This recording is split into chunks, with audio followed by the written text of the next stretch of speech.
Good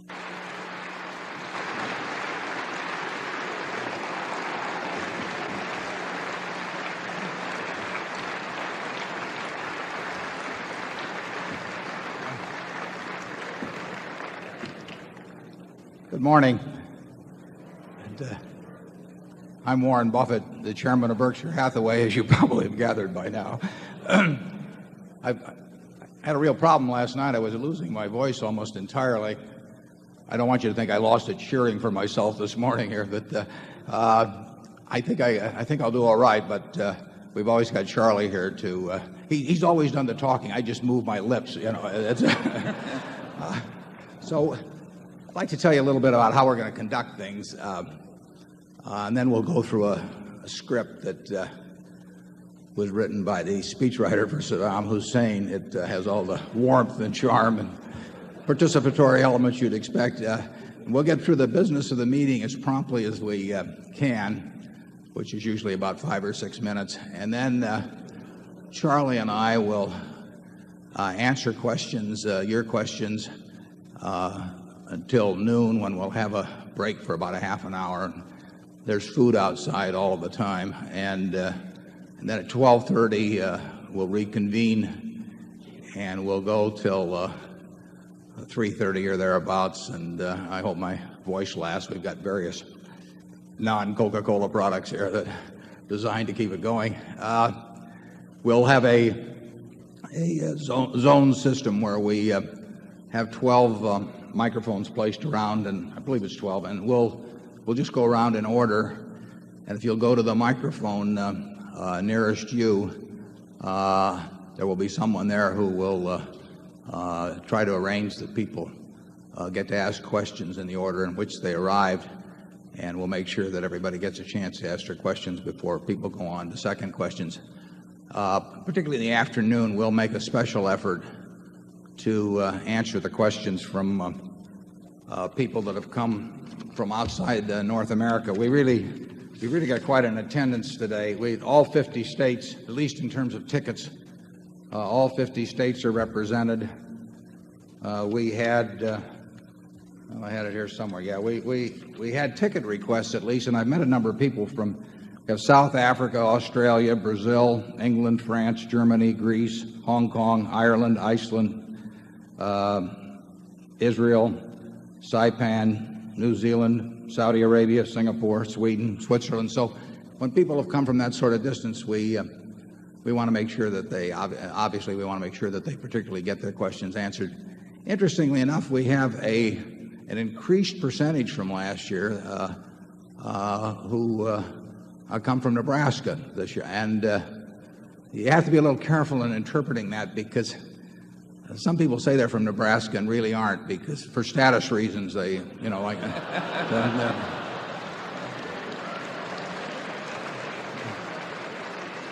so make them produce their driver's license if they tell you they came from Nebraska. I think that's most of the preliminary, so I'm going to get into this. We'll get the meeting over with here promptly with your cooperation. And I will go through this little script that's been prepared for me, and it says, the meeting will now come to order. I'm Warren Buffett, chairman of the board of directors of the company. I welcome you to this 1997 annual meeting of shareholders. I will first introduce the Berkshire Hathaway directors that are present in addition to myself. I've introduced you to Charlie already. And the other directors, I believe, are in the front row here. If they'd stand when I mention their names, you can withhold any applause until finished, and then it's optional. Howard Buffett. Howie, you want to stand up? Susan Buffett, Walter Scott, and Malcolm Chase III, Kim Chase. And that is our extensive directorate.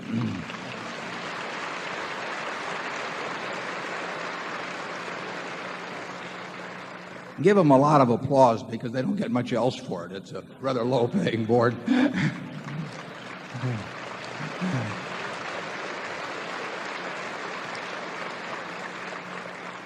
Also with us today are partners in the firm of Deloitte & Touche, our auditors. They are available to respond to appropriate questions you might have concerning their firm's audit of the accounts of Berkshire. Mr. Forrest Crutter is Secretary of Berkshire. He will make a written record of the proceedings. Ms. Becky Amick has been appointed Inspector of Elections at this meeting. She will certify to the count of votes cast in the election for directors. The named proxy holders for this meeting are Walter Scott Jr. and Mark D. Hamburg. Proxy cards have been returned through last Friday, representing 1,012,050 Class A Berkshire shares and 645,940 Class B Berkshire shares to be voted by the proxy holders as indicated on the cards. That number of shares represents a quorum, and we will therefore directly proceed with the meeting. We will conduct the business of the meeting and then adjourn the formal meeting. After that, we will entertain questions that you might have. First order of business will be a reading of the minutes of the last meeting of shareholders. And I recognize Mr. Walter Scott, Jr. will place the motion before the meeting. Move the reading of the minutes of the last meeting of shareholders be dispensed with. Do I hear a second? We got a second. The motion has been moved and seconded. Are there any comments or questions? We will vote on this motion by voice vote. Those in favor say aye. Opposed? Say I'm leaving. The motion is carried. Does the Secretary have a report of the number of Berkshire shares outstanding entitled to vote and represented at the meeting? Yes, I do. As indicated in the proxy statement that accompanied the notice of this meeting that was sent by first-class mail to all shareholders of record on March 7, 1997, being the record date of this meeting, there were 1,205,078 shares of Class A Berkshire Hathaway common stock outstanding, with each share entitled to one vote on motions considered at the meeting, and 815,015 shares of Class B Berkshire Hathaway common stock outstanding, with each share entitled to 1/200th of a vote on motions considered at the meeting. Of that number, 1,012,050 Class A shares and 645,940 Class B shares are represented at this meeting by proxies returned through last Friday. Thank you. If a shareholder is present who wishes to withdraw a proxy previously sent in and vote in person on the election of directors, he or she may do so. Also, if any shareholder that is present has not turned in a proxy and desires a ballot in order to vote in person, you may do so. If you wish to do this, please identify yourself to meeting officials in the aisles who will furnish a ballot to you. With those persons desiring ballots, please identify themselves so that we may distribute them.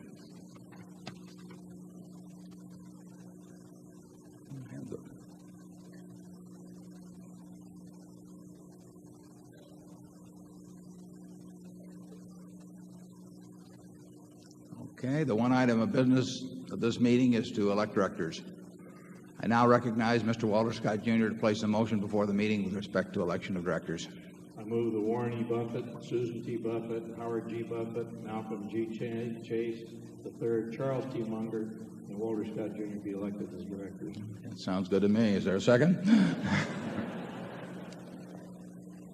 It has been moved and seconded that Warren E. Buffett, Susan T. Buffett, Howard G. Buffett, Malcolm G. Chase III, Charles T. Munger, and Walter Scott, Jr. be elected as directors. Are there any other nominations? Is there any discussion? My kind of group.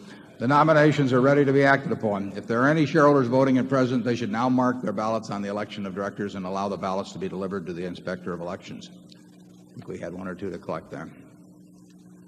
Would the proxy holders please also submit to the Inspector of Elections a ballot on the election of directors, voting the proxies in accordance with the instructions they have received. Ms. Amick, when you are ready, you may give your report. My report is ready. The ballot of the proxy holders in response to proxies that were received through last Friday cast not less than 1,015,697 and 2,300 votes for each nominee. That number far exceeds the majority of the number of the total votes related to all Class A and Class B shares outstanding.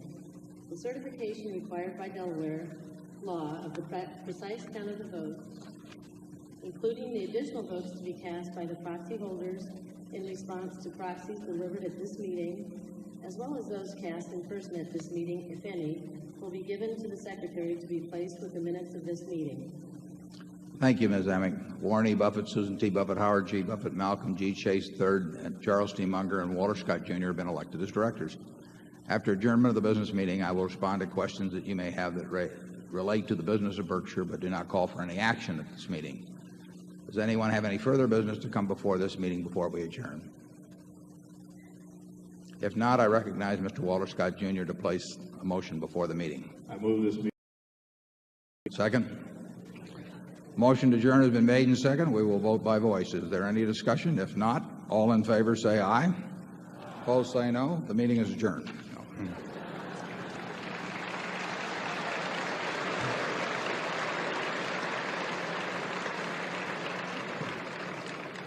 You're a very good group. You know, in that movie they said something about $350,000 an hour, and I see you're conserving your money here by moving this thing right along. Now we're going to answer questions, and if you'll just go to the nearest microphone, and let's see where we start here. I'm just orienting myself to a map here, and we have area 1 is right here. I might describe this ahead of time. We have 6 areas on the main floor, and we have 6 areas throughout the balcony, and they sort of work their way back 1 through 6, and then 7 starts over here, and then it works its way around to 12. And we look forward to having questions. Tougher the better.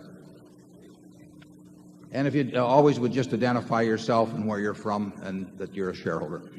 Yes, sir. My name is Tom Conrad, and I'm from McLean, Virginia, and I'm a shareholder. And I asked a question last year, Mr. Buffett, to you. I was struck with what you said, that it takes only 3 quality companies to invest in to be set for a lifetime.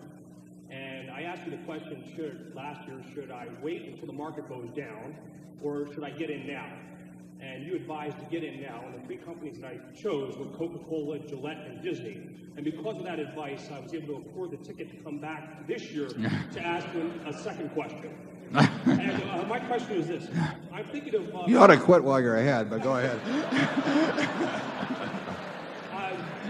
I'm thinking of expanding to a 4th company. The 4th company that I'm thinking of is McDonald's. And I see. I just wanted to ask you if you feel that McDonald's has the same ability to dominate the way Coca-Cola and Gillette has. And secondly, do you feel that if the answer is yes, that I should wait until the price comes down a bit or get in now? And that's my question. Yeah. Would you like it to the 1/8 of a point, or shall we round off? We in the annual report we talked about Coca-Cola and Gillette in terms of their base business being what I call the inevitables, but that related to obviously to the soft drink business in the case of Coca-Cola and the shaving products with Gillette. It doesn't extend necessarily everything they do, but fortunately in both those companies those are very important products. I would say that in the food business you would never get the total certainty of dominance that you would get in products like Coca-Cola and Gillette.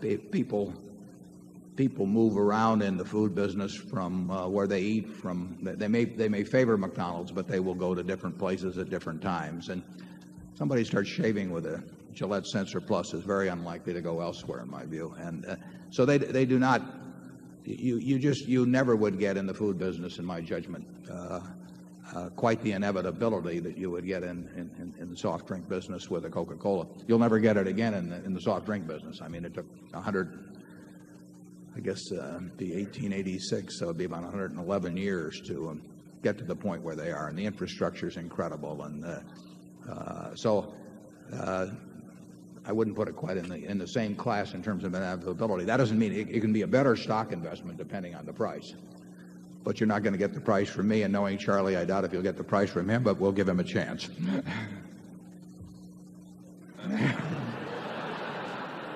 Goes on me. He's breathing, folks. He's breathing.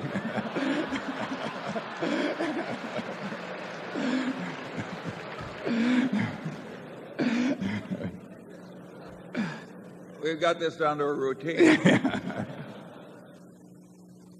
So I have nothing to add, Warren. Okay. I didn't have anything to say either. I just took longer. How about area 2?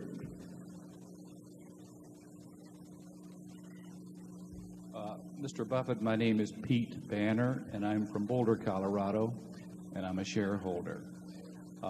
Recently, Mr. Greenspan made his comments about exuberance, and it wasn't long thereafter that you came out in the annual report and made your comments that you felt the market was fully valued or something of that nature. Did you have or have you had any communication with Mr. Greenspan regarding the valuation of the stock market? No, the answer to that is no. I have the last time well, I can't remember precisely when the last time I saw Alan Greenspan was, but it was a long time ago. We had one conversation today of the Solomon crisis, and he was formerly on the board of Cap Cities before he took his job with the Fed, and Cap Cities ABC, so I knew him then. But you know, it's very hard to understand what Alan says sometimes, so there's not much sense talking to him. I mean, he's very careful about what he says.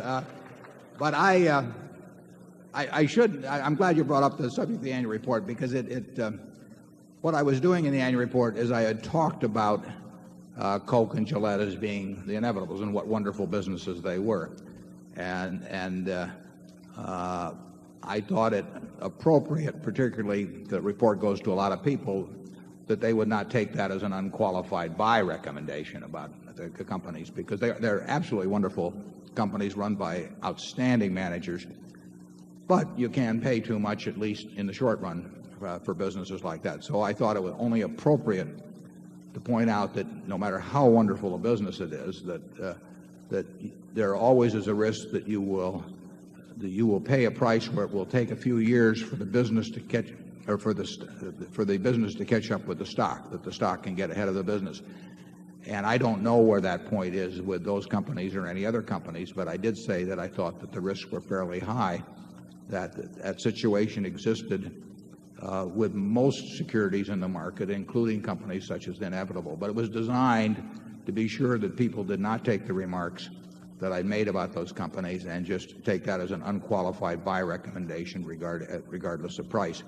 We have no intention of selling those two stocks. We wouldn't sell them if they were selling at prices considerably higher than they are now.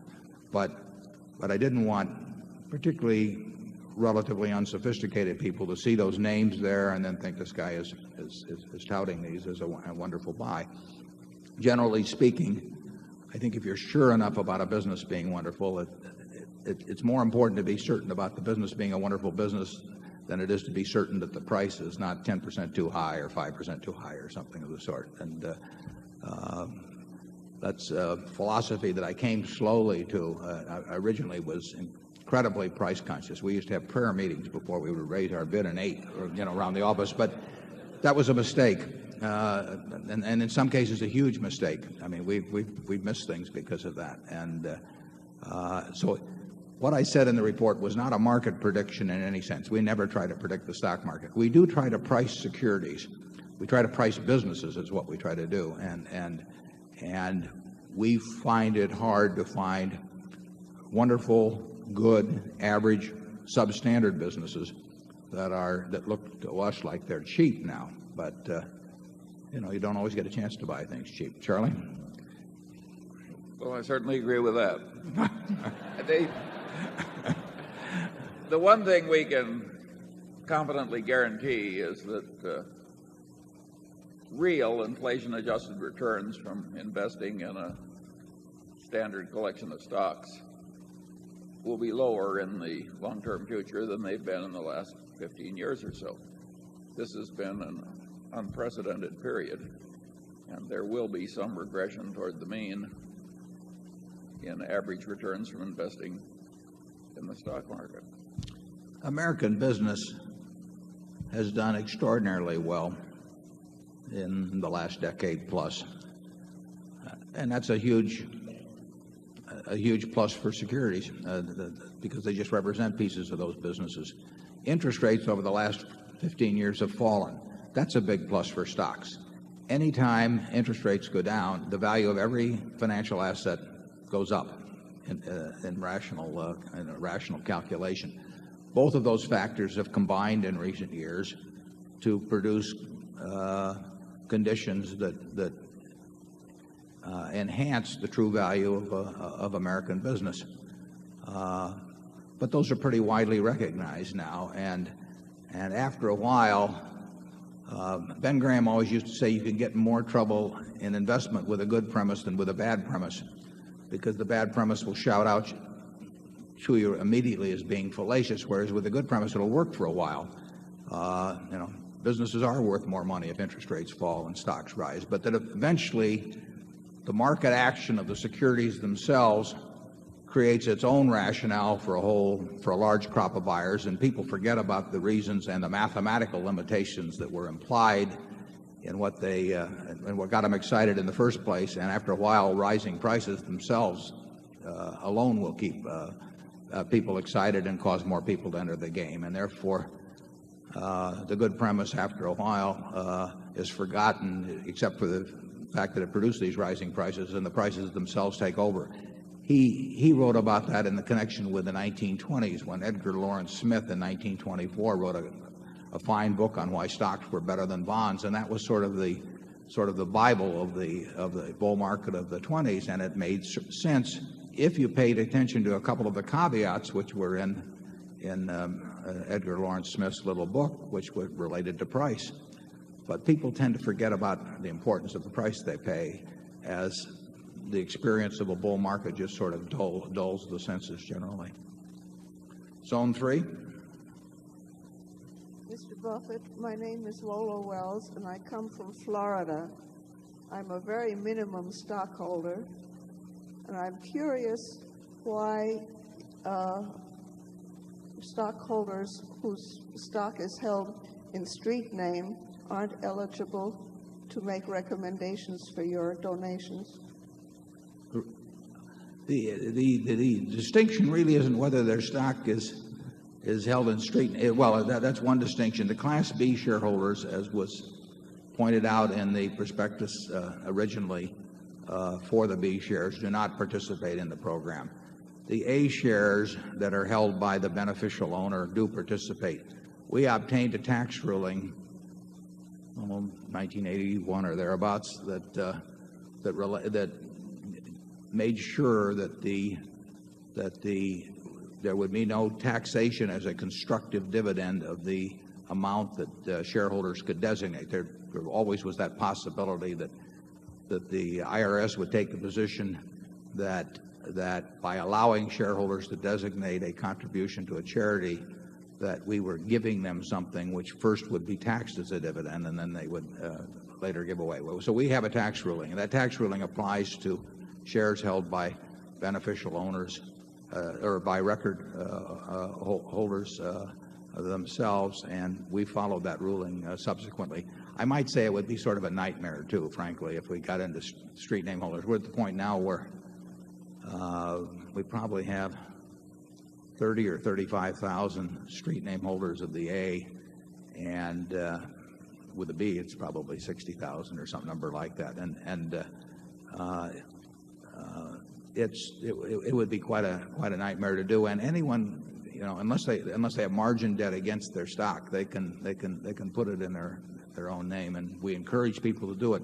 One reason we encourage people to do it is that they'll get their shareholder communications more promptly too. We find that it's quite erratic, that the distribution of reports is quite erratic when handled through brokerage houses to street name holders. So we really do encourage you to have your stock registered in your own name. You'll get the communications promptly, and if you get the A shares, you'll be able to participate in the contributions program. And don't minimize your holdings, incidentally. Between the two of us, we control the company, so I'm glad to have you here. Charlie? There's no ideological bias against the small shareholder. It's just not technically feasible to do it as a matter of administration. I should point out that the entire shareholder designated contributions program, really all of the work in relation to this meeting, I mean, Exarban has been terrific. They've helped out enormously. But in terms of sending out 11,000 plus tickets to the meeting, the baseball tickets, the planning that goes into it and everything, it's all done by the people at Berkshire, basically. They pitch in to do all kinds of work. So when you look at that 3,000 plus square foot office, we get help from internal audit who does not work in the office. But very few people just do all of their regular jobs, and then they do this on top of it. And they never thought they were getting into this. Thank you.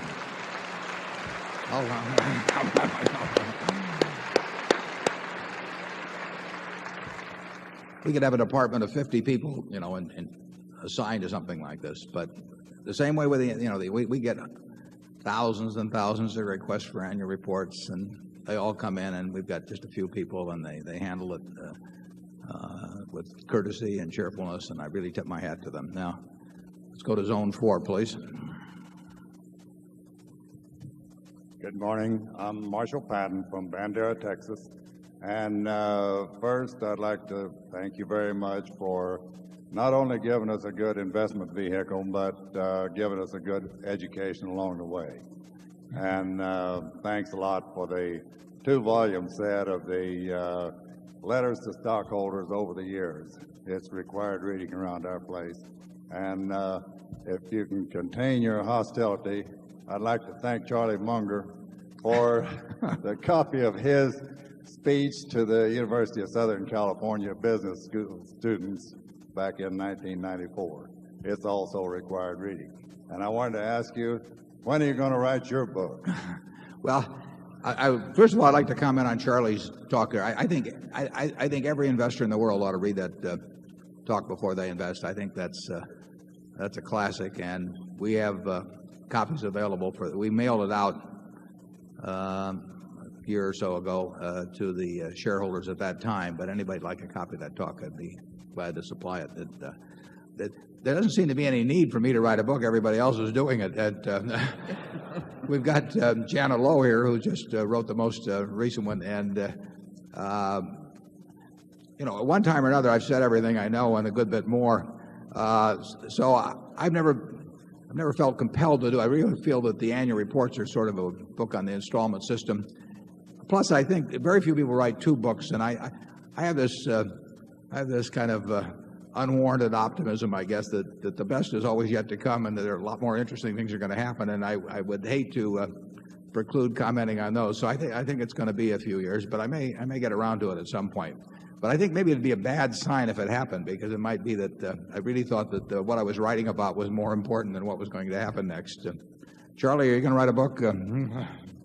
No, but your comment about why you are unable to write a book reminds me of the Middle Western fellow who left an unfinished manuscript.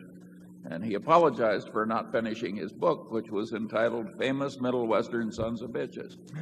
And he said he was always meeting a new one, and therefore he could never finish the book.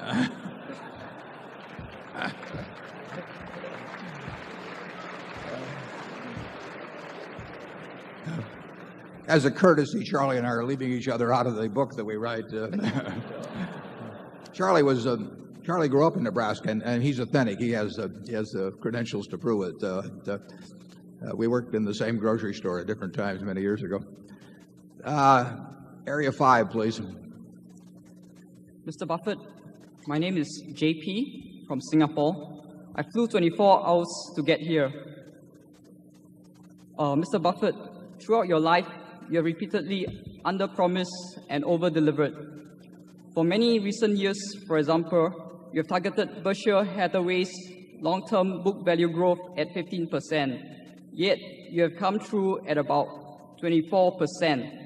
That is a big gap of 9% between your modesty and the outcome.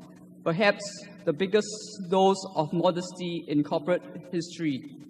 May I ask, why is there such a big gap between your modesty and the outcome?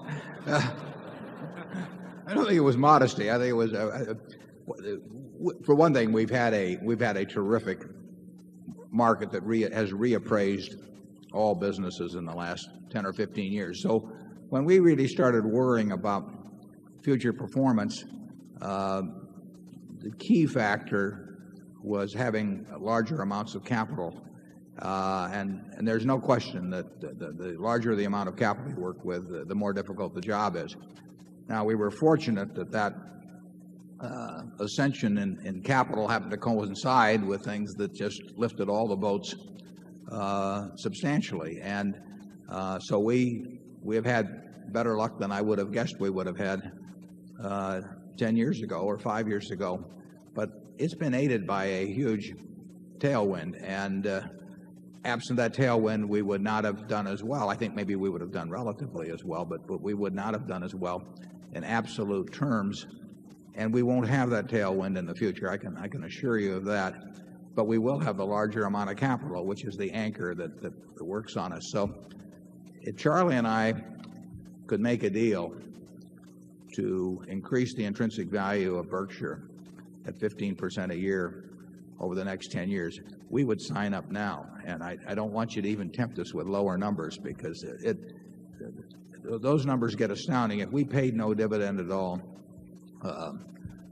over a 10-year period, you can figure out where a 15% rate would take us. And we hope to get there, but we think that is absolutely the tops. And I think it's very likely for a period when the market starts underperforming businesses that the rate could be very substantially lower than that. Charlie, do you want to expand on that? Well, the questioner came from Singapore, which has perhaps the best economic record in the history of developing an economy, and therefore he referred to 15% per annum as modest. It's not modest, it's arrogant. And only somebody from Singapore would call it modest. Yeah. Be careful, Charlie, or they'll have a voice vote that we should move to Singapore. I mean, this is the group that wants performance. Large quantities of money are not going to compound at super rates, at super compound rates. Small sums probably aren't either, but large sums aren't. And if anybody that manages large sums of money that promises or implies that they can achieve really outstanding returns, I'd stay away from them. The numbers just get too big, and you've seen some of that with certain money management organizations in recent years, and 15% on an intrinsic value which is substantially greater than our book value gets to be a very, very big number. And we need huge ideas. We don't need thousands of ideas. I mean, we might need them, but we could never come up with them. So what we look for is the very large idea, but we're not finding them now, and we'll keep looking, and every now and then we will find something. But really, if you think we're going to have any chance of doing better than 15%, and believe me, that is no number that I'd want to sign my name to, but you really shouldn't. You're going to be disappointed in Berkshire, and we don't want to disappoint you, so that's the reason we try to be realistic about expectations. Zone 6. My name is Darrell Patrick from Dayton, Ohio. How many shareholders do you have that have owned Berkshire longer than you and Charlie, and have you ever gotten together with them? How many shareholders have had it longer than we have? Well, we started buying in 1962, and it was I think the first ticket was at 7 5/8 or thereabouts, but it was 2,000 shares. I've got the trading card on the wall, and I paid a dime commission. I can't believe I was paying a dime commission in those days. We pay a nickel now, but that's on much higher priced stocks. It's a good thing I didn't have a fist fight with a broker about whether to pay it or not. I might not have those 2,000 shares. We have, as a director, Kim Chase and his family's holdings in Berkshire go back to what? Kim, where are you down here? There we are. What year would you? The 20s, yeah. The Chase family has been in Berkshire since the 20s. But I would say we bought about 70% of the Buffett partnership, which was a partnership I ran in the 60s, bought about 70% of the company. So that means there were 300,000 shares roughly that were not owned by us. Aside from the Chase family, I'm sure there are people that I'm sure we've got 50 or 100 shareholders maybe from that earlier date that are still around, and I'm glad they are. Charlie? Nothing to Area 7 up in the balcony over here. Morris Spence from Omaha, Nebraska. In light of recent stock market volatility, could you give us your definition of stock market risk? And how does your definition differ from the standard definition? Finally, due to Charlie's recent counter-revelation about jets, are you going to rename the Indefensible? Charlie would like to make an announcement on that second point. Prompted by Al Ochi, we are changing the name of the company plane from the Indefensible to the Indispensable.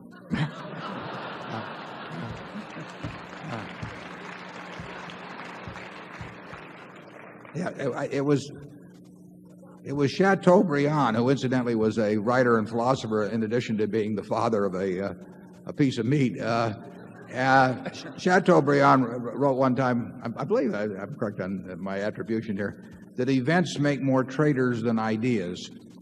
And if you think about that in terms of Charlie's remark, that the purchase of flight safety caused Charlie to have this counter-revelation, and it's an experience that is duplicated many times in life, where people flip over very quickly to a new view based on their new circumstances. Now, what was that first question again? I might add that I have a friend who's a United Airlines pilot, and he has recently been promoted into the 747-400. Before he started carrying people like you around for hire, he had to train intensively for 5 weeks. 100% of his training was in a simulator. They're that good. So they better be that good. They cost us about $19 million. But they're fabulous. I mean, if you think about it, I think it's 85% of the problems that you can encounter in a plane if you attempted to teach people by actually being in a plane, they wouldn't be here anymore. So there's you want to develop the instincts and responses that can react to 85% of the problems. The only place to learn them is in a simulator, and probably the other 15% the best place. Now let's go back to your first question. Give it to me again. The first part was, would you give us your definition of stock market risk and how it differs from the standard definition? Yeah, we don't think in terms of, well, we think first in terms of business risk. You know, the key to Graham's approach to investing is not thinking of stocks as stocks or part of a stock market. Stocks are part of a business. People in this room own a piece of a business. If the business does well, they're going to do all right as long as they don't pay way too much to join into that business. So we're thinking about business risk. Now, business risk can arise in various ways. It can arise from the capital structure when somebody sticks a ton of debt into some business, and so that if there's a hiccup in the business, that the lenders foreclose. It can come about just by the nature of the business. Certain businesses are just very risky. Back in when there were more commercial aircraft manufacturers, Charlie and I would think of making a commercial airplane, a big airliner, sort of as a bet your company risk, because you would shove hundreds and hundreds of millions of dollars out into the pot before you really had customers. And then if you had a problem with the plane, the company could go. There's certain businesses that inherently, because of long lead times, because of heavy capital investment, that basically have a lot of risk. And commodity businesses have risk unless you're the low-cost producer, because the low-cost producer can put you out of business. Our textile business was not the low-cost producer, and we had a fine management, and everybody worked hard. We had cooperative unions, all kinds of things, but we weren't the low-cost producer, so it was a risky business. The guy who could sell it cheaper than we could made it risky for us. So there's a lot of ways businesses can be risky. We tend to go into businesses that inherently are low risk and are capitalized in a way that low risk of the business is transformed into a low risk for the enterprise. The risk beyond that is that even though you identify such businesses, that you pay too much for them. That risk is usually a risk of time rather than loss of principal. unless you get into a really extravagant situation. But then the risk becomes the risk of you yourself. I mean, whether you can retain your belief in the real fundamentals of the business and not get too concerned about the stock market. The stock market is there to serve you and not to instruct you, and that's a key to owning a good business and getting rid of the risk that would otherwise exist in the market. You mentioned volatility. It doesn't make any difference to us whether the volatility of the stock market, is averages 0.5% a day or 0.25% of a day or 5% a day. In fact, we'd make a lot more money if volatility was higher because it would create more mistakes in the market. So volatility is a huge plus to the real investor. Ben Graham used the example of Mr. Market, which is and we've used it. I've copied it in the report. I copy from all the good writers. And Ben said, just imagine that when you buy a stock that in effect, you've bought into a business where you have this obliging partner who comes around every day and offers you a price at which you'll either buy or sell, and the price is identical. And no one ever gets that in a private business where daily you get a buy-sell offer by a party. But in the stock market, you get it. That's a huge advantage. And it's a bigger advantage if this partner of yours is a heavy drinking manic depressive. I mean, the crazier he is, the more money you're going to make. So you should, as an investor, you love volatility. Not if you're on margin, but if you're an investor, you aren't on margin. And if you're an investor, you love the idea of wild swings because it means more things are going to get mispriced.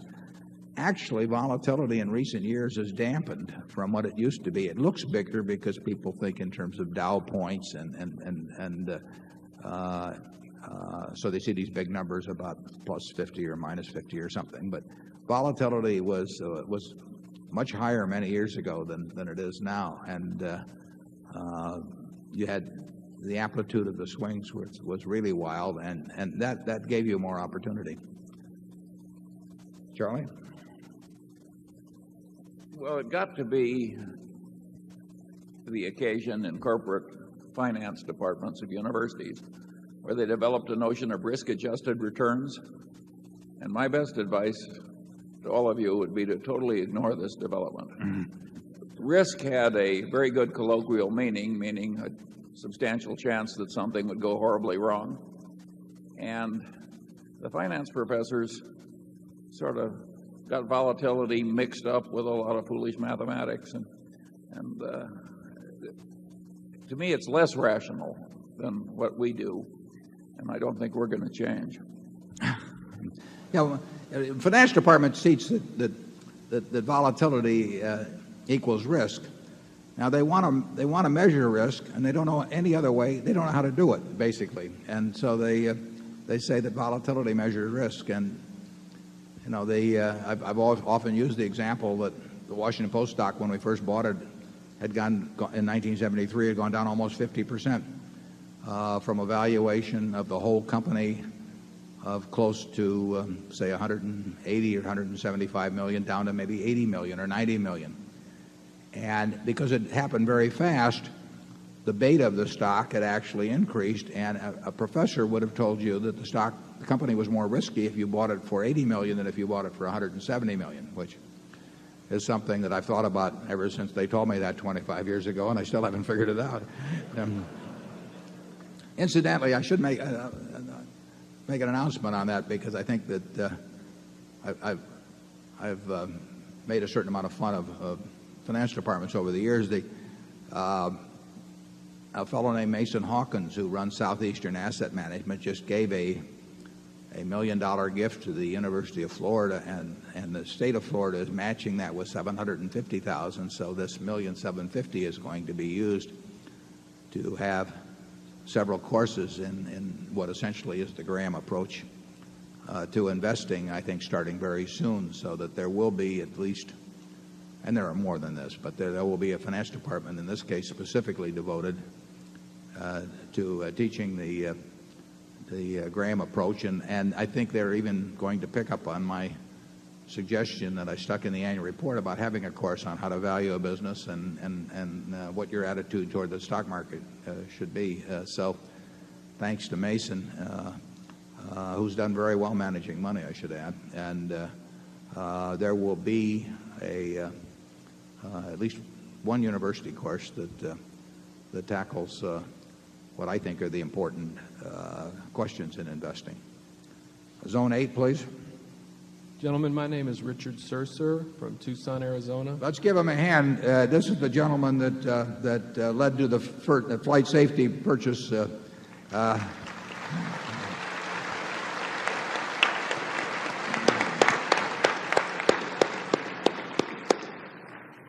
My question relates to owner earnings.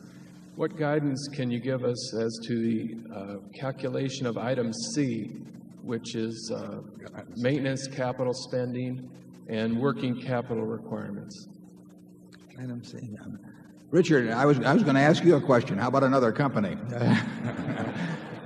Richard and his wife Alma have attended maybe 8 or so meetings, and what he did is covered in the annual report. But if it had not been for Richard, we would not have merged with flight safety, and for that we owe him a lot of thanks. Now the item C, I don't remember item C.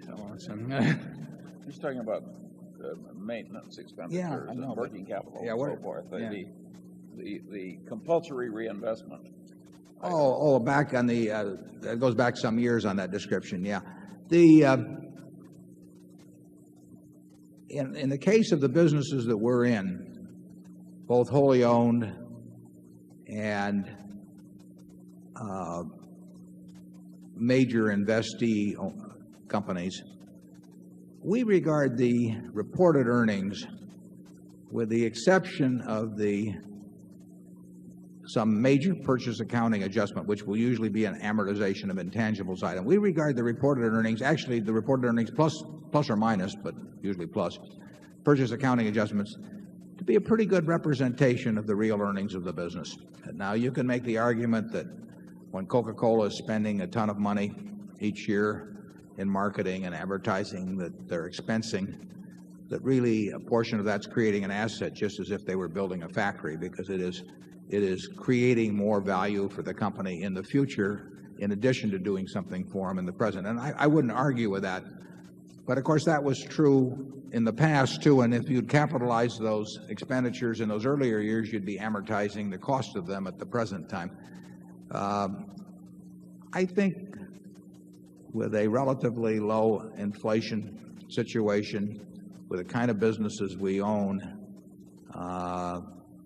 I think that reported earnings plus amortization of any, well, it's really amortization of intangibles. Other purchase accounting adjustments usually aren't that important. I would say that they give a good representation to us of owner earnings. Can you think of any exceptions in our businesses, particularly, Charlie? No, we have, after some unpleasant early experience, we have tried to avoid places where there was a lot of compulsory reinvestment just in order to stand still. And but there are businesses out there that are still like that. It's just that we don't have any. Yeah, I would say that in the case of Geico, for example, the earnings, the gain in intrinsic value will be substantially greater than represented by the annual earnings. Whether you want to call that extra amount of owner earnings or not is another question. But as we build float from that business, as long as it's represented by the same kind of policyholders that we've had in the past, there is an added element to the gain in intrinsic value that goes well beyond the reported earnings for the year. But whether you want to really think of that as earnings or whether you just want to think of that as an increment to intrinsic value, I sort of leave to you. But I would say that there's no question that in our insurance business, where our float was $20 million or so when we went into it in 1967, and where it is now, that there have been earnings in effect through the buildup of the float that have been above and beyond the reported earnings that we've given to you. I think our look-through earnings they're very rough, and we don't believe in carrying things out to 4 decimal places where we really don't know what the first digit is very well. So I never want you to think of them as too precise, but I think they give a good rough indication of the actual earnings that are taking place attributable to our situation every year. And I think the pace at which they move gives you a good idea as to the progress or the lack of progress that we've made. The only big adjustment I would make in those is that in the super cat insurance business, we're going to have a really bad year occasionally, and you probably should take something off all of the good years, and you probably should not regard, when the bad year comes, you should not regard that as something to be projected into the future. Charlie? No more. No more. Zone 9, please. Mr. Buffett, I'm Rick Fulton from Omaha, really. Recently I was in Washington, D.C. with my wife on a business trip, and I wanted to tell Mrs. Graham, I know she's here, what a pleasure it is to get up in the morning to a good newspaper like the Washington Post. Also, I have a question about cap cities and now Disney. And is Mr. Murphy keeping busy now that ABC is owned by Disney? Also, every week you read in the paper the Nielsen ratings, and does it matter that ABC now, it seems that less people recently are watching? Does it matter to the Disney's bottom line? Thank you. Well, the first question about Mr. Murphy is that if we could hire Mr. Murphy, we would. I mean, there is no one in this world that is a better manager than Tom Murphy, or a better human being as far as that's concerned. So I think he's keeping pretty busy. He has been responsible for NYU Hospital. He wouldn't say that, but he's been the chairman of it for some years, and that's an $800 million a year or thereabouts organization. Charlie runs a hospital, so he knows how busy it can keep you. And but I would say this, that I would love to find a business that I could entice Murph to come back and run, because they don't get any better than he is. Charlie, you want to add anything on Murph? Or? Well, I'd like to, because you're absolutely right. And what was the other part of the question?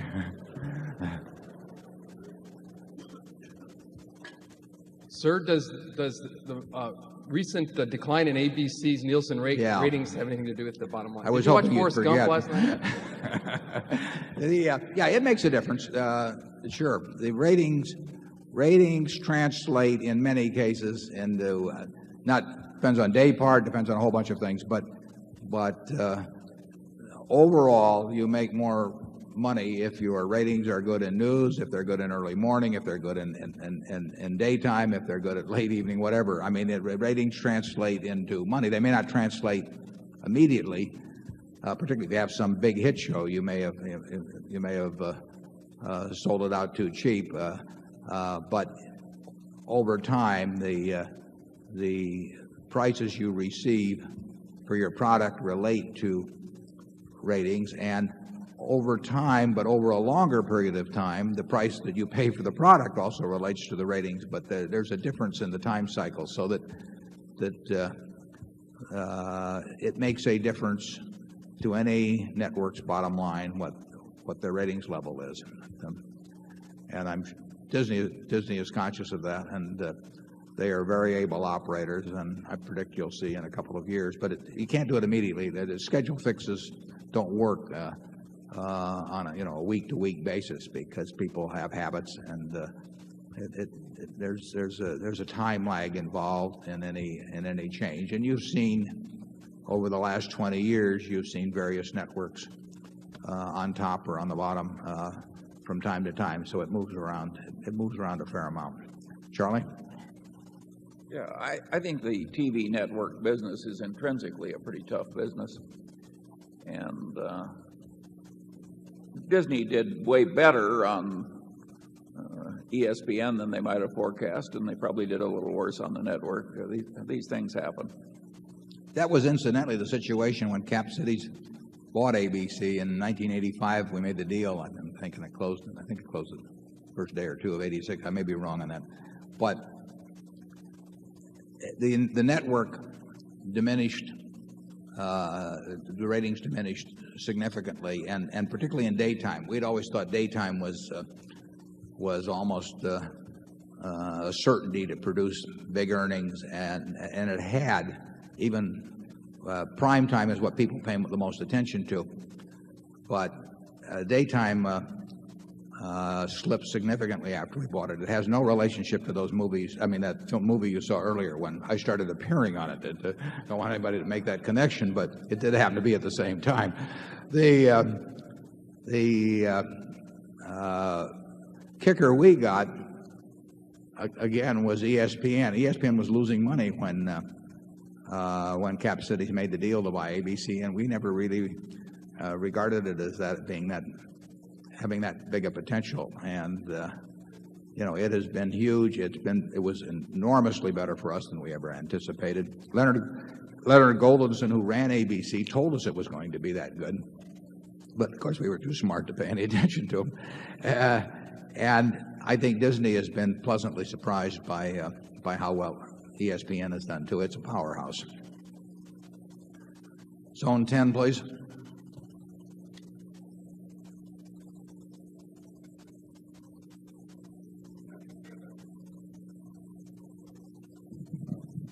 My name is Bill Turan. I'm from Des Moines, Iowa, and I'm a stockholder. It would appear that there's going to be a capital gains tax cut. If it does materialize, would you consider a stock split? Secondly, is there an extra copy of your annual report available on the premises? My guess is we'll get you an annual report. In fact, if someone could take it up to Zone 10, we'll be glad to get it to you. I don't think. Well, I'll put it this way: if they cut the capital gains tax to zero, we'll maybe. I don't think I get Charlie's vote, though. Anyway, no, we will not be splitting Berkshire stock.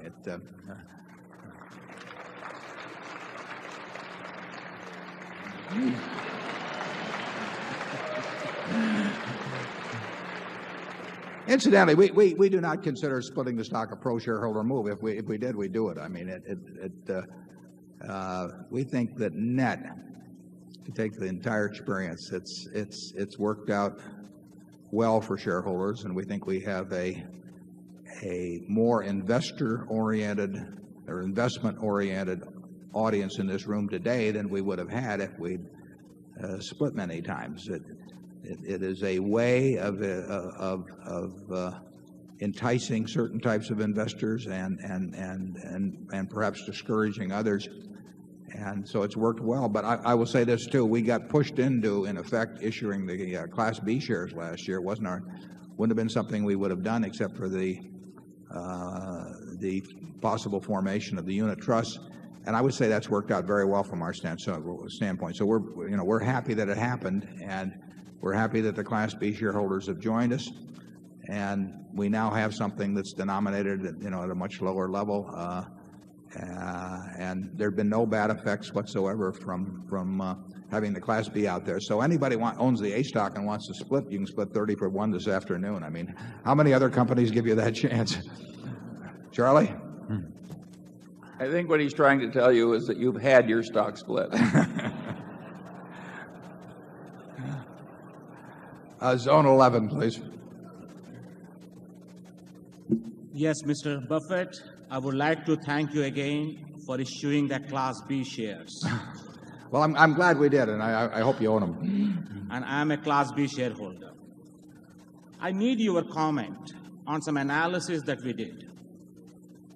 If someone uses your investment philosophy of building a highly concentrated portfolio of 6 to 8 stocks and adopts your buy and holding principle so that the maths of compounding and no tax works for you.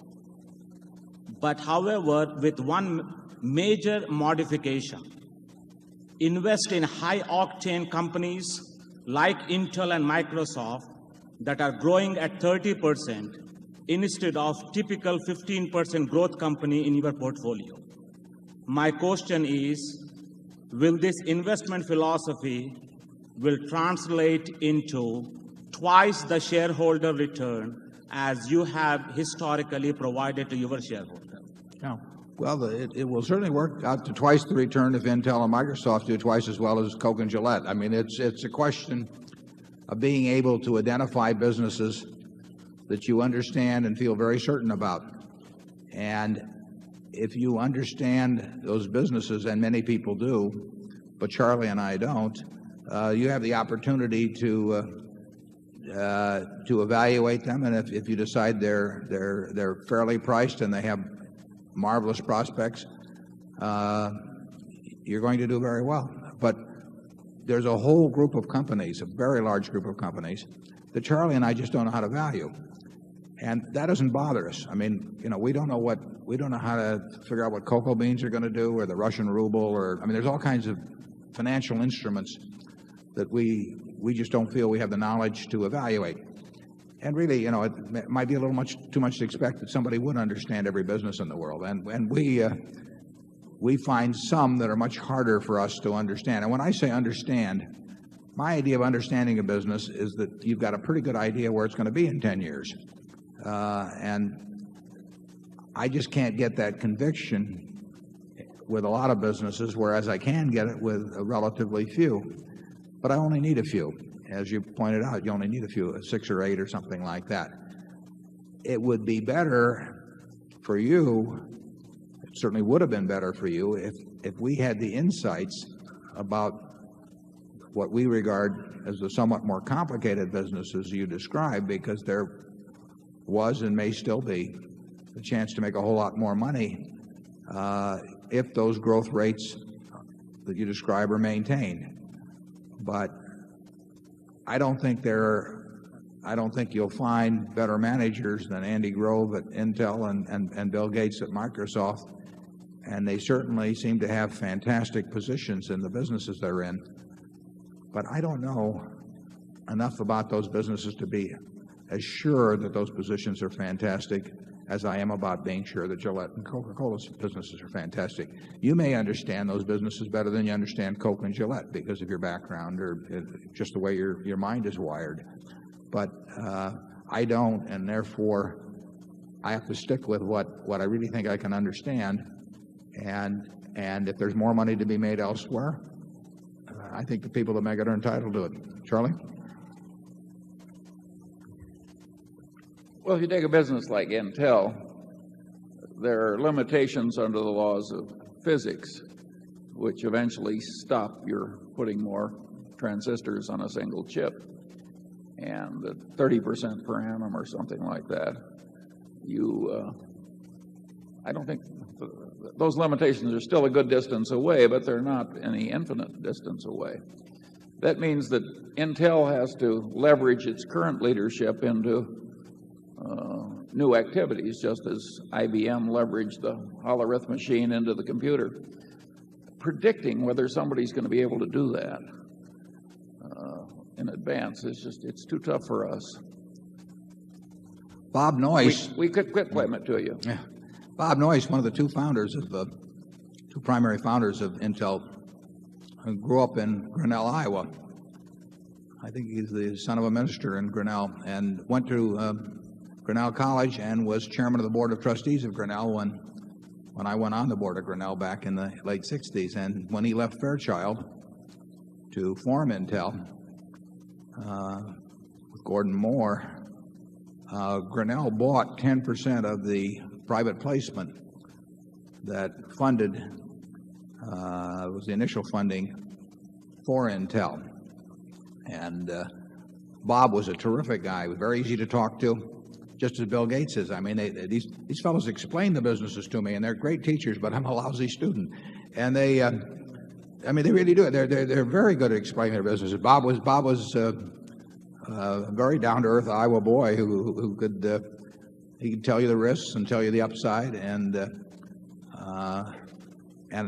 enormously likable, 100% honest every way. So we did buy 10% of the original issue. The genius that ran the investment committee managed to sell those a few years later. I won't give you his name, and and there's no prize for anybody that calculates the value of those shares now. Incidentally, one of the things Bob was very keen on originally, in fact, he was probably the keenest on it, was he had some watch that Intel was making, and it was a fabulous watch according to Bob. It just had one problem. We sent a guy out from Grinnell who was going out the West Coast to where Intel was, and Bob gave him one of these watches. And when he got back to Grinnell, he wrote up a report about this little investment we had, and he said these watches are marvelous. He said without touching anything, they managed to adapt to the time zones as they changed as we went along. In other words, they were running very, very fast, as it turned out. And they worked with that watch for about 5 or 6 years, and they fell on their face. And as you know, they had a total transformation in the mid-'80s when the product on which they relied also ran out of gas. So it's not easy. And Andy Grove has written a terrific book, incidentally, Only the Paranoid Survive, which describes strategic inflection points. I recommend that every one of you read that book because it is a terrific book. But they had an Andy Grove there who made that transformation along with some other people. But that doesn't happen every time. Companies get left behind. We don't want to be in businesses where we feel companies can be left behind. That means that, an Intel could have and almost did go off the tracks. IBM owned a big piece of Intel, as you know, and they sold it in the mid-'80s. So, here are a bunch of people that should know a lot about that business, but they couldn't see the future either. I think it's very tough to make money that way, but I think some people can make a lot of money understanding those kind of business. I mean, there are people with the insights. Walter Scott, one of our directors, has done terrifically with a business that started, just a gleam in the eye maybe 10 or 12 years ago here in Omaha, and it turned into a huge business. And Walter explained that to me on the way down to the football games, but bad student again. So Walter connected, and I'd cheer from the stands. But that really doesn't bother me at all. I mean, what would bother me is if I think I understand a business and I don't. That would bother me. Charlie? Well, having flunked when we were young and strong at understanding some complex businesses, we're not looking to master what we earlier failed at in our latter years. Zone 12. This may turn out like a revival meeting where we all confess our sins and come forward. Good morning, gentlemen. My name is Cary Blecker from Wellington, Florida. I know in 1987 when you purchased or invested in the Salomon Brothers convertible preferred stock, you had the 8-year the 8-year time frame to convert it into common or take the cash out. I know in 95 you took cash out, which was not a vote of confidence for Salomon Brothers. Any feelings on that in the future? Yeah, as the gentleman mentioned, we bought it in 1987, and starting in 1995, we have every year for five years, we either have to take cash or convert to common 20% of the original issue of $700 million. And we don't have to make those decisions ahead of time. So in 1995, we elected to take cash. In 1996, we elected to take stock. And, we see no reason ever to swing at the ball while it's still in the pitcher's glove. We just soon wait till it gets to the plate to make the decision. So the ball will get to the plate on October 31st of 1997, I believe, for the next 20%, and we'll decide whether to swing at that point. But we don't need to make that decision today. I would say that, the odds are overwhelming that we'll convert, but we'll wait until that time to make the final decision. We have terrific confidence in the people that run Solomon. They helped us through some incredibly dark days in the past and showed the stuff of which they were made, and so we feel very good about that. We don't have the same degree of conviction about the profitability of the investment banking or brokerage business as a whole. It's not the sort of you don't develop that kind of conviction about that business versus a Coca-Cola or something. They're different. They have different economic characteristics. So we will see how the industry evolves, but we feel very good about the management, and the odds are extremely high that we will convert, but we will swing at the ball when it gets to the plate. Charlie? No more. Okay. Let's see, we did 12. We're back at 1 again.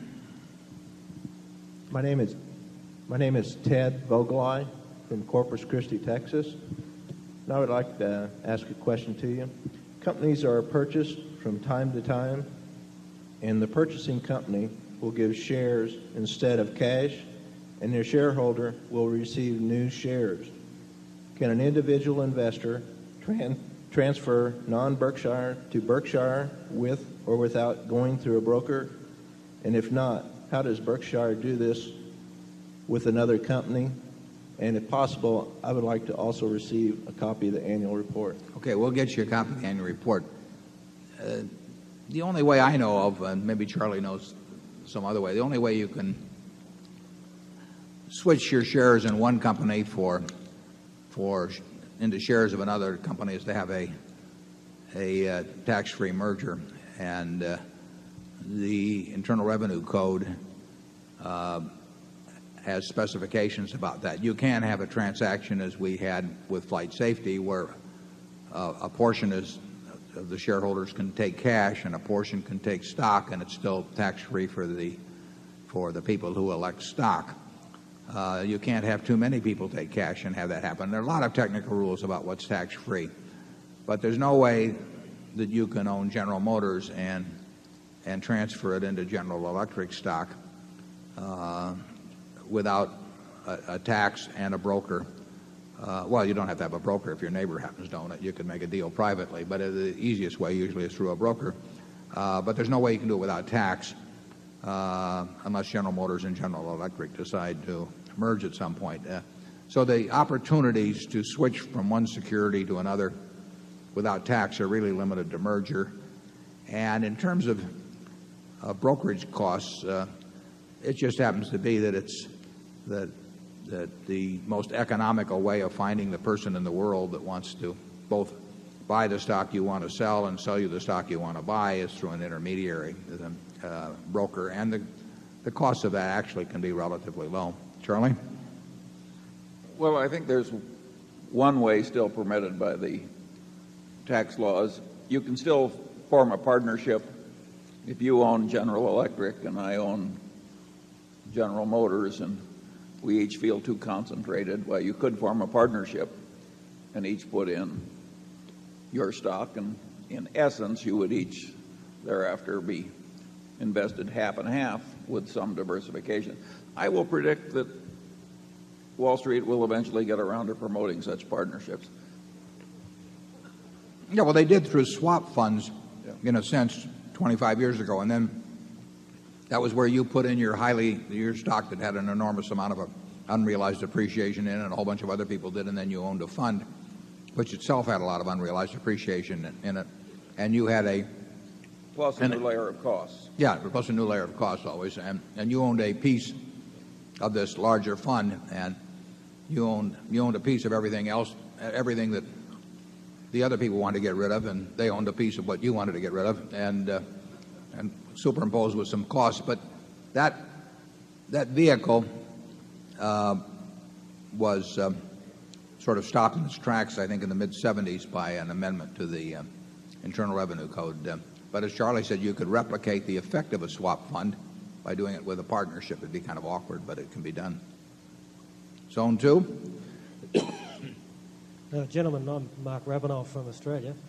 I am a shareholder. I had a question really related to our own businesses and how they're going and where you're looking to be in 10 years' time. Perhaps I could start with the insurance float. It's grown at 20%. Do you think that 20% growth rate will continue for the next 10 years? Do you think our stable businesses, which have been growing at, say, 5 or 7%, will maintain that rate? And do you think flight safety, which from the SEC filings has been growing at about 5%, do you think that will continue at that rate?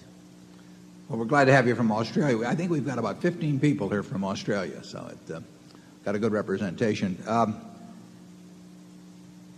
I don't think the insurance flow can grow at 20% a year. That's been helped by some acquisitions and things. It's done way better, obviously, than we ever thought it would almost 30 years ago when we made the deal with Jack Ringwald. I would say, though, that I think GEICO is going to do even better than we expected when we bought it, and we thought it was going to do awfully well then. And Tony Nicely, we have an absolutely outstanding manager of that business, and he is focused on it. He knows it.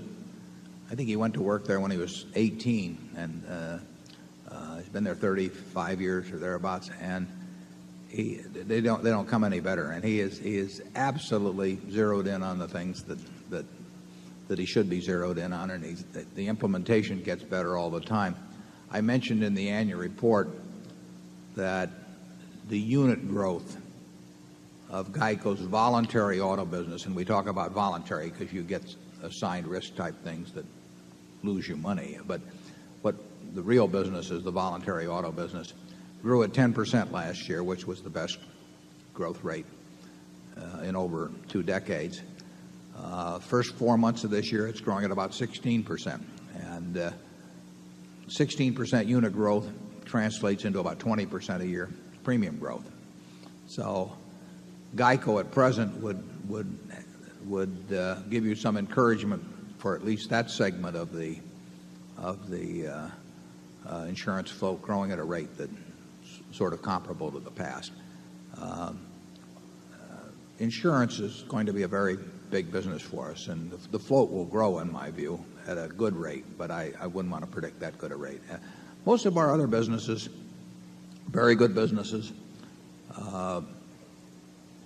they don't have 20% a year growth possibilities in them. They throw off lots of cash, which we can use to buy other things, which may turn out to be a better strategy than even having a single high growth business. Flight safety, about 6 weeks ago or thereabouts, announced a major hookup in a joint venture with Boeing, as you may have noticed, and they're a terrific partner, and it'll be a great partnership. That's just for the training for larger planes, primarily I think 100-seat and up planes, although I think there may be a few Fokkers in there that are slightly smaller planes, but it's basically the big commercial planes. And the combination of flight safety and Boeing worldwide in training over the coming decades, I think, will be a very powerful combination. So we've got some very good businesses, and I don't see that movie that's presented before I sit out here like you and watch it, but I like the ending of it. And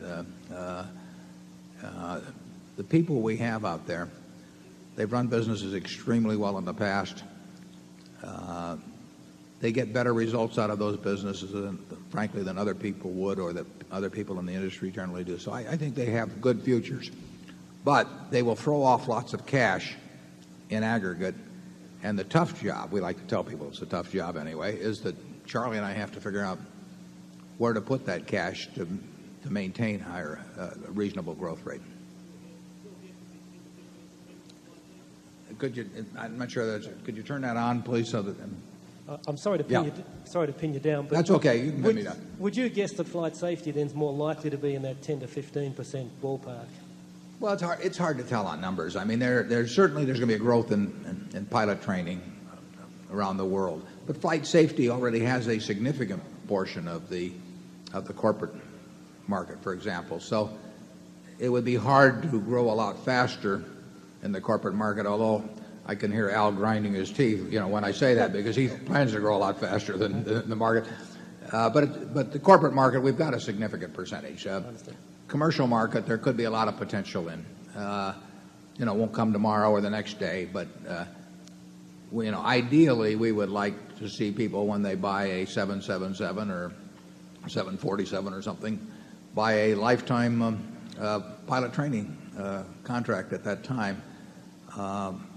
So I wouldn't want to stick a number on it, but I've got high hopes. And Flight Safety also announced recently a very major contract with the government through Raytheon. So it's a company that's got its sights set a lot higher than where it is now. And insurance, 15%?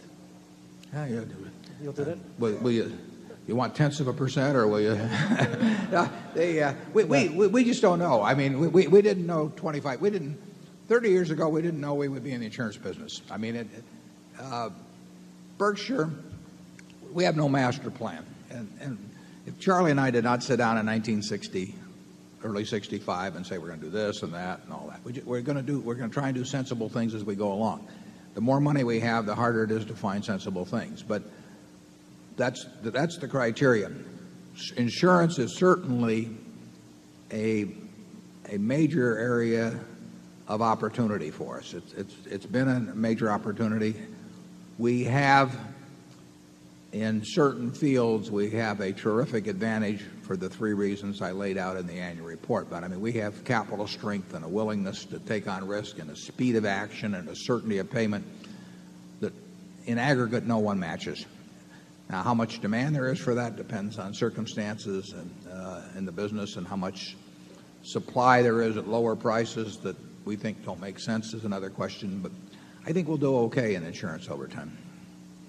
Zone 3.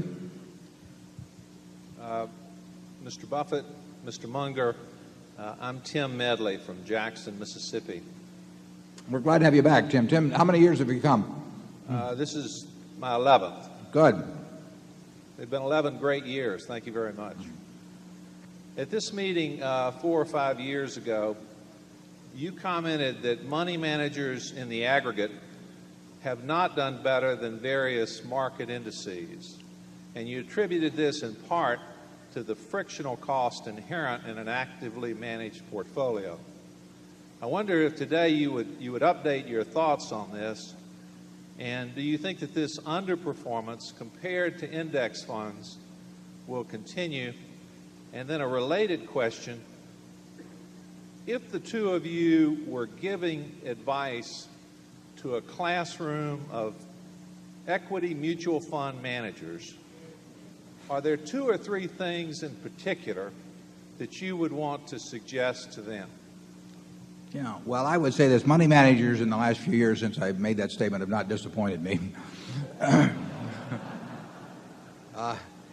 In aggregate, they have underperformed index funds, and it's the nature of the game. They simply cannot overperform in aggregate. There are too many of them managing too big a portion of the pool. And for the same reason that the crowd could not come out here to Exarban in the past years and make money in aggregate, because there was a bite being taken out of every dollar that was invested in the pari-mutuel machines, that people that invest their dollars elsewhere through money managers in aggregate cannot do as well as they could do by themselves, creating their own index fund, or it'd be easier to have just to buy into an index fund. It's they say in this world you can't get something for nothing, but the truth is money managers in aggregate have gotten something for nothing. I mean, they've gotten a lot for nothing, and investors have paid, and the corollary is investors have paid something for nothing, and that doesn't mean that people are evil. It doesn't mean that they're charlatans or anything. It's the nature. If you've got a $6 or $7 trillion or whatever it may be equity market, and you have a very significant percentage of it managed by professionals, and they charge you significant fees to invest with them, and they have costs when they change around, they cannot do as well as unmanaged money in aggregate. And it's the only field in the world that I can think of. Charlie will think of some others, but where the amateur, as long as he recognizes he's an amateur, will do better than the professional does for the people whose money he's handling. And therefore, if I were teaching this class or speaking to that class, I would probably tell them that for their own psychological well-being, they should probably leave the room. Charlie? Well, I pretty well said what I had to say on this subject in that talk I gave at USC. And anybody that wants to read that can read it. I will say that one of the things I like about the annual meeting is I get to interface with a whole lot of people that have even lower annual investment management expenses than Berkshire Hathaway, the company, does. I mean, if you stop to think about it, we've got our cost almost to zero, and many of you have gotten it to zero. Yeah, Charlie and I would be glad to take any money management organization in the world that manages just been handed a note. It says, unfortunately, we don't have extra annual reports on site. Those shareholders desiring one should call us or write. So, and we're also on the internet. You can run it off there too. So I apologize for not having them on the here, but they're easy to get. Just dial 346-1400, and there's an annual report line, and you'll have one sent to you. We would be willing to take any money management organization in the world managing $10 billion or more, and in the case of brokerage houses who have their brokers in aggregate handling $10 billion or more, and we would be willing to bet that their aggregate investment experience over the next 5 years or 10 years for the group that they advise will be will be poorer than that achieved by a no-load, very low-cost index fund. And we'd put up a lot of money to make that wager with anybody that would care to step forward. Gambling may be illegal, but now you can do it through something called derivatives, you see. And we could create an instrument that would allow that, even though it might be against the laws of the state of Nebraska. Charlie, would you join me on that? Or? Well, I certainly agree with you. I always say that exactly 1/5 have to be in the bottom 20%.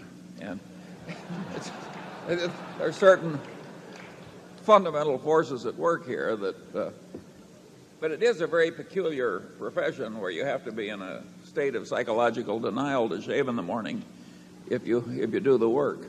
I don't think that's true for a handful of investment managers. I think we know investment managers who add value, but it's a comparatively rare and small percentage. Yeah, we have identified in the past, even, on a prospective basis, not retrospective, managers who have added value, and there's a couple of them in this room. Well, and there's Lou Simpson of Geico. Yeah, well, he's the one I had in mind. You can do it. You can't do it with unlimited amounts of money, and a good record tends to attract money. Even a mediocre record presented by a good salesperson tends to attract money. But there are people working with smaller amounts of money that where the probabilities are that they will do better than average. Where the probabilities are that they will do better than average, but they're very rare. Incidentally, I apologize on this voice. I had to leave Karatz early last night, and there were a number of you I was hoping to see, but it was gone entirely last night, and then I managed. I'd like to tell you I did it by cherry Coke, but I managed to nurse it back to where it's working again in reasonable shape. Zone 4. I'm Martha Copeland from San Francisco. My question involves the headwinds which face U.S. Air. Are you considering redeploying assets, or how will your management plan to improve this company? Well, we're just an investor in U.S. They call it now U.S. Airways, but we're just an investor. We've owned a preferred stock for almost 8 years. The company had some very rough going. Charlie and I would not have thought its chances for survival were very good even some years back. But it's done quite well lately. Stephen Wolf has done a terrific job of running it. So as of the middle of April, all of our dividends were caught up current. We've received, I don't know, 260 or 70 million in dividends in the last 8 years. But we have nothing to do with managing the company. As a matter of fact, there are some people that might have noted that when Charlie and I left as directors, that was when the fortunes of the company turned abruptly upward. And we feel very good about what Stephen Wolf has done. I mean, there's no tougher job than running an airline. That is not a job I would wish on anyone. And he's improved the operating performance dramatically, and the financial performance has improved, and better yet, the preferred dividends have been paid. So we thank him for that, but we have nothing to do with it. By the terms of our preferred, in just a little over 2 years, we are due to be paid back our principal amount.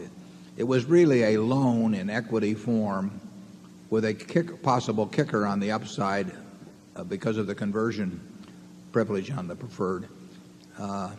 We would have sold the conversion privilege for nothing a few years ago, but it actually is not so far away now. The stock's in the low 30s, and our conversion is in the high 30s. So we actually have some chance of even having conversion value on that. It's been a very pleasant surprise. I made a mistake in getting into it, but Mr. Wolf seems to be capable of nullifying my mistake. Charlie? Yes. We'll give him this here. Zone 5, please. I'm Eric Butler from Menlo Park, California. A couple of questions, one serious, one not quite.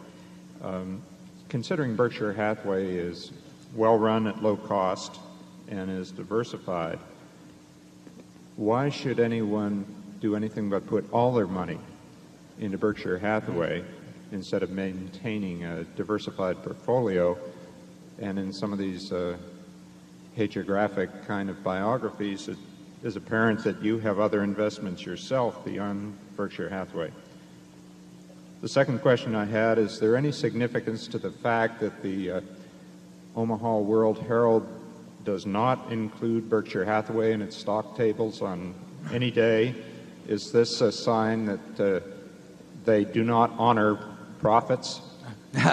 No, they have a separate little table called Midlands. I think it's entitled Midlands Investment, but they pick out about 50 stocks that are of particular interest to people in this area, and they lift those from the regular table and put it in this separate table, which is usually on a second page right following the main stock table. So they give us our just due on that, but you should look in a different table for that.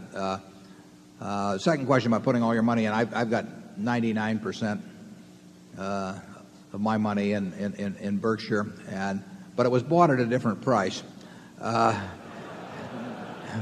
And Charlie's was bought a little cheaper too, I think. So, we like the idea of having it all in there, but we don't recommend that people do that because you will get very low cost management. What we hope is that from this point forward that cost does not reflect its value. But the price at which you enter is very important. You do get a great group of businesses. You get a lot of great operating managers. You get very reasonable costs. But that is fairly widely recognized now compared to the past, and people pay more for it than they used to. I'm still very comfortable with it, and I think Charlie's comfortable with it too. But everyone has to make up their own mind about price. Charlie?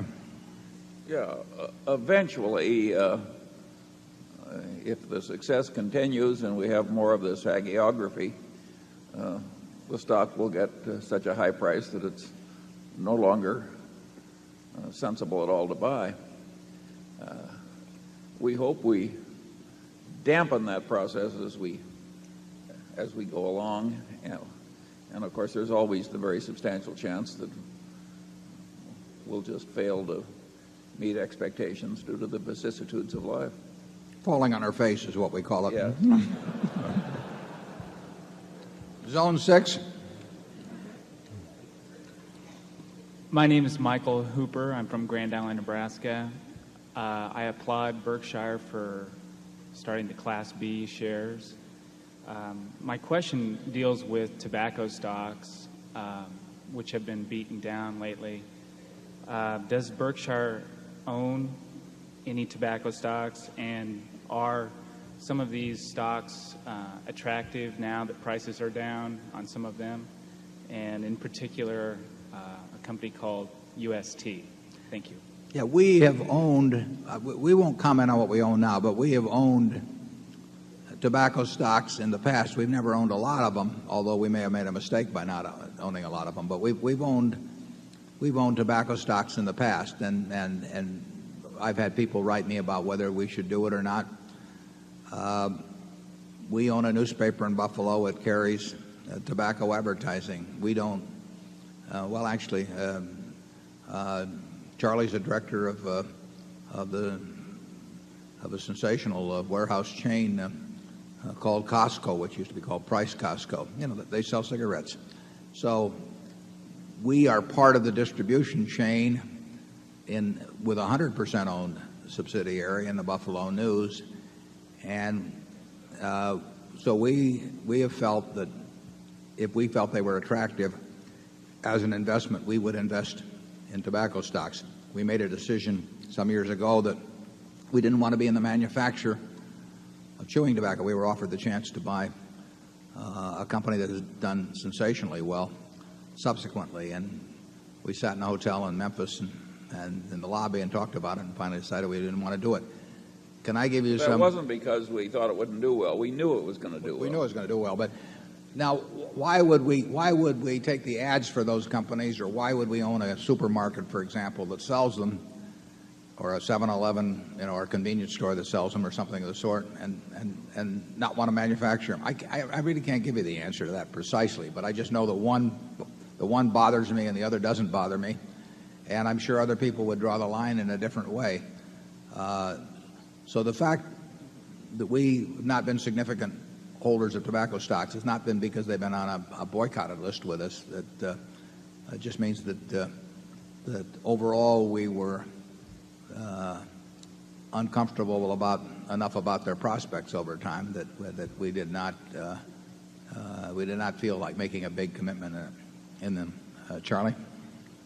Yeah, I think each company, each individual has to draw its own ethical and moral lines, and personally I like the messy complexity of having to do that. It makes life interesting. I hadn't heard that before. Well, we'll make him in charge of this decision. No, but I don't think we can justify our call particularly. We have to draw the line somewhere between what we're willing to do and what we're not, and we draw it by our own lights. We owned a lot of bonds at one time of RJR Nabisco, for example, some years back. And should we own the bonds and not own the stock? Should we own should be willing to own the stock but not be willing to own the business? Those are tough calls. Probably the biggest distributor the biggest seller of cigarettes in the United States is probably Walmart. Just because they're the biggest seller of everything. They're the biggest seller of Gillette products, and they're huge. And do I find that morally reprehensible? I don't. If we owned all of Walmart, we'd be selling cigarettes at Walmart. But other people might call it differently, and I wouldn't disagree with them. Zone 7. Gentlemen, I'm John Tarsney, a shareholder from Omaha, Nebraska. People have already asked any sophisticated question that I might have, so I'm reduced to my simple ones. I first became a shareholder through flight safety, and at that time I wasn't sure that I wanted to be bought out. However, I decided that any man who could agree with me on flight safety might be a good man to go along with. Well, that's one way of doing it.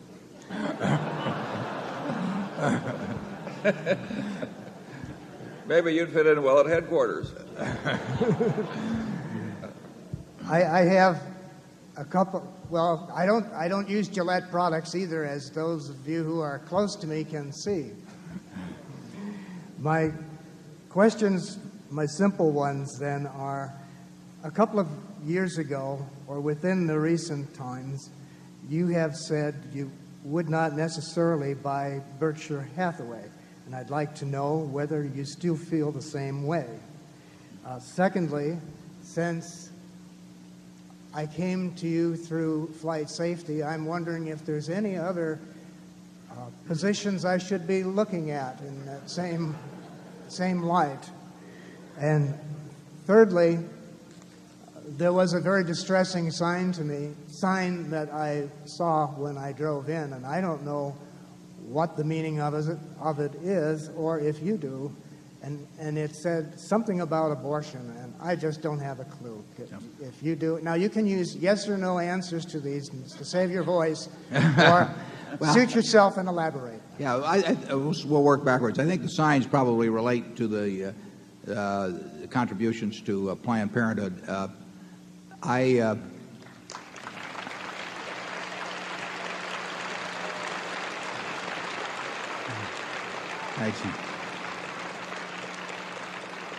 We follow a policy, as you know, at Berkshire, of corporate contributions being designated by shareholders. We have some made by our operating companies to their local communities, and the local managers do what they think appropriate within their communities and with their own businesses. So Tony Nicely at GEICO, I have no idea what GEICO contributes to, but they make those decisions at GEICO. But in terms of the parent company, we let the shareholders designate the contributions.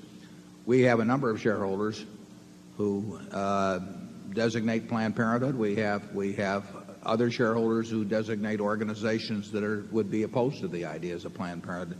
We make no judgment about those. And in terms of, I designate the Buffett Foundation every year, and then the Buffett Foundation in turn gives money to other things, including Planned Parenthood. And so in the sense that those funds come in directly from Berkshire, they come in direct proportion to ownership the same way as everybody else gets a chance to do with their shares. And we've had people write us about it, and there's no way in the world we would, in fact, there's some that would say that we should be boycotted because I do this, and we would not dream of questioning, the people that we buy our almonds from, or walnuts from, or chocolate from, as to what their beliefs were, before we bought that, or whether we would hire somebody that they'd have to agree with our beliefs. So it seems to me that perfectly appropriate for people to express their views on it, and they probably don't like. Well, clearly they don't like what I do on that, but it's where my reasoning and my own judgment leads me. So, but they're out there. A few people are out there expressing their views on it, and they're entitled to do that, and I don't have any problem with that. I think when they start saying, we don't want to hire you because you have a different view than we do, or we don't want to buy your products, I think that's a little different position to take. I wouldn't do that, but again, it's their right to do that. Going back to whether we would buy the stock, I would say this a year ago. Well, it was about March 1st, because that's when I wrote the annual report. In 1996, the stock was $36,000, and I said it was not undervalued at that point. And since we were more or less forced to have an offering by the unit trust, which I'm very glad in retrospect we did, but it was not our idea, we felt that it was only appropriate in connection with that offering to point out that we had said it was not undervalued, and since Charlie and I like to buy undervalued securities, that we would not buy it ourselves at that price or recommend that others do.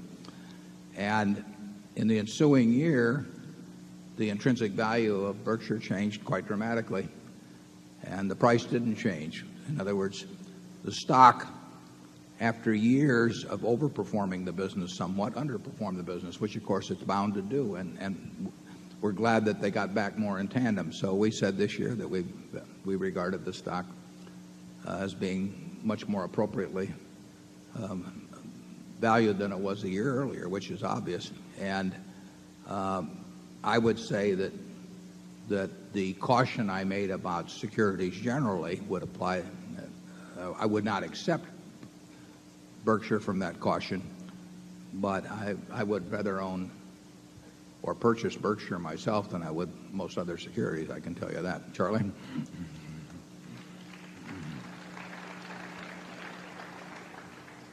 Charlie gives to Planned Parenthood, too, so he has to. They didn't put his name on the signs, but I'll take care of that.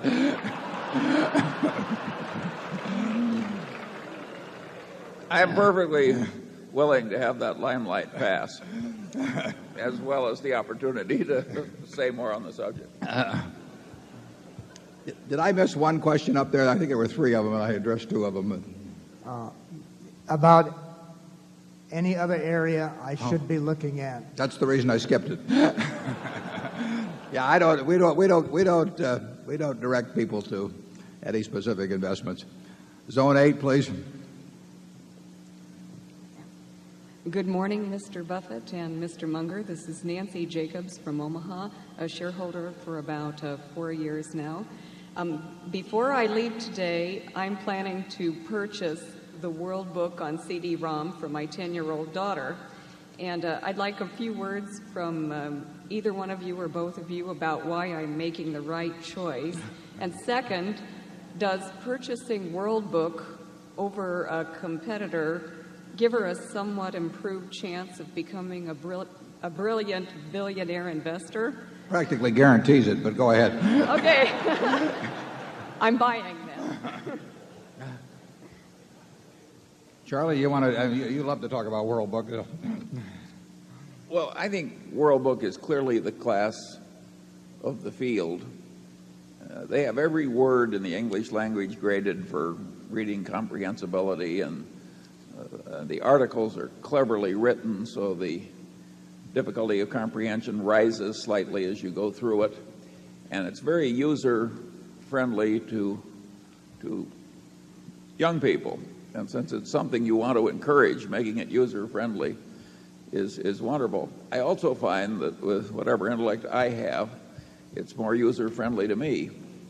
And so I think it's a hell of a product, either for the young people or the old. And for a quick reference system, I don't think there is anything better. Personally, I like the reading version, being an old-fashioned fellow. And I can hardly imagine a world where the wise people don't do a lot of reading. Now, maybe we're going to have wise people in the future who spend all their time in front of screens in the course of getting that wisdom, but I doubt it. So I think you may have bought a wonderful product, but I would have the other one too.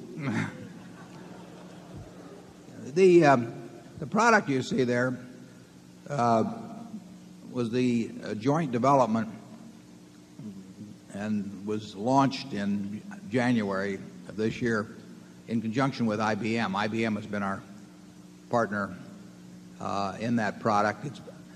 I believe it's being bundled into all the IBM PCs now being sold. So they've worked very well with us. Frankly, there's a book even that deals with this.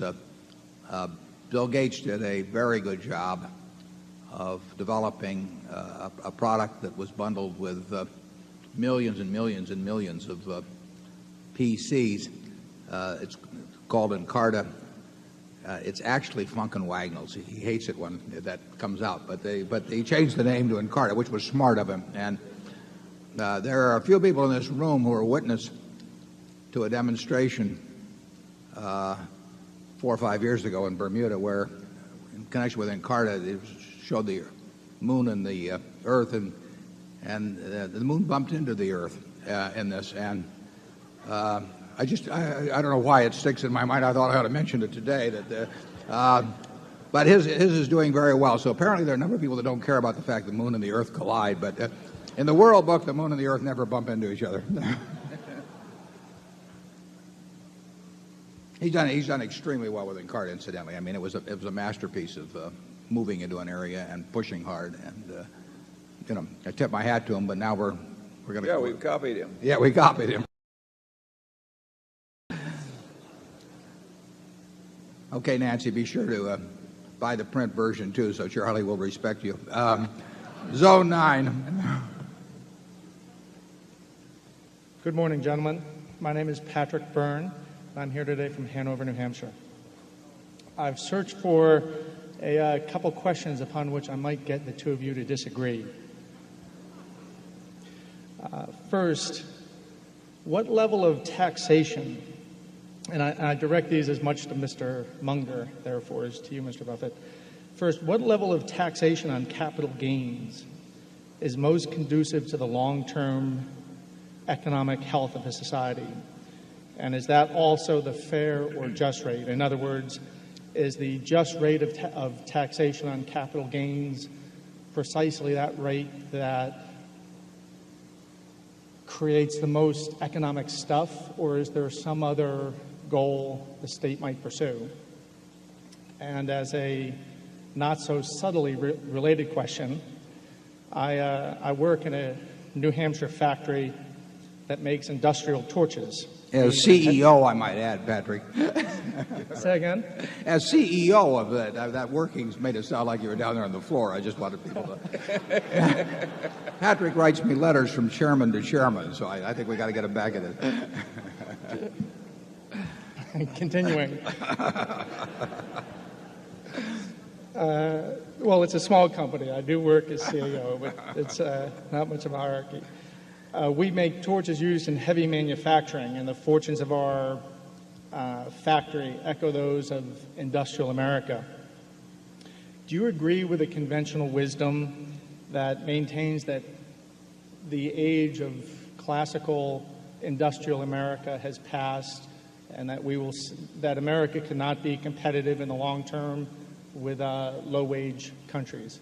So the first question is on taxation of capital gains, and then the second is on the future for industrial America. I have a sensational answer on the tip of my tongue, but I think I'll let Charlie go first. Well, refine it a bit. Well, I think there's an easy answer to your capital gain issue. And one is what makes an economy work best in some abstract mathematical sense. And the other is the consideration that you allude to, which gets into issues of fairness. And it's as Aristotle felt that systems worked better when they were generally perceived as fair. The civilization worked better if people saw the differences in rewards as having been fairly reasonably fair anyway. And I think that if you had a civilization where if you worked 90 hours a week driving a taxi cab with no money, no medical insurance and so forth, and somebody else does nothing but own Berkshire Hathaway shares and sit on the country club porch and peel off a few every year to pay the bills, that would be regarded as so unfair that even if it had some theoretical economic efficiency, it would be counterproductive for our particular civilization to have that kind of a tax code. So I'm all for having some taxation of capital gains. Once you reach that conclusion, you get into the question of what is the fair rate? I think the fair rate might well be a little lower than it is now, but not much lower. Sounds to me like he's a seller of Berkshire. Patrick is a former heavyweight boxer and just got his PhD fairly recently from Stanford with a 700-page dissertation, which has in it some commentary that actually bears on this. And I thank Patrick actually for introducing me to a kind of a system of mental construct to attack questions like this. Patrick gave me the example one time, and I think this may go back to John Rawls at Harvard. But he said, just imagine that you were going to be born 24 hours from now, and you had been granted this extraordinary power to determine the rules, the economic rules of the society that you were going to enter. And those rules were going to prevail for your lifetime and your children's lifetime and your grandchildren's lifetime. Now, you've got this ability in this 24-hour period to make this decision as to the structure. But there's, as in most of these genie-type questions, there's one hooker. You don't know whether you're going to be born black or white. You don't know whether you're going to be born male or female. You don't know whether you're going to be born bright or retarded. You don't know whether you're going to be born infirm or able-bodied. You don't know whether you're going to be born in the United States or Afghanistan. In other words, you're going to participate in 24 hours in what I call the ovarian lottery. You know, it's the most important event in which you'll ever participate. You know, it's going to determine way more than what school you go to, how hard you work, all kinds of things. You're going to get one ball drawn out of a barrel that probably contains 5.7 billion balls now. And that's you. Now, what kind of a society are you going to construct with that in prospect? Well, I suspect you would focus on two issues that Patrick mentioned in his question. You would try to figure out a system that is going to produce an abundant amount of goods, and where that abundance is going to increase at a rapid rate during your lifetime and your children and your grandchildren, so they can live better than you do in aggregate, and the grandchildren can live better. So you'd want some system that turned out what people wanted and needed, and you'd want something that turned them out in increasing quantities for as far as the eye could see. But you would also want a system that while it did that, treated the people that did not win the ovarian lottery in a way that you would want to be treated if you were in their position, because a lot of people don't win the lottery. I mean, Charlie, when we were born, the odds were over 30 to 1 against being born in the United States. You know, just winning that portion of the lottery, enormous plus. We wouldn't be worth a damn in Afghanistan. You know, we'd be giving talks and nobody be listening. Terrible. That's the worst of all worlds. So we want it that way. We want it partially in the era in which we were born by being born male. You know, when I was growing up, you know, women they could be teachers or secretaries or nurses, and that was about it. And 50% of the talent in the country was excluded from, in a very large part, from virtually all occupations. We won it by being white. You know, no tribute to us. It just happened that way. And we won it in another way by being wired in a certain way, which we had nothing to do with, that happens to enable us to be good at valuing businesses. And you know, is that the greatest talent in the world? No, it just happens to be something that pays off like crazy in this system. Now, when you get through with that, you still want to have a system where the people that are born like Bill Gates or Andy Grove or something get to turn those talents to work in a way that really maximizes those talents. I mean, it would be a crime to have Bill or Andy or people like that or Tom Murphy working in some pedestrian occupation just because you had this great egalitarian instinct. But the trick, it seems to me, is to have some balance that causes the people who have the talents that can produce goods that people want in a market society to turn them out in great quantity and to keep wanting to do it all their lives, and at the same time takes the people that lost the lottery and makes sure that just because they, you know, on that one moment in time they've got the wrong ticket, don't live a life that's dramatically worse than the people that were luckier.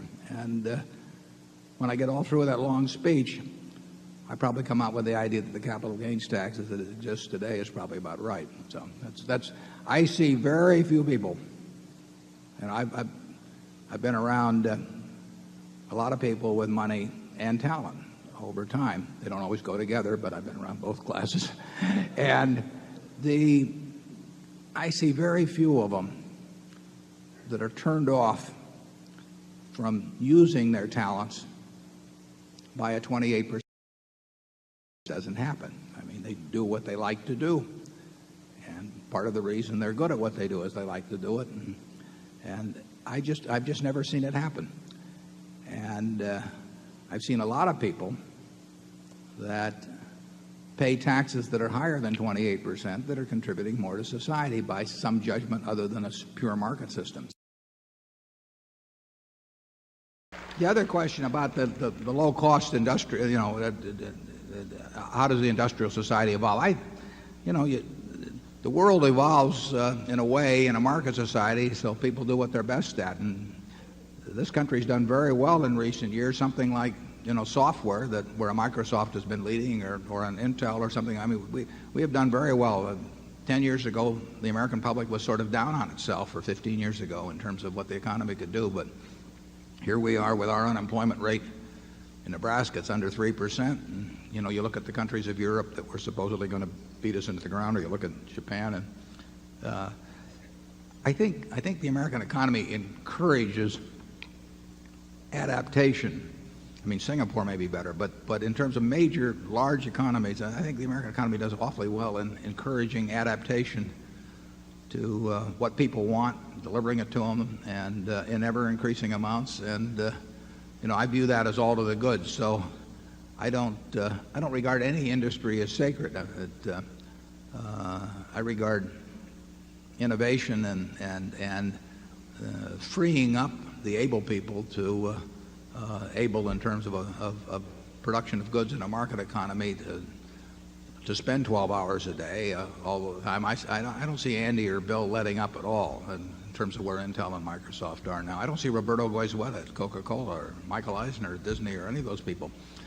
They don't work 40-hour weeks. They work 70 or 80-hour weeks. And I think that system works very well in this country, and I don't worry particularly about the specific products that are turned down. Charlie?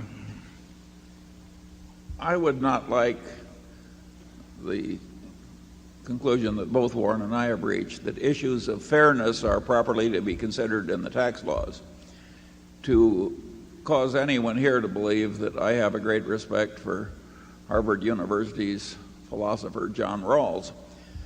He is perhaps the world's best-known living philosopher. And personally, I think he's had a pernicious influence on human thought.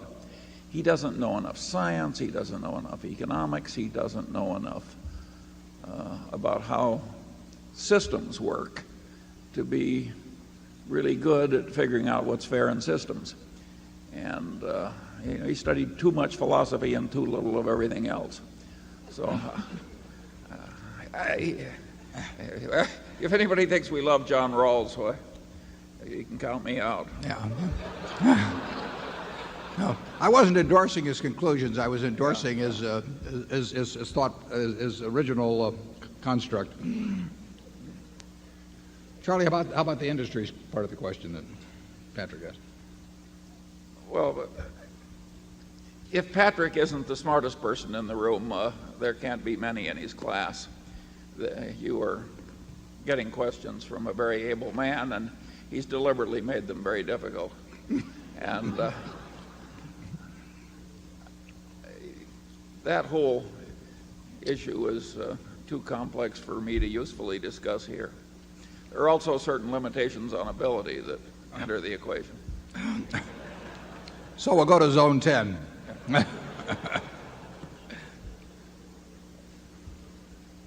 Good day, gentlemen. My name is Bill Rodenberg from Dayton, Ohio. I'm a shareholder, and my daughter, Sarah, who is 13, is also a shareholder. She chose not to join me in the limelight. I think the hot dogs had a higher appeal to her. And I would like to say that it's very reassuring to know that Uncle Warren and Uncle Charlie are taking care of her college fund, and it's easy to sleep at night. I have two questions, one related to a question my wife asked me, which I was unable to fake a good answer to, and the second one related to my daughter's one share of Berkshire A. My wife asked me, in the annual report, you stated that if anyone out there has a good company like Flight Safety, please let you know, and you'd be glad to look it over and give an answer within 5 minutes or less. And her question is, how can he do that?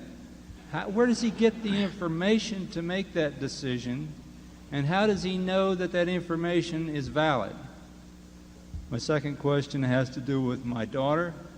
She's 13. In 5 years, she'll be off to college, perhaps UNL, perhaps not.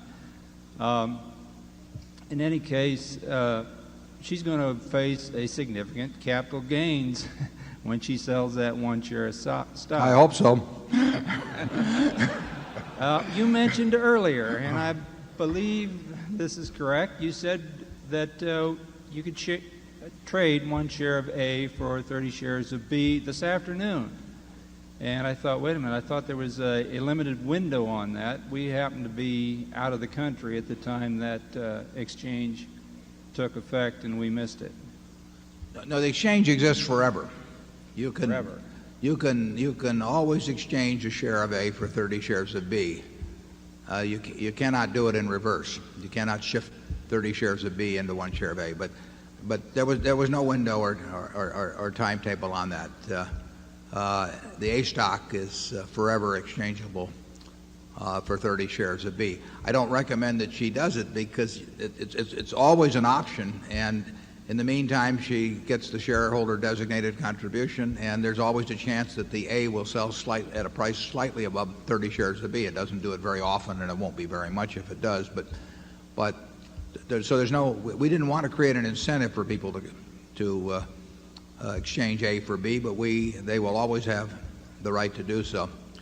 The 5-minute test is, Charlie and we're familiar with virtually every company of a size that would interest us in the country. I mean, if you've been around for 40 or more years looking at businesses, it's just like if you were looking at, studying baseball players every day, you get to know all the players after a while. And that's the way it works. Then we have a bunch of filters we've developed in our minds over time. We don't say they're perfect filters. We don't say that those filters don't occasionally leave things out that should get through. But they're efficient, and they work just as well as if we spent months and hired experts and did all kinds of things. So we really can tell you in 5 minutes whether we're interested in something. We had never owned shares in Flight Safety, but we've been familiar with the company for at least 20 years. Wouldn't you say, Charlie? Sure, I had a partner who bought a lot of it. 20 years ago. Yeah. But that's true of almost any business, and we know we've got a fix on what we don't understand, and then we don't care to know any more about them, particularly, although we'll pick up a little as we go along maybe. And then the ones that we're capable of understanding, we've probably gotten about as far as we'll get already. So we do know in 5 minutes. Now, when we do something with Flight Safety, before the purchase and even for somewhat a little after the purchase, I'd never set foot on a piece. They have 40 or so training centers around the world. I never set foot on one of them. I've never been to their headquarters. We never looked at a lease. We never look at title to the properties. I mean, we don't do all of those things. And I will say this, to date, that's never cost us a penny. What costs us money is when we misassess the fundamental economic characteristics of the business. But that is something we would not learn by what people generally consider due diligence. We could have lawyers look over all kinds of things, but that isn't what makes a deal a good deal or a bad deal. And we don't kid ourselves by having lots of studies made and lots of reports made. And they're going to support whatever they think the guy that pays them wants anyway. So it doesn't mean they don't mean anything. They're nonsense. But we do care about being right about the economic characteristics of the business, and that's one thing we think we've got certain filters that tell us in certain cases that we know enough to assess, and then we make some mistakes. Charlie? I've got nothing to add to that except that people underrate the importance of a few simple, big ideas. And I think that to the extent Berkshire Hathaway is a didactic enterprise, teaching the right systems of thought, I think that the chief lessons are that a few big ideas really work. I think these filters of ours have worked pretty well. And because they're so simple. Yeah, I think most of the people in this room, if they just focused on what made a good business or didn't make a good business and thought about it a little while, they could develop a set of filters that would let them in 5 minutes figure out pretty well what made sense or didn't make sense. I mean, there may be some reason after 5 minutes we don't get together on a deal of some sort. But another thing you can usually tell, at least you can tell it in the extreme cases, you can tell whether you've got the kind of manager very quickly that you want to have. I mean, if you've got somebody that's been batting .400 all their life, and fortunately age doesn't change that picture in terms of business performance, and they love what they do, it's going to work. If the seller cares a lot about the money, you're probably not going to make a very good deal. I mean, if their real interest is is what they're going to do with the money, they may fall out of love or have less interest in their business subsequently. We love working with people who are just plain nuts about their businesses, and it works very well. And you can usually spot that. Now, having said that, we'll have a few people figuring out how to fake that attitude, when they try and sell us some piece of junk here. But Charlie says we can get conned by some guy with a green eye shade, and a low rent office and all that. But we won't get taken in by the guy with the suede shoes. Zone 11. Mr. Buffett and Mr. Munger, thank you for having me here today. My name is Dorsey Brown from Baltimore, Maryland. I have two quick questions for you. Could you please comment on any observations that either of you may have concerning executive compensation and option issuance, a topic that seems to be getting a lot more media attention, and are we going to getting a little bit of excesses in that area? And my second question to you, Mr. Buffett, could you just give us some idea of what a normal day, how you would like to spend a reasonable normal day, and working on the investment side of the equation, or analysis, or reading, or just to give us some flavor of that? Thank you. Okay, I'll answer the second question first. Very easy. I read a lot, and I talk on the telephone a fair amount. We have no meetings. We have no committees. We have no slide presentations. We have nothing. I mean, so I read a lot. I read annual reports. I read business publications. I could do it in way less time, but I enjoy doing it, so I make it last. I mean, like some other activities in life. So there's really, it's the most boring job to anybody watching it, but I'm in love with it, and so I like doing that, and I don't like talking about it a lot. I just like to kind of keep up with what's going on. Like I say, by this point in life, I could filter out so much of that. I just don't need to do that much of it. But I kind of enjoy just seeing what's going on vicariously through doing a lot of reading. And I spend some time on the phone, and I'm on the computer a lot playing bridge, and I get to do what I like all the time. We'll let Charlie describe what he does, which is even more bizarre. And then we'll talk about compensation and options. Well, there's a little more foolishness in my life than Warren's. And including being chairman of a large hospital. I'm not suggesting that hospitals are foolish. I'm just suggesting that it takes a certain quirk of mind to be willing to be the chairman of a hospital. And so my life is even more, it's less rational than Warren's. Warren lives one of the most rational lives I've ever seen. And it's almost unbelievable. And he's got me wondering why I'm here today. Well, we'll talk about comp then. Yeah, a little. comp, yeah. The comps, there are 3 or 4 aspects to that.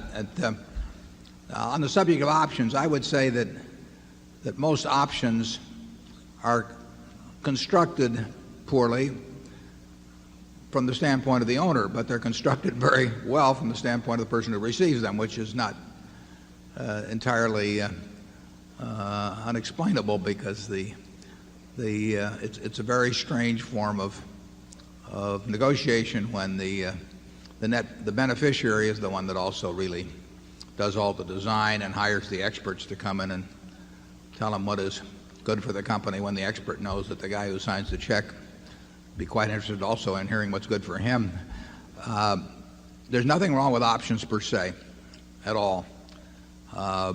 Frankly, in terms of Berkshire, it would have been perfectly appropriate if a properly designed option had been given to me or to Charlie. I mean, we have responsibility for the whole enterprise, and we believe that any kind of incentive for performance should be related to the area in which you have responsibility. We feel that if you want a typist to type 100 words a minute, that you ought to pay for typing 100 words a minute, not what the earnings per share were last year. We feel if a salesman gets paid for how many of the product is sold, he should get paid for that and not for some production quotas met. So we believe in tying incentive comp to performance for which you have responsibility, and there's certain areas of a business that don't lend themselves to that staff performance and so on. But that would lead to the corollary that the people that are responsible for the entire results of the business, it's perfectly appropriate to compensate them by options that in some way reflect the performance of that entire business. Now, the trouble is that stock prices reflect other things than the performance of the business. For one thing, over a period of time, they reflect simply the reinvestment of earnings.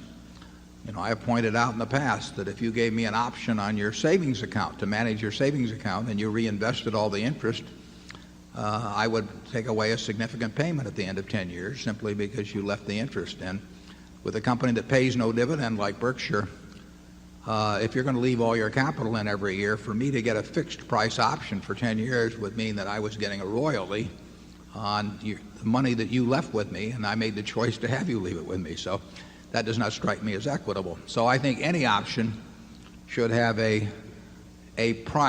step up in price that reflects the fact that money is reinvested by the shareholders annually. That if somebody wants to pay out 100% of the earnings every year, then I say that you can have a fixed priced option. If you give me the money every year and you do more with the money that's left with you in the original sum, that's fine. But if money is left with someone for 10 years, there's going to be some increase in value even if they spend every day golfing, and to give a piece of that away simply to have a royalty on the passage of time for them is a mistake.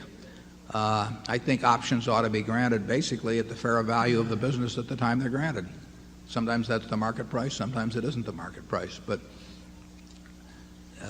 certainly the management of a company would not give an option on their business to some third party at a market price they felt was way too low. So I find it a little disingenuous when management say that when they get a takeover bid, they say that the company's really worth twice that much, but they're perfectly willing to issue options to themselves at this price, which they say is totally inadequate when the owners get the option elsewhere.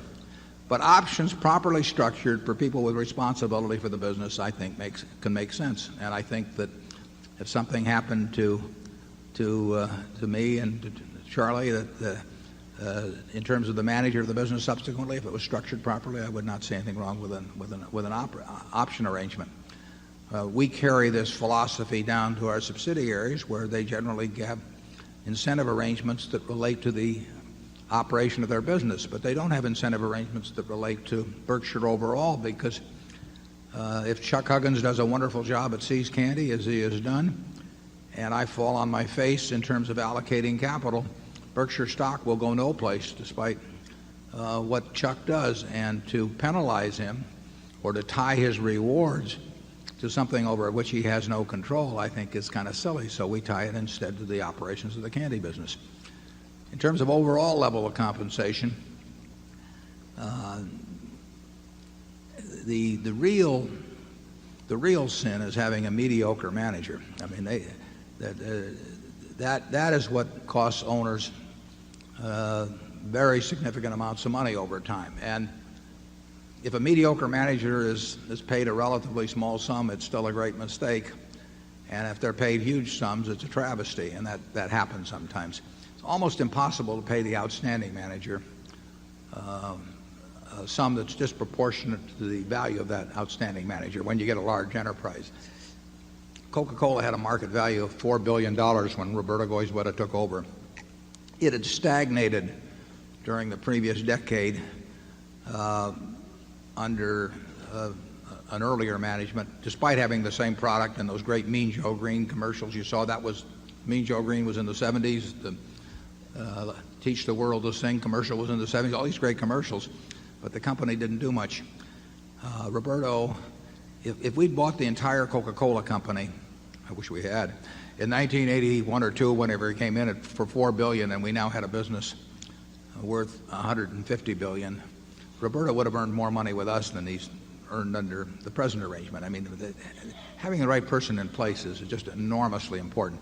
How much they should take is another question. That's more a philosophical question. Tom Murphy, best manager, in the world, he just didn't feel like taking a lot of money out of it, and I tip my hat to him, but I don't think that necessarily makes it wrong for somebody else to take more money for doing the job. But I think it ought to be related to doing the job. When I ran a partnership in the 1960s, I took a quarter of the profit, over 6% a year, and I didn't get paid any salary, but I could make a lot of money doing that. And that thought occurred to me as I ran the place from day to day, and I think it probably helped a little. So I don't think it's a terrible thing to have somebody get paid for making money for the shareholders, but they ought to get paid for really making it, not simply because the shareholders reinvest money with them. They ought to make it based on the fair value of what they had when they took over, and they ought to make it really for just excellent performance. Charlie? Well, we have remarked in previous Berkshire Hathaway meetings that we regard present mandated corporate accounting with respect to stock options as weak, corrupt, and contemptible. And it is. Otherwise, we're undecided. If something is so wonderful as a standard technique of compensation, why does it have to be masked under weak, corrupt, and contemptible accounting? I think it is no credit to our civilization that we've drifted into this particular modality. And you can get, if you overuse stock options, where the whole thing is sort of a chain letter. I mean, in Silicon Valley, there's one company that practically paid everybody in options. And as long as the chain letter galloped, it worked as far as the income account because nothing went through expense. And then once everybody is issuing stock options, everybody else feels that he has to do it, and the practice spreads. So I am not totally wild about the extreme prevalence of the stock option modality in American corporate life. Personally, I would vastly prefer different modalities, which would probably involve stock instead of stock options. I'm all for sharing with the kind of people who are doing the important work pretty well down in the organization at a place like Costco or Coca-Cola or any other such company, but I don't much like the present scheme that civilization has drifted into. With respect to the subject of do we have some wretched excesses in American corporate compensation, my answer would be yes.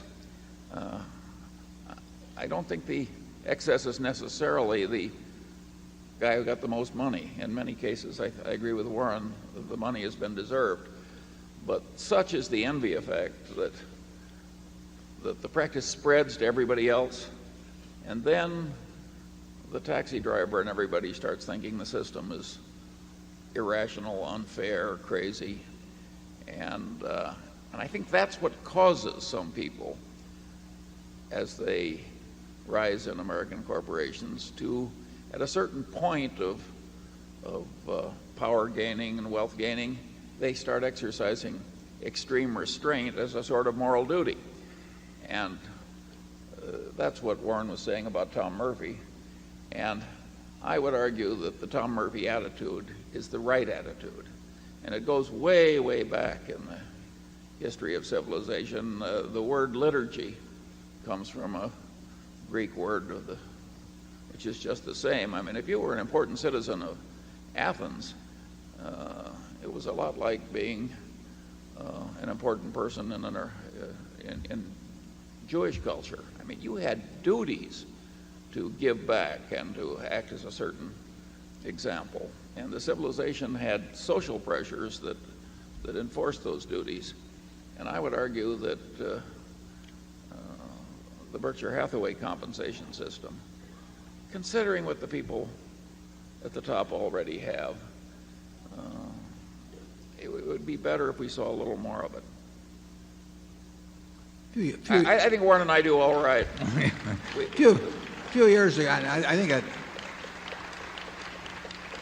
an added problem is the sort of, in terms of the accounting, particularly the sort of hypocrisy that it pushes people into, and then which becomes accepted and sort of a norm, particularly when leaders do it. And, you had a situation a few years back when there's no question that any manager would say that stock options are a form of compensation. They would say that compensation is a form of expense, and they would say that expense belongs in the income account. But they didn't want to have stock options counted because they felt that it might restrict their use. So when the FASB, Financial Accounting Standards Board, came up with a proposal to actually have reality reflected en masse, corporate chieftains descended on Washington to pressure legislators to have Congress start enacting accounting standards, which, as I mentioned one time, in Indiana in the 1890s, there was a legislator that introduced a bill to have the value of pi changed to an even 3 because he thought 3.14159 was too tough for the school children and it would ease computational problems. Well, that sort of behavior by corporate chieftains, when they are in there, arguing that black is white in order to feather their own nests and maybe create little higher stock prices, I think that it means that they forfeit to some degree their right to be taken seriously when they claim they're operating for the good of the republic and march on Washington in other regards. And I just think that when the organization recognizes its hypocrisy and so on, I think there's a degradation that can set in through an organization that whose leaders are also leaders in hypocrisy. Like I say, we have no strong feelings on this subject, but Charlie, do you have anyone? It's rather interesting, though. There's an earlier example. Commodore Vanderbilt took no salary from his railroads. After all, he controlled the railroads. They paid all the dividends that he needed, and he got the fun of running the whole railroad, and he thought it was beneath Commodore Vanderbilt to take a salary. We've never quite reached the Vanderbilt standard, but we don't have any dividends, Charlie. Well, maybe that's the reason. Yeah. Well, with that, we'll take a break. We've got food out in the other room, including See's candy. For those who haven't tried it, we've almost finished this box up here, and we'll reconvene at 12:30. Thanks.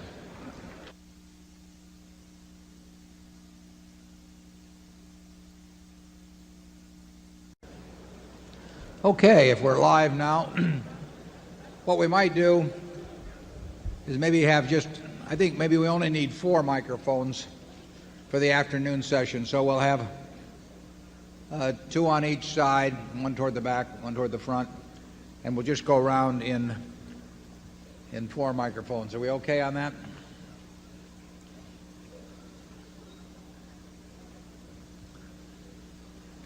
And we'll start just 1 second. Everybody has a chance to get to their seats. Charlie has promised to stop tapping the Coke can during this session. I only did that when somebody else was talking. Number 2? Okay, start. I used to have a friend that was a stock salesman many years ago, and when you'd have lunch with him, he would just keep going like this. And finally it would get to you and you'd say, "What's that?" And he'd say, "That's opportunity." He was pretty good. Okay, let's Kelly tells me we should start with number 2, zone 2. So we're going to start with zone 2. Yes, I'm Fred Cooker from Boulder, Colorado, and this is a question about intrinsic value, and it's a question for both of you because you have written that perhaps you would come up with different answers. You write and speak a great deal about intrinsic value, and you indicate that you try to give shareholders the tools in the annual report so they can come to their own determination. What I'd like you to do is expand upon that a little bit. First of all, what do you believe to be the important tools, either in the Berkshire annual report or other annual reports that you review in determining intrinsic value? Secondly, what rules or principles or standards do you use in applying those tools? And lastly, how does that process, that is, the use of the tools, the application of the standards, relate to what you have previously described as the filters you use in determining your valuation of a company? If we could see, in it, looking at any business, what its future cash inflows or outflows from the business to the owners or from the owners would be over the next, we'll call it 100 years, or until the business is extinct, and then could discount that back at the appropriate interest rate, which I'll get to in a second, that would give us a number for intrinsic value. In other words, it would be like looking at a bond that had a whole bunch of coupons on it that was due in 100 years, and if you could see what those coupons are, you can figure the value of that bond compared to government bonds if you want to stick an appropriate risk rate in. Or you can compare one government bond with 5% coupons to another government bond with 7% coupons. Each one of those bonds has a different value because they have different coupons printed on them. Businesses have coupons that are going to develop in the future too. The only problem is they aren't printed on the instrument, and it's up to the investor to try to estimate what those coupons are going to be over time. As we have said, in high-tech businesses or something like that, we don't have the faintest idea what the coupons are going to be. When we get into businesses where we think we can understand them reasonably well, we are trying to print the coupons out. We are trying to figure out what businesses are going to be worth in 10 or 20 years. When we bought See's Candy in 1972, we had to come to the judgment as to whether we could figure out the competitive forces that would operate, the strengths and weaknesses of the company, and how that would look over a 10 or 20 or 30-year period. And if you attempt to assess intrinsic value, it all relates to cash flows. The only reason for putting cash into any kind of an investment now is because you expect to take cash out. Not by selling it to somebody else, because that's just a game of who beats who, but by, in a sense, by what the asset itself produces. That's true if you're buying a farm. It's true if you're buying a business. And the filters you described, there are a number of filters which say to us, we don't know what that business is going to be worth in 10 or 20 years, and we can't even make an educated guess.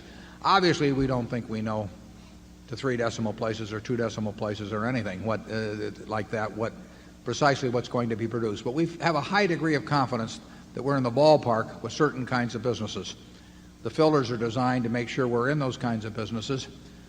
We basically use long-term, risk-free, that's government bond type interest rates to think back in terms of what we should discount at.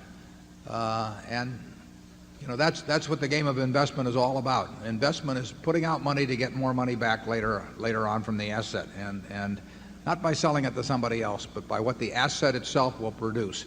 If you're an investor, you're looking at what the asset is going to do, in our case, businesses. If you're a speculator, you're primarily focusing on what the price of the object is going to do, independent of the business, and that's not our game. So we figure if we're right about the business, we're going to make a lot of money, and if we're wrong about the business, we don't have any hopes. We don't expect to make money. And in looking at Berkshire, we try to tell you as much as possible as we can about our business, of the key factors. Those are the things that Charlie and the things we put in our report about those businesses are the things that we look at ourselves. So if Charlie had nothing to do with Berkshire, but he looked at our report, he would probably, in my view, he would come to pretty much the same idea of intrinsic value that he would come to from being around it, for X number of years. The information should be there. We give you the information that if the positions were reversed, we would want to get from you. And in companies like Coca-Cola or Gillette or Disney or those kind of businesses, you will see the information in the reports. You have to have some understanding of what they're doing, but you have that in your everyday activities. You'll get that kind of knowledge.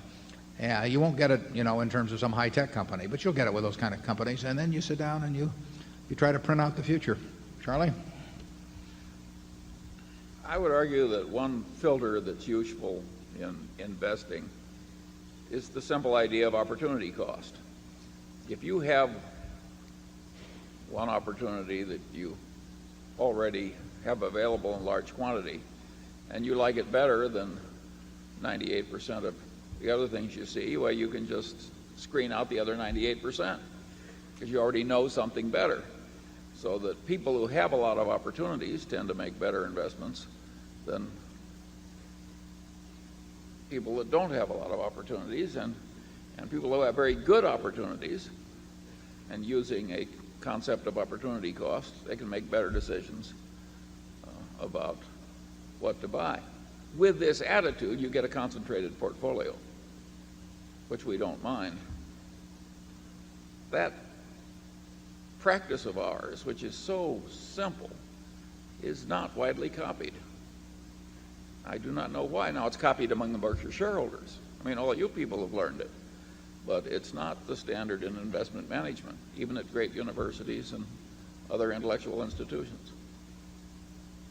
Very interesting question. If we're right, why are so many eminent places so wrong?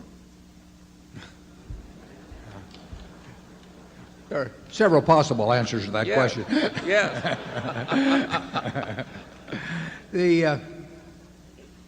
The attitude, though, I mean, if somebody shows us a business, the first thing goes through our head is, would we rather own this business than more Coca-Cola? Would we rather own it than more Gillette? It's crazy not to compare it to things that you're very certain of. There's very few businesses that we'll find that we're certain of the future about as companies such as that. And therefore, we will want companies where the certainty gets close to that, and then we'll want to figure that we're better off than just buying more of those. If every management, before they bought a business, in some unrelated field that they might not have even heard of, more than a short time before that's being promoted to them. If they said, is this better than buying in our own stock? Is this better than even buying Coca-Cola stock or something? There'd be a lot fewer deals done, but they tend not to measure against what we regard as close to perfection as we can get. Charlie, anyone? Well, I will say this, that the concept of intrinsic value used to be a lot easier because there were all kinds of stocks that were selling for 50% or less of the amount at which you could have easily liquidated the whole corporation if you owned the whole corporation. Indeed, in the history of Berkshire Hathaway, we bought things at 20% of then liquidating value. And in the old days, the Ben Graham followers could run their Geiger counters over corporate America, and they could spill out a few things, and you could easily see, if you were at all familiar with the market prices of whole corporations, that you were buying at a huge discount. Well, no matter how bad the management, if you're buying at 50% of asset value or 30% or so on down, you have a lot going for you. And as the world has wised up and as stocks have behaved so well for people that stocks generally have gone to higher and higher prices, that game gets much harder. Now to find something at a discount from intrinsic value, those simple systems ordinarily don't work. You've got to get into Warren's kind of thinking, and that is a lot harder. I think you can predict the future in a few places best if you understand a few basic ideas that come from a good general education. And that's what I was talking about in that talk I gave at the USC Business School.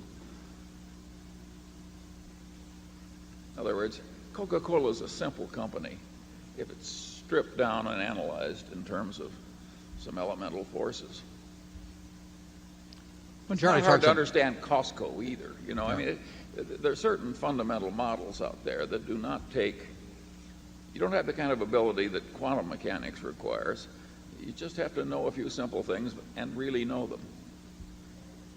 Charlie talks about liquidating value. He's not talking about closing up the enterprise, but he's talking about what somebody else would pay for that stream of cash, too. I mean, you could have looked at a collection of television stations owned by a Cap Cities, for example, in the early to 1974, and it would have been worth, we'll say, 4 times what the company was selling for. Not because you'd close the stations, but just their stream of income was worth that to somebody else. It's just that the marketplace was very depressed, although, like I say, on a negotiated basis, you could have gone and sold the properties for 4 times what the company was selling for, and you got wonderful management. And I mean, those things happen in markets. They will happen again. But part of investing and calculating intrinsic values is if you get the wrong answer when you get through. In other words, if it says don't buy, you can't buy just because somebody else thinks it's going to go up or because your friends have made a lot of easy money lately or anything of the sort. You have to be able to walk away from anything that doesn't work, and very few things work these days. You also have to walk away from anything you don't understand, which in my case is a big handicap.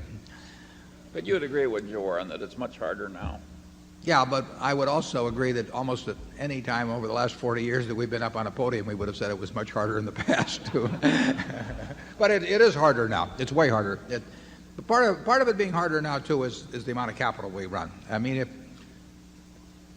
we were running $100,000, our prospects for returns would be, and we really needed the money, our prospects for return would be considerably better than they are running Berkshire. It's very simple. Our universe of possible ideas would expand by a huge factor.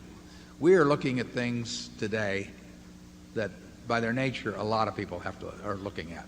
And there were times in the past when we were looking at things that very few people were looking at. But there were other times in the past when we were looking at things where the whole world was just looking at them kind of crazy. And that's a decided help. Zone 3. My name is Bakul Patel. I am from upstate New York. I have got a few questions, and I need your permission to ask each question separately and wait for the answer. Well, we'll take a couple, but Yeah. I got through college, only answering 3 or 4 questions, so I don't want to go through that again. They are unrelated questions. Okay. Okay. We'll give you a couple, then we'll let other people have a chance. How about 2? Okay. Fine.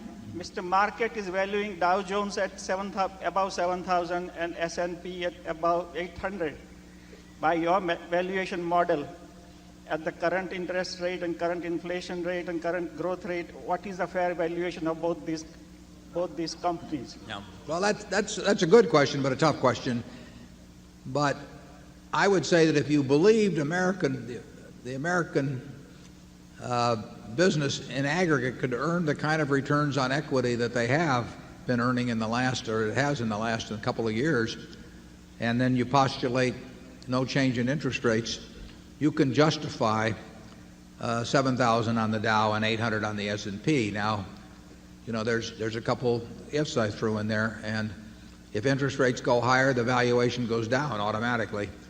And more importantly, if the returns on equity of American industry, which are at historic highs, and which sort of classical economics would tell you would be hard to maintain, if those returns go down on average, that also would pull it down. But if you're willing to accept the current level of returns on equity as being typical of the future case for American business, and you're willing to assume present interest rates are lower, then you can justify a valuation on the Dow and S&P. And it's interesting, because I got all that commentary after I wrote that line in the report, which was, as I said earlier, designed for a little something else. I'll give you a little trivia quiz. What 2 years in this century has the Dow had the greatest overall gain? The 2 years in the 1900s are 1933, which most of you don't think of as a banner year, but and 1954. And in both of those years, the Dow was up over 50%, counting dividends. In March of 1955, because of that, the fact that the Dow had gone up, bear in mind that the high on the Dow was 381 in 1929, and it took 25 years before that was surpassed. And in 1954, the Dow went from, say, 280 up to 404 or something like that, just a little over 50%. So what did they decide to do? They decided to have congressional hearings about it.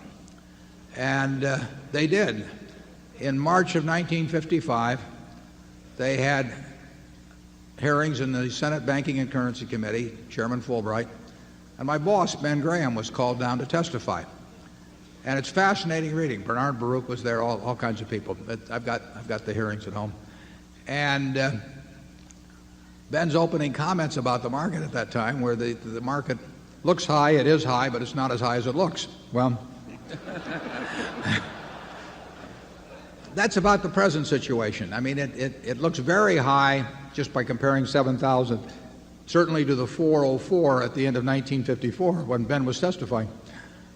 But there have been huge changes in earnings and return on equity on American business in general, and then you've had this big move in interest rates.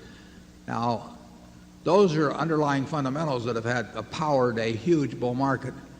After a while, as I mentioned earlier, people get captivated simply by the notion of rising prices without going back to the underlying rationale, and that's when you get very dangerous conditions in terms of possible bubbles.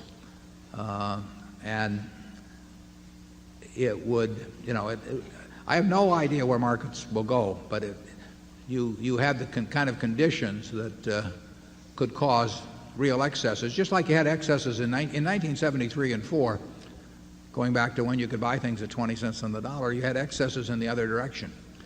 The country didn't disappear or anything. It's just people behave in extreme ways in markets. And over time, that's very good for people that keep their heads. Charlie? I've got nothing to add. Okay, get one more.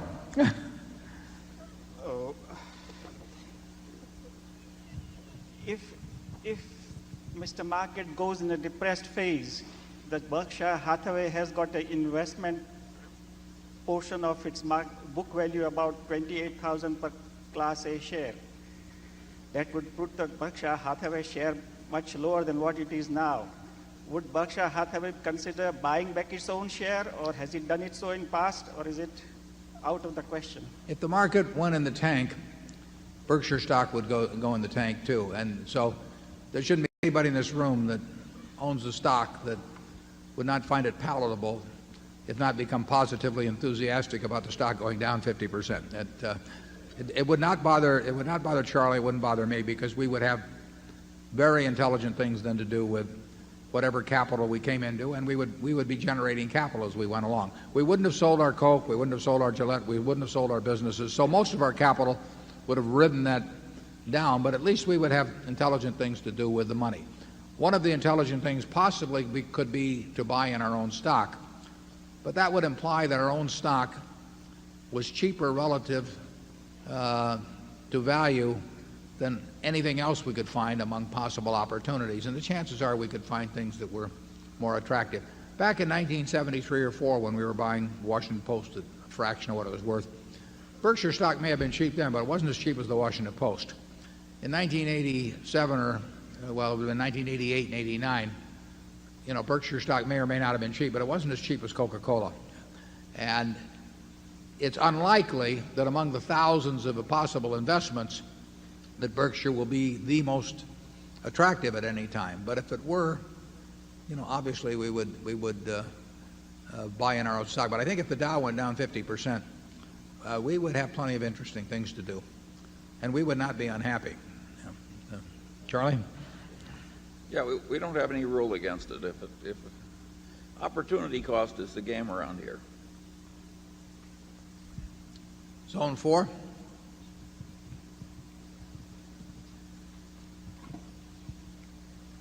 I'm David Day from Coppell, Texas, and I'm a Berkshire shareholder.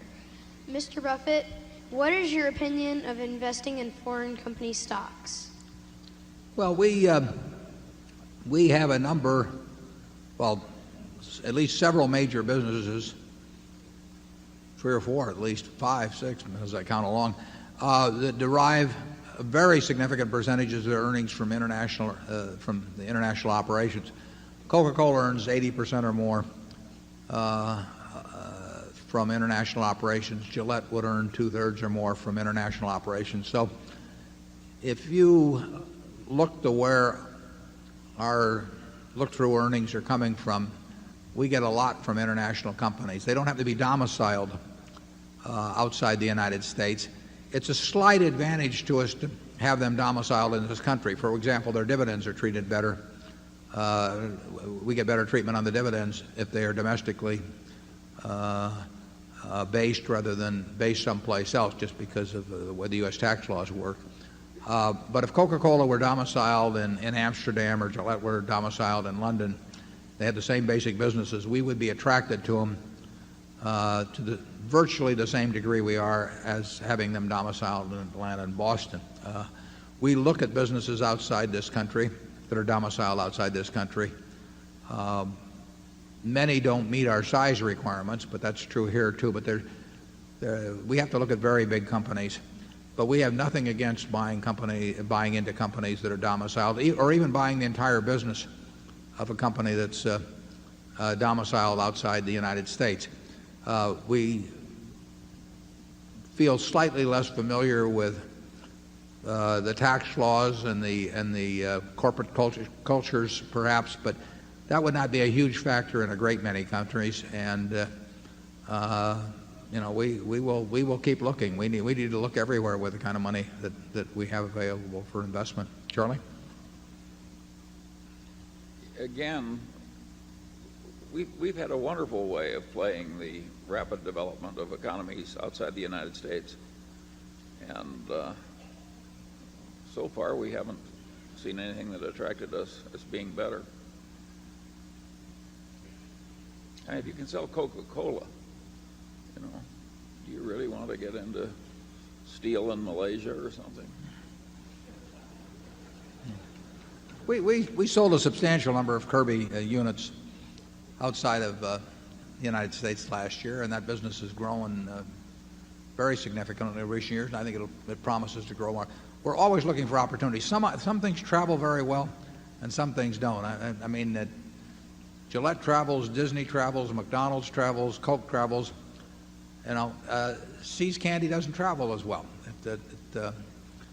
It might if you spent 50 years working on it, but it's not an easy thing to travel. Actually, candy bars themselves don't travel very well. If you look at the top-selling candy bars in France or in England, in Japan, you don't find the similarity that you find in terms of the best-selling soft drinks or movies or fast food hamburgers or razor blades. And except Snickers. For some reason, Snickers. Yeah, well, travels very well. Don't Yeah. ask me why. Yeah. Well, Charlie's had a lot of experience as he goes around the world. You don't want to eat where we eat. You may want to invest where we invest, but okay. Section 1. I'm Richard Tompkins from Gallatin, Tennessee, and I have just two quick questions. Could both of y'all discuss the Kansas Bankers business and its competitors, how big of a moat Kansas Bankers has in the industry, and if they're going to expand, outside of the 22 or 20 states that they're currently in? That's A. And then secondly, just clue us in a little bit more on the 5-year discount notes that you did that were tied to the Solomon stock, and was that a way to unload it, or just kind of give us a little more than what we saw in the annual? Sometimes in the insurance business you have a choice between being a good business or a big business, and fortunately Don Toll, who runs Kansas Bankers Surety, is chosen for a good business. It's a specialized operation that sells, as its name implies, to bankers, and primarily policies that have fidelity coverage, and that is just not a big volume business in the whole United States. They do it exceptionally well. Don knows he knows every account, he knows every claim. He runs a fabulous operation, but it's not an operation that can double or triple in size, doing what it does and doing well. There's not the opportunity there. On the other hand, I think it's tough to compete against Don, because he brings an element of knowledge and personal attention to the account and factors of that sort that a really large company would have trouble duplicating. Charlie, you want to add anything on Kansas Bankers? Yeah, there's a huge class of businesses in America which are very strong and will throw out large amounts of cash in relation to their size, but which can't rationally be expanded very much. And if you try and expand certain kinds of businesses, you're throwing money down the rat hole. The beauty of the Berkshire Hathaway system is that such businesses are very welcome here, because the cash comes into headquarters and is allocated there.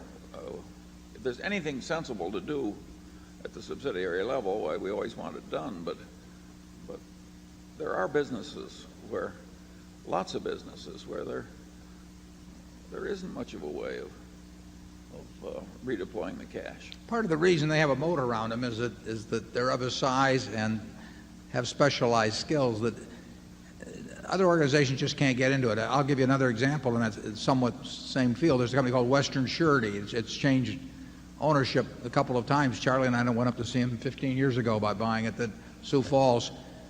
They write notary bonds, and they write a whole bunch of things that have $50 premiums or $25 premiums. There was a company doing not that many millions of premiums, but they had 30,000 agents. But each agent, may have done $500 worth of business with them a year, or $1,000. Well, Chubb can't go after that business the same way. We certainly can at National Indemnity. They have a distribution system that works wonders, but you can't pump 2 or 3 times the volume through that distribution system. And if you could pump it through, there would have been more competition. So there are businesses that have certain natural limits that you want to be careful that you don't talk yourself into thinking a business that has limits and find out that it really has way more potential. I mean, it would have been a shame if Mr. Candler decided that Coca-Cola only appealed to people in Atlanta or something of the sort. So you got to be a little careful on that. But a fellow like Don will be very good at understanding, where his competitive advantages can take him and where they don't take him. He's done a terrific job over the years doing it. There was a second question, was there? No. Just the $500 million, I think, that y'all did of the discount. The Solomon notes. Yeah. Well, that is simply an issue of Berkshire by Berkshire of $500 million, as you mentioned, of a very low coupon note, low interest rate note too, that is convertible or exchangeable into Solomon stock anytime during the next 5 years. And it's a way of taking the capital out of that block of stock at a low interest cost to use elsewhere while retaining a limited portion of the upside in the Solomon stock. And we made that decision whenever it was, 6 months ago or so, based on the thought that we might have some good opportunities at some point to use that money, and raising the money at a little over a 1% current cost or a 3% cost to maturity, and we think the actual cost is likely to be close to the 1%, made sense for us. We have never owned, we had the convertible preferreds of Champion, of U.S. Airways, and of Solomon, and those are three industries. I don't think we've ever owned an airline stock, common stock. I don't think we've ever owned a paper company common stock, and we've only had a very limited amount of investment in the investment banking businesses. Those are industries that we don't feel that we've got the same kind of long-term economic advantage that we have in something like a Coke or a Gillette. So those are not natural places for us to be common shareholders. And the issuance of that exchangeable debt reflected that view. Charlie?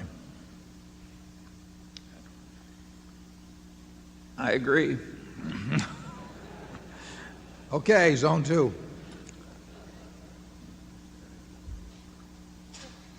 My name is Kristen Schramm. I am from Springfield, Illinois. I am a proud shareholder of Berkshire Hathaway. In light of the upcoming capital gains tax reduction, do you envision any increased selling pressure, such as buying opportunities for Berkshire stock? Oh, that's a good question, Christine. We're proud to have you, too. A very high percentage of Berkshire shares is owned by people with a very low tax basis, so that if I had to guess, I would say that probably 80% at least of the shares are owned by people whose cost is less than $100 a share on the A stock. And that undoubtedly contributes to some people's reluctance to sell, particularly if they're older. But I think it might make less difference than you think. I think most people, if there were a lower capital gains rate, I don't think there'd be a huge change in the propensity to sell the stock. I would hope, even if there was a zero capital gains tax, that there really wouldn't be any rush for the exits. It wouldn't affect my attitude particularly, but I think it's perfectly reasonable to assume that as the tax rate goes down, there will be some greater tendency to sell by people with a low tax basis on their shares. Charlie? Well, I think the laws of microeconomics and the laws of psychology are such that if you said the tax rate will, for 1 month, go down to zero, you would have some very dramatic effects in the markets. It's not going to happen, of course. No, but if you said the tax rate was going to zero for 1 month and then going to 100% subsequently, I think you'd get a certain amount of activity. Well, then you'd really... So you could tinker with the tax laws in a way that would cause dramatic market effects. I don't anticipate any such things happening. We had something similar back when they, what was it, 86? Where and the tax rate was 20% on long-term capital gains, and it was the last year you could liquidate a corporation and not pay gains taxes on appreciated assets that were disposed of in the liquidation, and we got a great flood of liquidations in that year. So it's possible to do things to the tax laws that have big market effects. I think it's very unlikely that any such thing is going to happen this year. Yeah, I agree with that. Zone 2?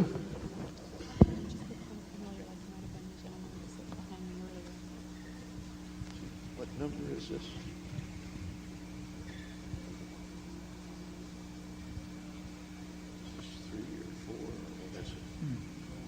Is there a zone 2? Is this it? The microphone working? Oh, zone 3? Well, we'll go to zone 3 then. That's what they I am Charles Parcells from Grosse Pointe, Michigan. Very glad to be here. I'm a recent stockholder of Berkshire. I'm sorry to say that, but it does not diminish my admiration for past performance or my confidence in future performance. I heard recently a remark by, I think, a very successful investor, whom I think worked with the Bass family in Texas for a while. And one of his comments, if I understand it correctly, said something like this. Hurricane Andrew destroyed the super cat industry. And that's about all he said, and I know we're into it. I'm interested in its importance to Berkshire and your comments on it, Mr. Buffett and Mr. Munger. Yeah, I guess I would say I don't fully understand why he would, or even partially understand, why he would say that. I mean, we are in business, in the super cat business, and I should explain, super cat business is very much like it sounds. I mean, we write insurance for other insurance companies, other reinsurance companies, to protect them, to pay them at a time when something really big comes along, a super catastrophe. And Hurricane Andrew was certainly a super catastrophe. But that's the reason people do business with us. So we pay off infrequently, but we pay off big. And we paid off about $120 million at Hurricane Andrew. But if Hurricane Andrew happened today, well, at least when one of the policies in SEPs we have, we would certainly be paying off at least, $600-700 million, something like that. And if it happens 5 years from now, we'll pay off a lot more than that because we will undoubtedly be writing more business at that time. So it's just part of the game. And there will be super cats of various kinds. There will be, huge quakes. There will be more hurricanes than huge quakes. And when that time comes, we will write a big check. But that doesn't, prices may be firmer after such an event. They may not be. They didn't firm as much as you might expect after Andrew happened. Andrew was a huge surprise to people. As a digression, people in the insurance business thought that they all had these models, and some of them were prepared by reinsurance brokers and some of them by various research institutes, as how much they would lose under certain kinds of circumstances. And they couldn't have been further off with an Andrew or with the Northridge earthquake. Fortunately, we don't rely on those. I don't know what exactly we do rely on, but we don't rely on those. And the Hurricane Andrew was, that's part of business with Berkshire, and we will have another one, and we'll have another one after that. So every 3 or 5 or 7 years, or who knows what, we will lose significant money in the super cat business, and we expect that over 20 or 25 years we will make more money than we lose. We bring some real advantages to that business, as I wrote about in the report, and it makes sense for us to be in it. It only makes sense for us to be in it when the premium prices are right, but when they are appropriate, we're more than willing to step up and take on a fair amount of risk. As I wrote in the report on the California Earthquake Authority, we could tomorrow face a demand for roughly $1 billion, and we are prepared to write a check that day to take care of that, and we will write it if it happens. And there aren't very many people in the world that an insured can count on to do that. The interesting thing is that the worst exposures still for super cats are not borne by us, but they're borne implicitly by some very big direct writing companies that have lots of risk on Long Island or along the New Madrid Fault or other places. And they have got, millions of policies and maybe hundreds of thousands of exposed policies, and they don't think of themselves as being in the super cat business, or they really do, but they don't think day by day about it, and they are very exposed. Our exposures are limited to a given dollar amount. That dollar amount may be large, but at least we know what it is, and we take risks that we're willing to take risks when we think we're appropriately paid. There's a mentality to bring to the super cat business that's somewhat akin to what you bring to the investment business, so we think we're well equipped for it. Charlie? Yeah, the $1 billion would be what, 2.5% or less of the liquid assets and securities around Berkshire, and so that's irritating, but it's not going to destroy the enterprise. Whereas if you have an unwitting super cat exposure that you don't even recognize you have, it could destroy your company. 20th Century, a very well-run direct writer of insurance, they all but went broke with the Northridge earthquake. And they didn't think it was possible either. And they had no idea they had a super cat exposure in what they thought was a simple little direct writing insurance operation. No, I don't think we've got the main super cat risks at all at Berkshire.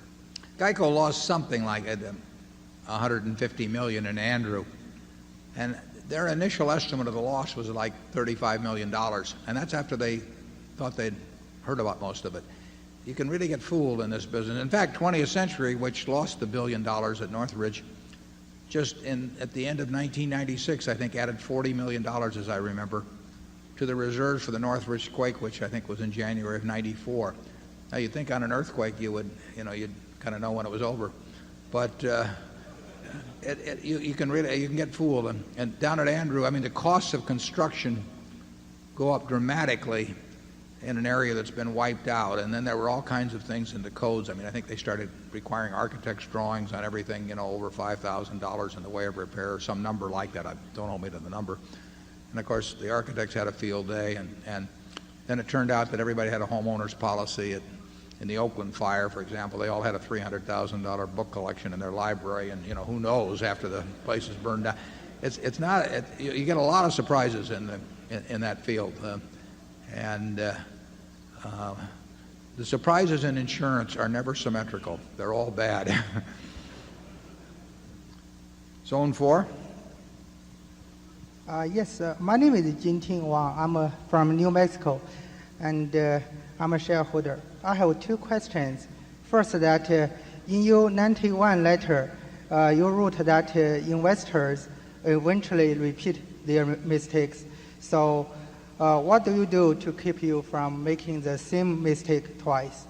And the second question is, in your 92 letter, you wrote that you attempt to deal with the problem of future earning in two ways.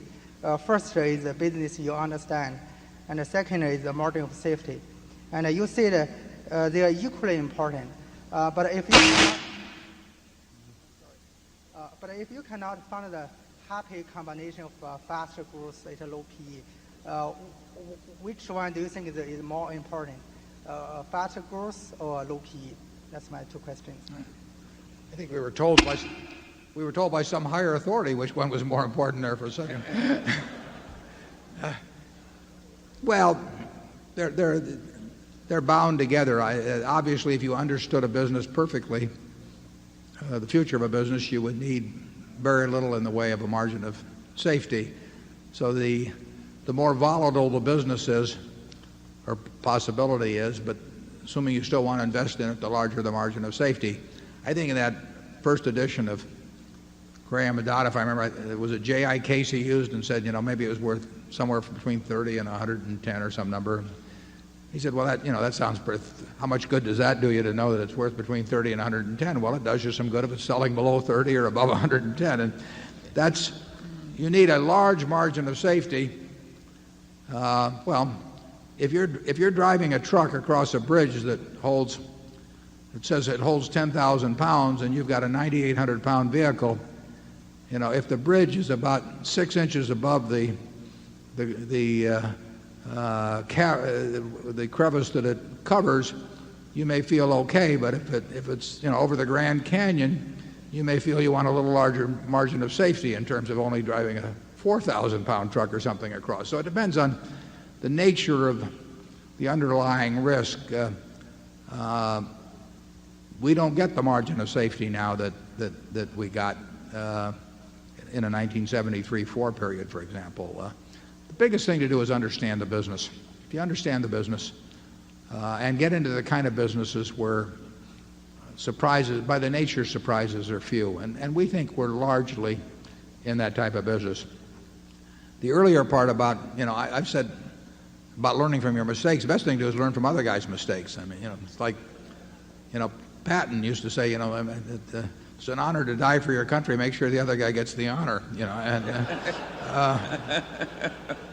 So our approach is really to try and learn vicariously, but there's a lot of mistakes that I've repeated. I can tell you that.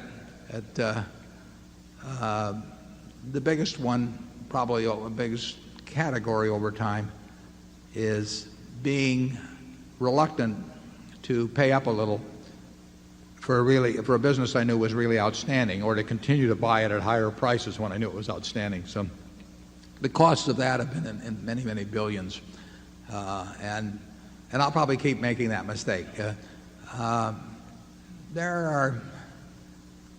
The mistakes are made when there are businesses you can understand and they're attractive and you don't do something about it. I don't worry at all about the mistakes that come about because when I met Bill Gates, I didn't buy Microsoft or something. That's not my game. But the mistakes are made when most of our mistakes have been mistakes of omission rather than commission. Charlie? Yeah, I think most people get very few what I call no-brainer opportunities, where it's just so damned obvious that this is going to work. And since they are very few and they may be separated by periods of years, I think people have to learn to have the courage and the intelligence to step up in a major way when those rare opportunities come by. Yeah, you gotta be willing to take a really big bite, and it's crazy if you don't, and it's crazy if you dabble around at the edges so you're not prepared to take a big bite when the time comes.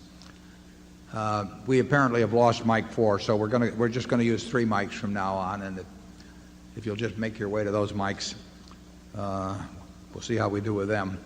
How about zone 1? Mr. Buffett, my name is Pete Brown from Columbus, Ohio, Class B shareholder. I had a couple questions if I could. The first is I don't have a very good idea in my mind how our typical insurance operations work. I mean, in particular, how money leaves the insurance pool and enters the investment pool, and how our operations are different than the typical run-of-the-mill insurance operation, around the country. Why are we able to generate so much more float than the XYZ company, somewhere else? And the second question is, it kind of goes back to an article you wrote for Fortune magazine back in the late 70s about the effect of inflation on equity values and that sort of thing. And in it you asserted that stocks and businesses were really like bonds. They just had their own par, and the par being the average 12% return on equity that companies have averaged. a company that does better than that has assets that are worth way more than 100 cents on the dollar. A company does less, will be less correspondingly. My question is, when you're projecting cash flows of a company as a prospective investment, why would you use the interest rate, of risk-free treasury bills? Why wouldn't you use the sort of opportunity cost to discount it that maybe Charlie was referring to, maybe 12% return on equity of average corporations, maybe your 15% goal, maybe Coca-Cola's return on equity is a comparison. I mean, doing that would dramatically change the value of the company that you're evaluating, as I'm sure you know. Why would you use the risk-free rate is my question. The risk-free rate is used merely to equate one item to another. In other words, we're looking for whatever is the most attractive. But in terms of present valuing anything, we're going to use a number. And obviously, we can always buy the government bond. So that becomes the yardstick rate. It doesn't mean we want to buy government bonds. It doesn't mean we want to buy government bonds if the best thing we can find has a present value that's works out at 0.5% a year better than the government bond. But it's the appropriate yardstick in our view to simply use to compare across all kinds of investment opportunities, oil wells, farms, whatever it may be. Now it gets into a degree of certainty too, but it's the yardstick rate. It's not because we want to buy government bonds, but it does serve to make that a constant throughout the valuation process.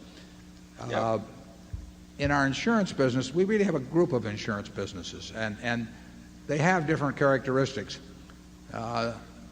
The consistent characteristic actually is that they're all very, very good businesses. Some of them are a lot larger and have opportunities to get larger, and some of them are not so large and have limited opportunities in terms of growth.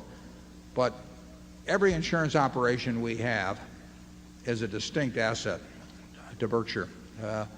We've got smaller workers' comp operation. We've got a credit operation, credit card operation. We've got a home state operation. We have all these different businesses, Kansas Bankers, Sureties, whatever. They're all good businesses. Some of them don't develop a lot of float relative to premium volume. The nature of Kansas Bankers Surety is that it won't develop a lot of float. It just happens to be the kind of business they write. The nature of comp is that it develops more float because comp claims pay more slowly. You really should think of each one of those having different characteristics. Geico is entirely different than the super cat business. They're both good businesses. In terms of how we invest the money when it comes in, we invest it when it comes in. I mean, we'll get a large super cat premium today, it's invested. Now, if we have a claim tomorrow, then we disinvest, and in a substantial way. If you take something like Geico, the cash flow is always going to be positive probably on that. We won't have another Hurricane Andrew because we've backed out of the homeowners business to quite an extent. So month by month, the money comes in at a Geico, and the faster it grows, the more the money that comes in.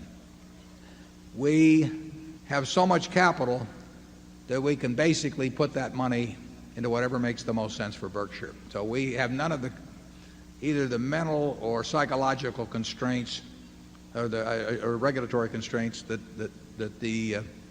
many insurance companies operate under. Many of them think they sort of should have this portion and this portion and that and so on. Investments usually play second fiddle to the insurance business at most companies that are in the insurance business. We look at them as being of equal importance, and we run them as two distinct businesses. We do whatever makes most sense on the investment side, whatever makes the most sense on the insurance side. We never do anything on the investment side that will impinge on our business on the insurance side. But you really should look at each one of our businesses separately. Geico has entirely different characteristics than the super cat business. They both call themselves insurance. They both develop float. But in economic terms and in terms of competitive strengths and that sort of thing, they're two very different businesses. And our smaller businesses are different businesses. Some of those may grow reasonably well. We'll keep working on it. Charlie? Yeah, if you look at a corporate stock, it's obvious you can buy any maturity of government bond you want.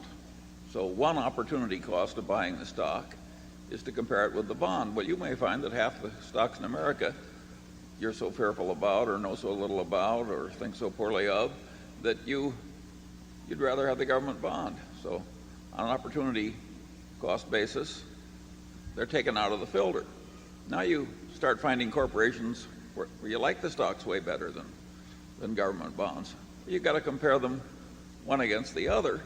And when you find one that you regard as the best opportunity, that you can understand as the best opportunity, now you've got one to buy. It's a very simple idea. It uses nothing but the most elementary ideas from economics or game theory. It's child's play as a mental process. Now, it's hard to make the business appraisals, but the mental process is a cinch. If Charlie and I were told we had a choice of buying stock A, B, C, or D, and all 2,500 or 3,000 or whatever may be listed on the New York Stock Exchange, or buying a 10-year government bond and we had to hold the stock for 10 years or the bond for 10 years, probably in at least 80% of the cases we'd take the 10-year government. In many cases because we didn't understand the business well enough elsewhere, or secondly, we may understand it and still prefer the 10% government. But we would measure everything that way. And I don't know, did you come up with 80% or where, Charlie? Desert Island 10 years? Get to fondle a stock certificate or fondle a government bond? Which one are you going to choose? But anyway, I think life is a whole series of opportunity costs. You got to marry the best person who is convenient to find who'll have you. Investment is much the same sort of a process. I knew we'd get in trouble after lunch. Zone 2. Hello, Martin Wiegand, Bethesda, Maryland, stockholder. For myself, my family, and other small business owners, I want to thank you for the annual reports. They help a lot in helping us make business decisions and life decisions. My question is, many people come here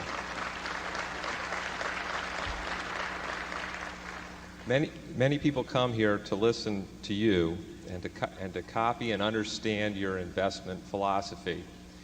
But why don't more people, in your opinion, try to copy your investment vehicle, a corporation that pays no dividends? Well, I don't really think if there were, I think there are other things that are probably better to copy about Berkshire, but they don't get copied either. It was always interesting to me how few people, everybody read Graham's, and they didn't really disagree with him. They just didn't like following him because it didn't promise enough in a sense. I mean, people really wanted something very quickly.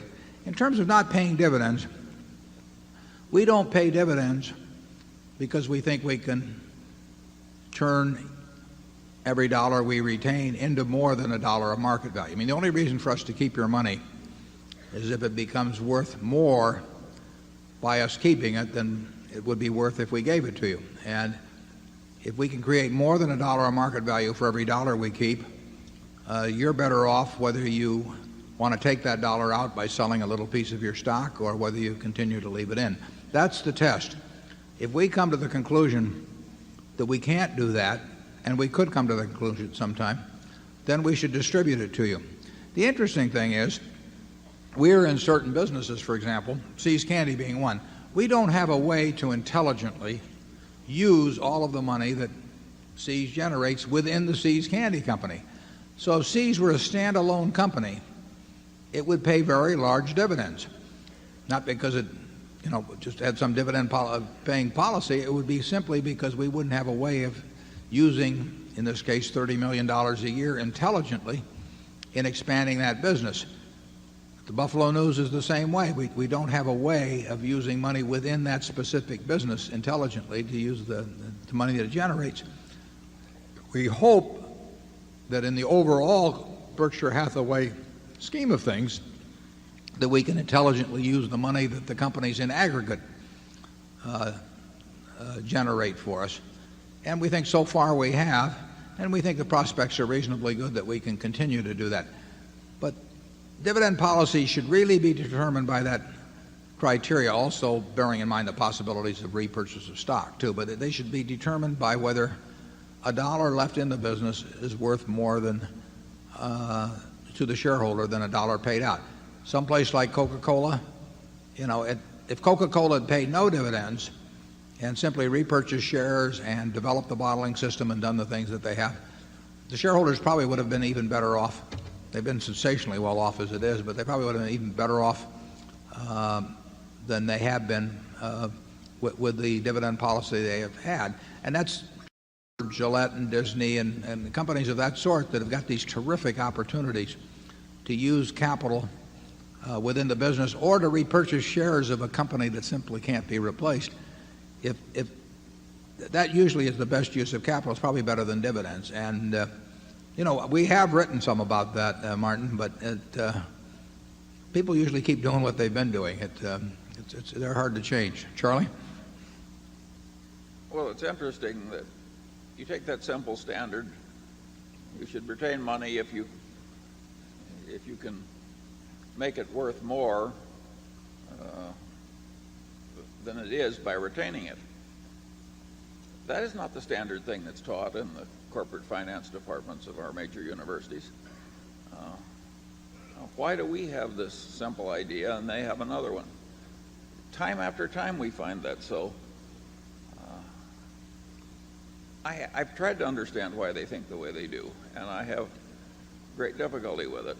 I've just concluded that they're wrong, but that isn't enough. There has to be a reason why so many smart people are that wrong, and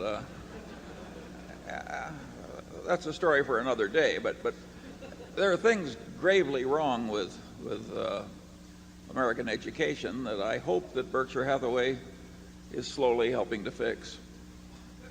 Can you imagine if pick any one of you here, and let's say the two of us were in a business together, it was earning $100,000 a year. How would we decide whether to leave the $100,000 each year? And it'd be exactly what we've talked about here. If we thought the $100,000 would translate into a present value of more than $100,000 by some action, we'd leave it in, and if it didn't, we'd take it out. And it doesn't seem to register generally. And incidentally, in our own case, we'll probably go too long before we come to the conclusion that we're not really using it that effectively, because there'll be a certain denial we'll go through, and we'll say, well, that was just temporary last year. But that is our approach, and we'll do our best to apply it. Zone 3. Mr. Buffett, Mr. Munger, my name is John Shane. I'm from Nashville, Tennessee. You touched on the subject of return on equity in response to a different question. I wonder whether you might be willing to elaborate along the following line. Right now, the Standard & Poor's 500 in aggregate have a return on equity of about 22%. The average over the decades for corporate America has been more like 12 or 13%. How did we get to this point of extraordinary profitability, and how likely do you think we are over the next 10 or 15 years to revert back to the mean of the low teens? Well, I would say this. I never thought it would happen. So I start out with the fact that if you'd listened to me, you'd have been dead wrong if in terms of what the return on equity in 1996 or 1995, 1997 would be. It does not seem to me that 22% returns on equity are sustainable in a world where the long-term interest rate is 7%, and where the capability of saving large amounts in the economy are quite dramatic. You would just think that there would be some sort of leveling effect between 7 and the 22 you named, that as savings got directed within the economy and as the competitive forces operate that we've been taught will operate over time,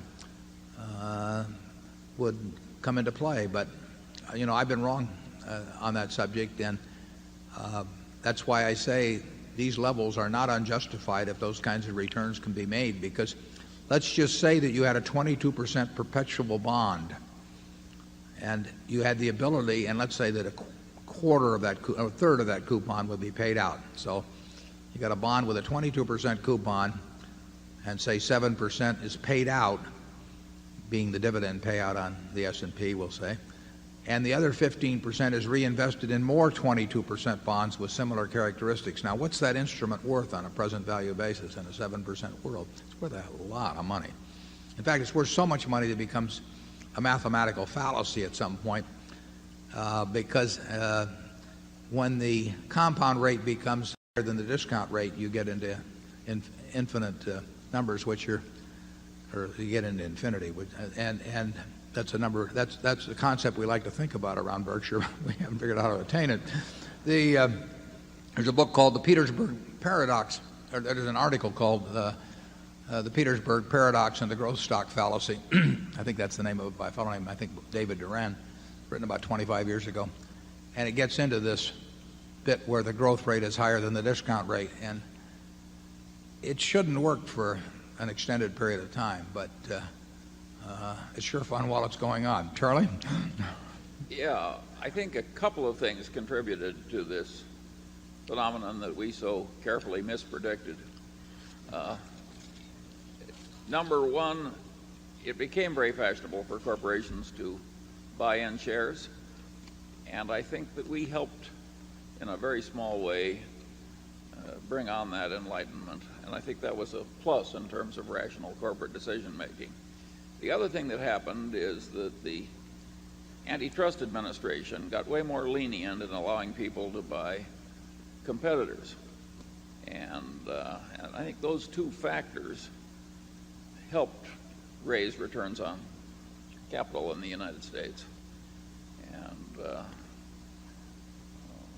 but that can't. You wouldn't think that could go on forever. And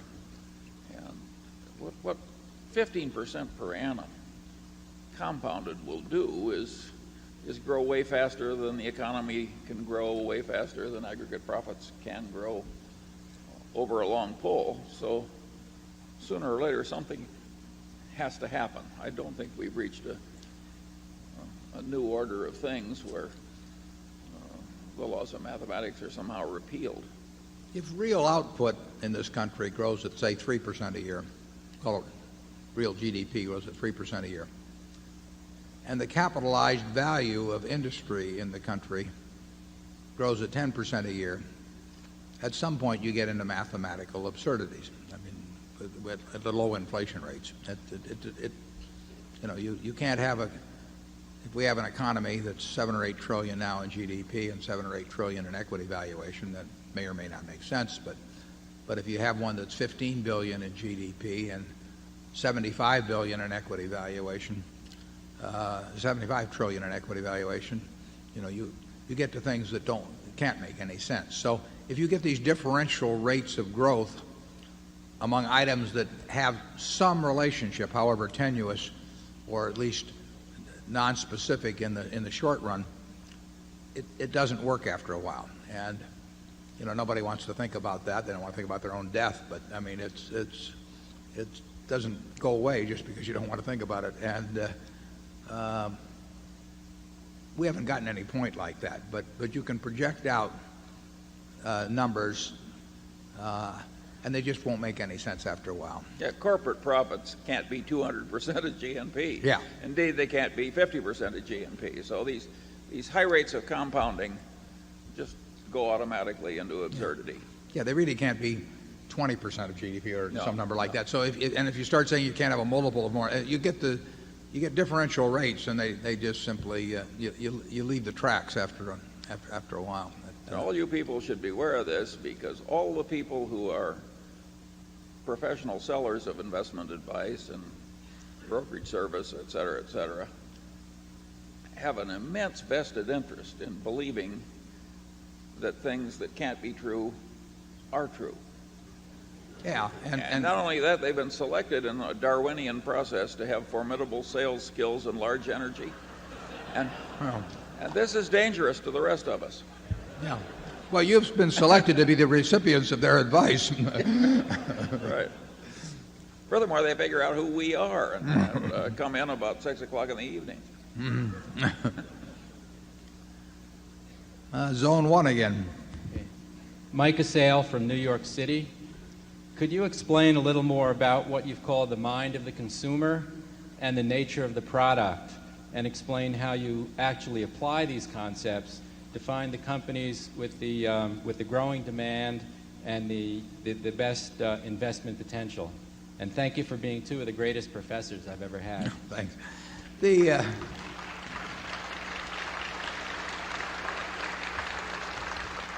What you really, when you get into consumer products, you're really interested in finding out or thinking about what is in the mind of how many people throughout the world about a product now and what it's likely to be in their mind 5 or 10 or 20 years from now. Now, virtually every person in the globe, maybe, well, let's get it down to 75% of the people in the globe, have some notion in their mind about Coca-Cola. They have, the word Coca-Cola means something to them. RC Cola doesn't mean anything to virtually anyone in the world. But, does to the guy who owns RC, but, and the bottler, but everybody has something in their mind about Coca-Cola. And overwhelmingly, it's favorable. It's associated with pleasant experiences. Now, part of that is by design. I mean, it is where you are happy. It is at Disneyland, at Disney World, and it's at ballparks, and it's every place that you're likely to have a smile on your face, including the Berkshire Hathaway meeting, I might add. And that position in the mind is pretty firmly established. And it's established in close to 200 countries around the world with people. A year from now, it will be established in more minds, and it will have a slightly different overall position. And 10 years from now, the position can move just a little bit more. It's share of mind. It's not share of market. It's share of mind that counts. Disney, same way. Disney means something to billions of people. And if you're a parent with a couple of young children and you got 50 videos in front of you that you can buy, you're not going to sit down and preview an hour and a half of each video before deciding what one to stick in front of your kids.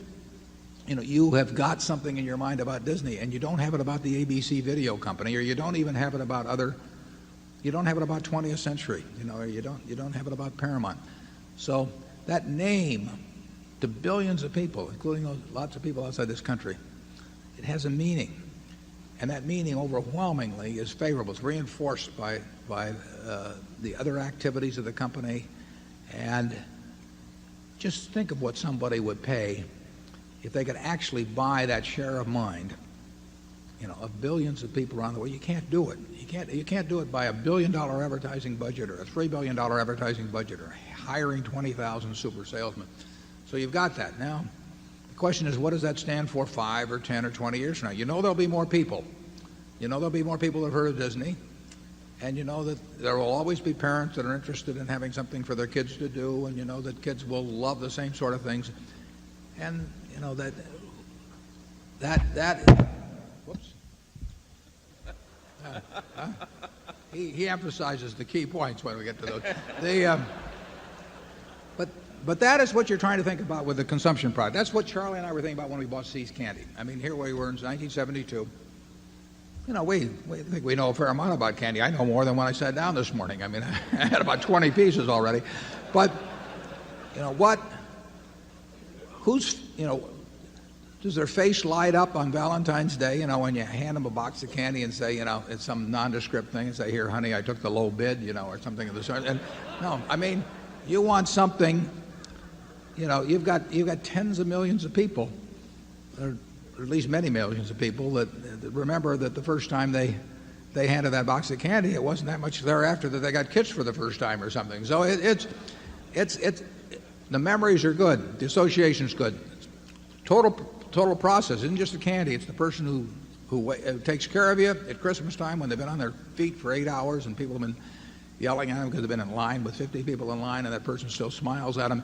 The delivery process, it's the shop in which they get all kinds of things. The treat we give them, it's all part of the marketing personality. But that position in the mind is what counts with a consumer product. And that means you have a good product, very good product. It means you may need tons of infrastructure because you got to have that. I had a case of cherry coca waiting me at the top of the Great Wall when I got there in China. Now that you've got to have something there so that the product is there when people want it. And that happened in World War II. General Eisenhower, said to Mr. Woodruff that he wanted a Coca-Cola within arm's length of every American serviceman in the world, and they build a lot of bottling plants to take care of that. That sort of positioning can be incredible. It seems to work especially well for American products. I mean, people want certain types of American products worldwide. Our music, our movies, our soft drinks, our fast food. You can't imagine, at least I can't, a French firm or a German firm or a Japanese firm having that selling 47 or 48% of the world's soft drinks. I mean, it just doesn't happen that way. It's part of something you could broadly call an American culture, and the world hungers for it. And Kodak, for example, probably does not have quite the same. George Fisher's doing a great job with the company. This goes back before that. But Kodak probably does not have the same place in people's mind worldwide quite as it had 20 years ago. I mean, people didn't think of Fuji in those days, we'll say, as being in quite the same place. And then Fuji took the Olympics, as I remember, in Los Angeles, and they pushed their way to more of a parity with the Kodak. And you don't want to ever let them do that. And that's why you can see a Coca-Cola or a Disney or companies like that doing things that you think, well, this doesn't make a hell of a lot of sense. If you didn't spend this $10 million, wouldn't they still sell as much Coca-Cola? But, I quoted from that 1896 report of Coca-Cola and the promotion they were doing back then to spread the word. You never know which dollar is doing it, but you do know that everybody in the world that's virtually has heard of your product. Overwhelmingly, they've got a favorable impression on them, and the next generation is going to get it. So that's what you're doing with consumer products. With See's Candy, we are no better. We want to no better than the last person who's been served their candy with the last product they've been served. But as long as we do the job on that, people can't catch us. We can charge a little more for it because people are not interested in taking the low bid, and they're not interested in saving a penny a bottle on colas. Remember, we've talked about in these meetings private labels in the past, and private label is stalled out in the soft drink business. That they want the real thing, and 900 and some odd million 8-ounce servings will be served today of Coca-Cola product around the world. 900 million, and it'll go up next year, the year after. And I don't know how you displace companies like that. I mean, if you gave me $100 billion, and I encourage any of you who are thinking about that to step forward, but if you gave, and you told me to displace the Coca-Cola company as the leader in the world in soft drinks, I wouldn't have the faintest idea how to do it. Those are the kind of businesses we like. Charlie? Yeah. I think the See's Candy example has an interesting teaching lesson for all of us. Warren said it's the first time we really stepped up for brand quality, and it was a very hard jump for us who had been used to buying dollar bills for 50 cents. And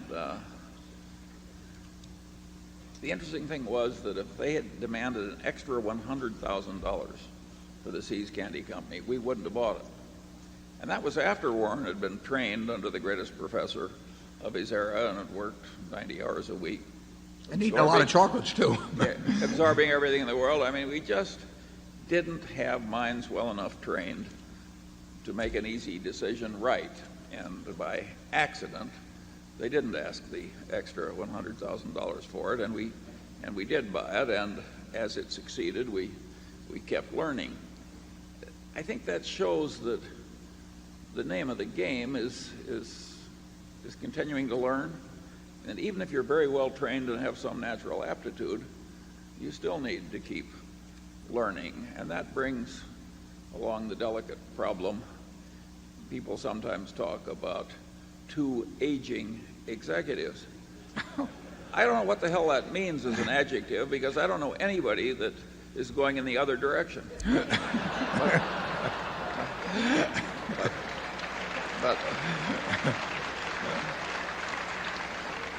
But you people who hold shares are betting for a while at least until younger successors come along. You're betting to some extent on what we'll now tactfully continue to call aging executives continuing to learn. If we hadn't have bought C's with some subsequent developments after that, because that made us aware of other things, we wouldn't have bought Coca-Cola in 1988. I mean, you can give C's a significant part of the credit for the, I guess, $11 billion plus profit we've got in Coca-Cola at the present time. Now you say, well, how could you be so dumb as not to be able to recognize a Coca-Cola? Well, I don't know, but you're only drinking about 20 cans. Yeah, a day, right. It wasn't I hadn't been exposed to it, it's amazing. But it just made us start thinking more. We saw how decisions we made in relation to C's played out in a marketplace and that sort of thing, and we saw what worked and didn't work, and it made us appreciate a lot what did work and shy away from things that didn't work. But it definitely led to a Coca-Cola, and we've had the good luck to buy some businesses themselves in their entirety that taught us a lot. We bought, and this worked in the other direction. I mean, we were in the windmill business one time. I was, Charlie stayed out of the windmill business, but I was in the windmill business and pumps and third level department or second level department stores, and I just found out how tough it was and how you could apply all kinds of energy to them, and it didn't do any good. It made a great deal of sense to figure out what pond to jump in, and what pond you jumped in was probably more important than how well you could swim. Charlie? I don't think it's necessary that people be as ignorant as we were as long as we were. I think American education could be better, but not in the hands of many of the people who are now teaching it. Is there any group we've forgotten to offend? I mean, okay, zone 2. Yes, good afternoon, Mr. Chairman and Mr. Vice Chairman. My name is Hudson Zhu, and originally from China, and I'm living in Kansas. And it's my honor to speak to you both. My question is, if someone like to form a company doing what you did 30 or 40 years ago, what is your suggestion to them? And would you share some of your wisdom with us? Thank you. First thing we'd suggest they send us a royalty, but Charlie, you take over on that. You've thought more about starting over again than I have. I want to frankly say that that's a question I ordinarily duck. I always believe in getting the fundamental mental tools in place. And I always believe in running reality as it comes in, preferably vicariously through the newspaper, etc., instead of through personal painful experience, through the filter of these sound ideas. And I not only think that works in life to create success, I think it makes life more fun. So I argue for sound thinking, but the exact specific techniques of turning yourself into another Warren Buffett, I leave to you. Well, the one thing I would advise is I think there's a ton of opportunity out there, and I would do something I enjoyed. I wouldn't do something because I thought it was going to get me to a life I was going to enjoy later on, or because if I made a lot of money, I was going to be a lot happier or anything like that. I've never done that, and I think that you will do well in what you enjoy, and I think it's crazy in life to endure a whole lot that I don't mean Charlie and I worked in a grocery store. We didn't really jump up and down over it all the time. But in terms of it, making a commitment to really be in a business that you're only in it for the money, I think that's crazy. If we were in this only for the money, we'd have quit a long time ago, obviously. And it just, you ought to have fun while you're doing it. It should not be jammed tomorrow and not jammed today. It just doesn't make any sense to me. And I think you'll get better results that way, too. Zone 2? Or did we just do Zone 2? I think we did. Yeah. Maybe Zone 3. Dave Uberg from Sac City, Iowa. And I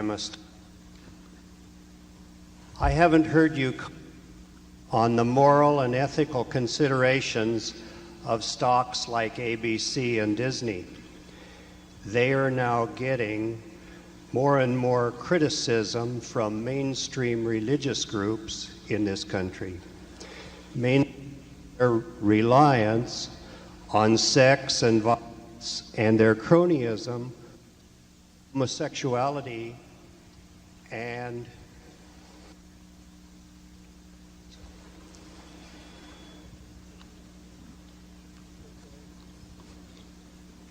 did they hear it? I finished.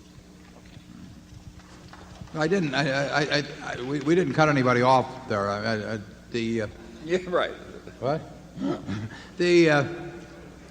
But I would say that I'm delighted to have my grandchildren exposed to the full range of Disney product. I'd love to take them to Disneyland or Disney World or take them to Disney movies or Disney videos. So, I think that the Disney company is being run in an absolutely first-rate way, and I have no problem whatsoever with gays being employed or receiving benefits or anything of the sort.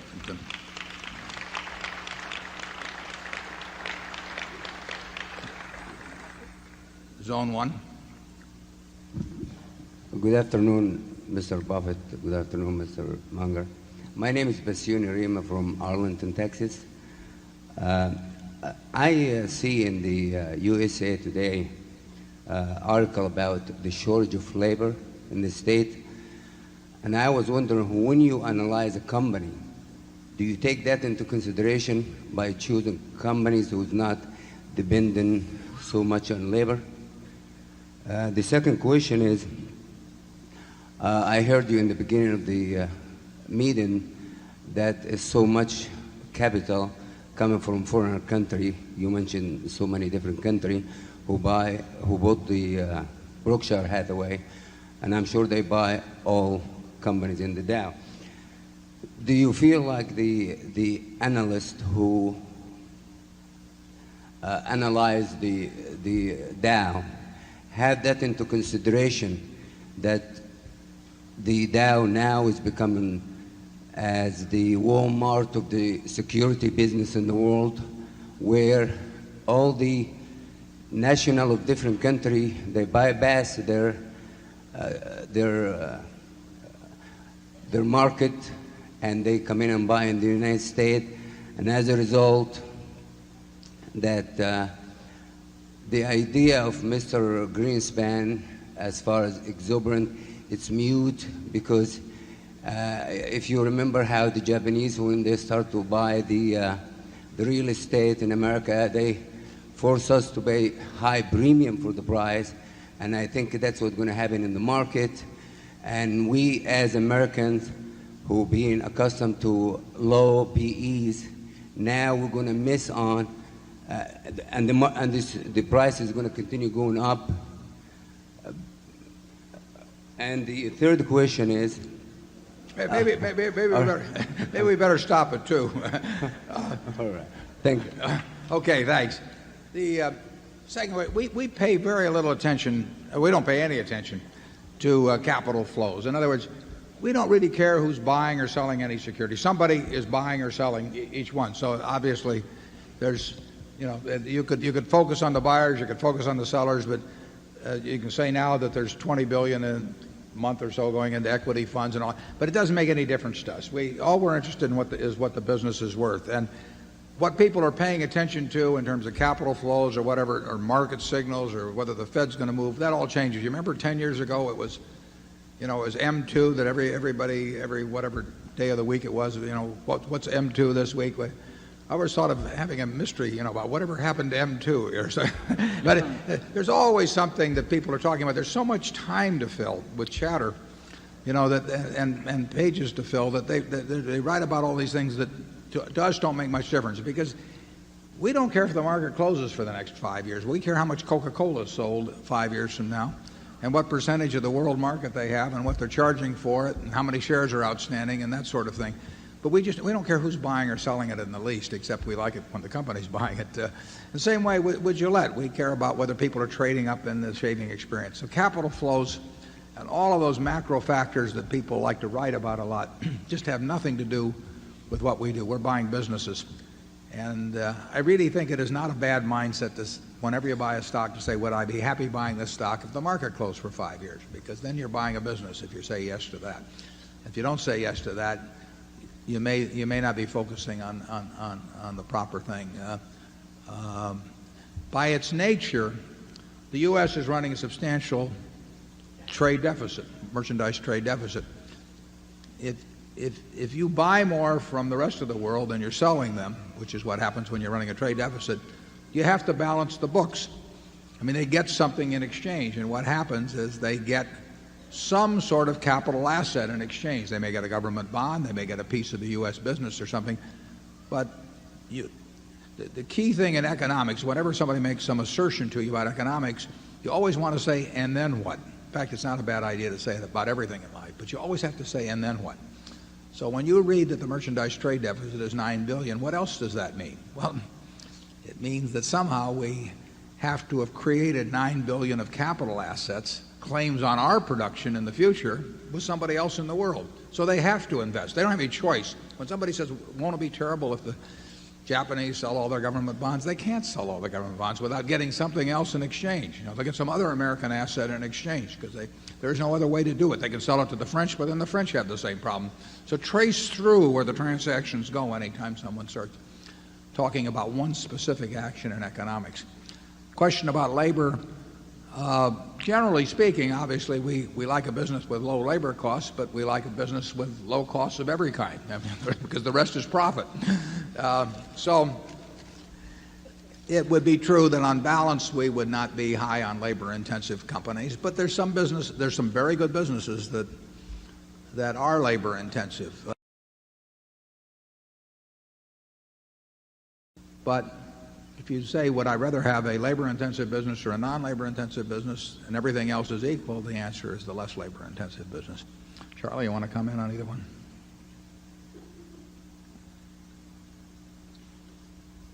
No, I don't think I've got anything more.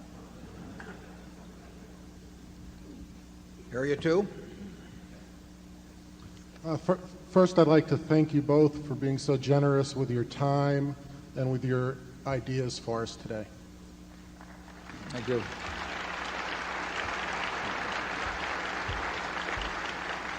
We get paid by the hour, so it. Well, I'll try and talk quickly then. No. My name is Bob Costa from Evansville, Indiana. I've been a shareholder for 4 years. This is my first visit to Omaha, and I went to the Mega Mart, and I actually bought something there, and I tried to pay for it with an American Express card, and they told me, just like the ad, you can't use it here. I hope you both comment on that, or at least one of you. But my real question is that I just stumbled across the idea of intellectual capital and how that might be useful in valuing a business, and I was hoping that one or both of you could clarify that for me, and whether that's useful to us as investors or just another academic theory that we'd be better off ignoring. Yeah. Harvey Golub, who runs American Express and has done a terrific job of running it, has written me about the Furniture Mart as well as about See's. And we basically let our managers run their own businesses. So the people at each entity, Borsheim's takes American Express, others of our businesses do too. We let every manager make his decisions. As soon as I start telling the managers that they ought to say take American Express or not take Visa or whatever it may be, at that point, they've lost some of the responsibility for their operations and perhaps to an extent even, some of the pride that comes from running them. Most of our managers do not need to work for a living. They run their businesses for the same reason Charlie and I run Berkshire. They love doing it. They jump out of bed in the morning because it's exciting to do. And the one thing that would keep the two of us or drive the two of us away from Berkshire is if we were getting second guessed all the time or somebody else was telling us when to swing or not to swing. We would have no interest in running the business. We'd do something else then. And maybe our other managers aren't as extreme as we are in that respect, but we feel they've built successful businesses. They know how to do it. We do allocate the excess capital they generate, but aside from that, we really let them make their own decisions. So we have no company-wide policy on virtually anything that I can think of except send money to Omaha. We're delighted to have American Express give the Furniture Mart the reasons why the Furniture Mart will be better off using American Express. And my guess is they have some very good reasons.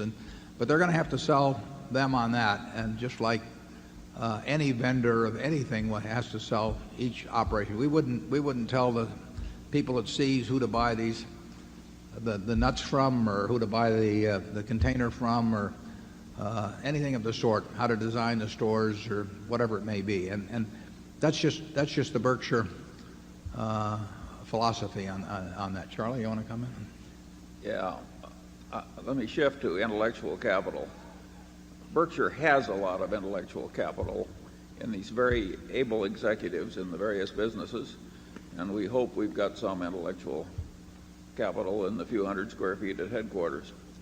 But we are not in the business of designing oil refineries with armies of engineers or developing software with armies doing complicated accounting work all over the world. We just haven't drifted into that kind of a business. And intellectual capital has gotten to be a new buzzword because we've now developed huge businesses like Microsoft, which really didn't exist on that scale not so very long ago. And so people have suddenly realized, my God, there's really a lot of money in aggregation effects and momentum effects when you get a bunch of really bright people working in the same direction. And that's what's made the concept so fashionable. By and large, we've avoided the field. Again, it's hard for us to understand. Yeah, we've looked for brains and energy and integrity in people that we work with. And if you get that combination and you're in a decent business, you're going to own the world. And whether you call it intellectual capital or anything, you can stick the names on. And that's who we try to associate with. I mean, it's a lot easier than doing it yourself. And when we get in our own businesses, you saw that group there at the end of the movie. I mean, that's a huge asset to Berkshire. They talk about getting into accounting for it. That's nonsense in my view. I mean, you don't need to do that. But you should pay for it, and you should pay for it as shareholders. You should pay for it as managers. When we get people, whether it's Tom Murphy or Al Zane at Gillette or Roberto Goizueta or Michael Eisner, I mean, those people have added billions of dollars of value. And it's just, that's who we want to be associated with. And we don't want to be associated with the mediocre managers because the difference is huge. But we don't go through an elaborate exercise. We just recognize the people that have got those. We try to recognize the people that have got those qualities, and then if they're in a good business and they've got those qualities, we want to take a big bite. But take intellectual capital. People think patents. They think copyrights. Patents and copyrights have gotten to be way more valuable as a percentage of the investment assets of the world. And so people are very much more interested in intellectual capital. Think of the great drug companies and how small they were 20 years ago and how everything they have is basically intellectual capital. It's the few products that really work that have the patents. But by and large, we're not in drug companies. No, but there are different forms. As Charlie said, there's businesses you sort of think of that way as their whole being intellectual capital. But I would argue that when Roberto Goizueta 15 years ago saw how to make the future of Coke, same product, dramatic and basically the same system, although it required some changes, but saw how to make that dramatically more valuable by doing a lot of little things over a long period of time and doing them consistently and not getting his eye off the ball. Michael Eisner did the same thing. Disney hadn't gone anyplace, in the 15 years or so after Walt died. Now, we all knew who Mickey Mouse was and everything, but Michael really saw what the future should be, and he still does. And how you say it's easy when it's all over, but how many people were doing something about it at the time? The place was languishing basically 15 years ago. They had the assets, and to me that's it's different than what Bill Gates does or Andy Grove does, but it's our form of intellectual capital. It's one we can understand better. Zone, what do we have? 3.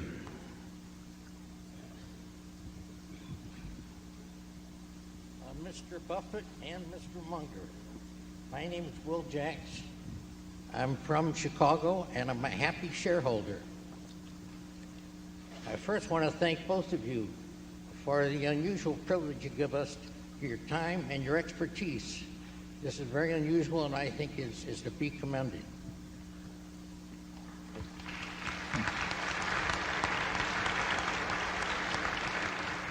My question has to do with one of the major American industries that, unless I missed something in the reading, that is the pharmaceutical industry, the companies that make medicines. And I wonder under what circumstances you might consider those industries for investment by Berkshire Hathaway. Well, those industries, the pharmaceutical industry has obviously been a terrific industry to invest in. We have trouble, or at least I have trouble, distinguishing among the companies in terms of seeing which ones 10 years from now might be the best ones to be in. I mean, it's easier for me to figure out that Coca-Cola is the soft drink company to be in, or Gillette is the shaving company to be in, or Disney is the entertainment company to be in, than it is for me to figure out which one in the pharmaceutical. But that, I'm not saying you can't do it. I'm just saying that that's difficult for me. We started buying one of them a couple of years ago. We should have continued, but we didn't because it went up an eighth, and your chairman was a little reluctant to follow it. Terrible mistake. But I would say the biggest, and we could have bought the whole industry and done very well at various times, particularly when the threat of what people thought was the threat of the Clinton health program cast a big cloud over the pharmaceutical industry. That was a time you could have just bought the whole industry and done very well. We didn't do it. It was a mistake. Charlie? Well, it's hard to think of any industry that's done more good for consumers generally. When you think of the way children used to die and now they very seldom die, and it's been a fabulous business, and it's been one of the glories of American civilization. But we've admired it, but we haven't been part of it. We've missed a lot of things, and I'm dead serious about that. And we've missed things that should not have been beyond our capacity to grasp. There are a lot of things that should be beyond our capacity to grasp, but there's some that haven't been, and we've just plain missed them. Zone 1. Hello, I'm another Chicagoan, Shrikant Ranganekar, and a share owner. This question is directed first to Mr. Munger and then to Mr. Buffett. Mr. Munger, I am intrigued by your marshalling of the Commodore and Aristotle to support your points. Very few of today's money managers would or could do that. Could you elaborate on what role a study of history of civilization plays in developing a sound investment philosophy? Thanks.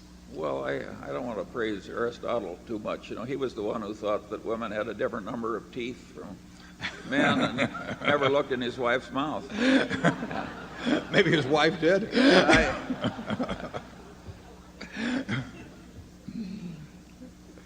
I'm all in favor of a good general education, and I think it helps investment performance, and it helps business performance, and it helps one be a better citizen. And some of the things people say are quite memorable, and therefore they're helpful to the mind by the very ease with which they're remembered. And I think you'd be surprised how many bright investment professionals could talk a lot about Aristotle or even people I can't stand, like Hegel.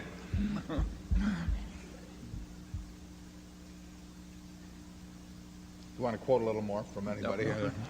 Reinforce your... Oh, one of my favorite quotations in the whole world is from Einstein.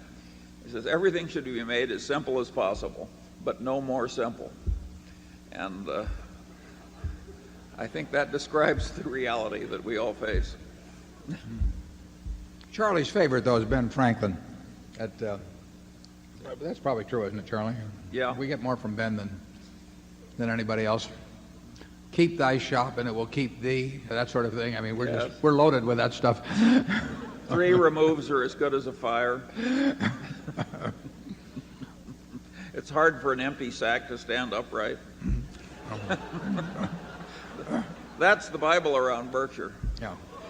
I once heard Warren say, the reason I'm so financially conservative is I don't want to find out how badly I might behave if I were stretched. I think we better cut him off here. Zone 2, you better cut the thumping there.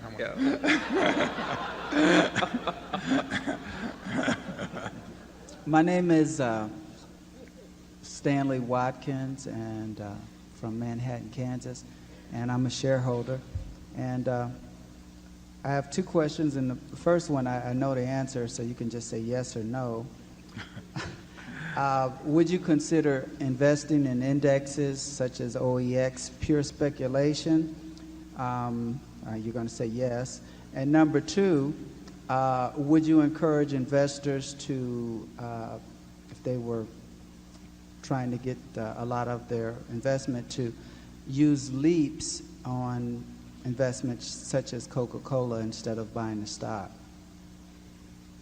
Use what on? I missed that. Leaps. Leaps. L-E-A-P-S. Oh, I see. We're still on options. Oh, yeah.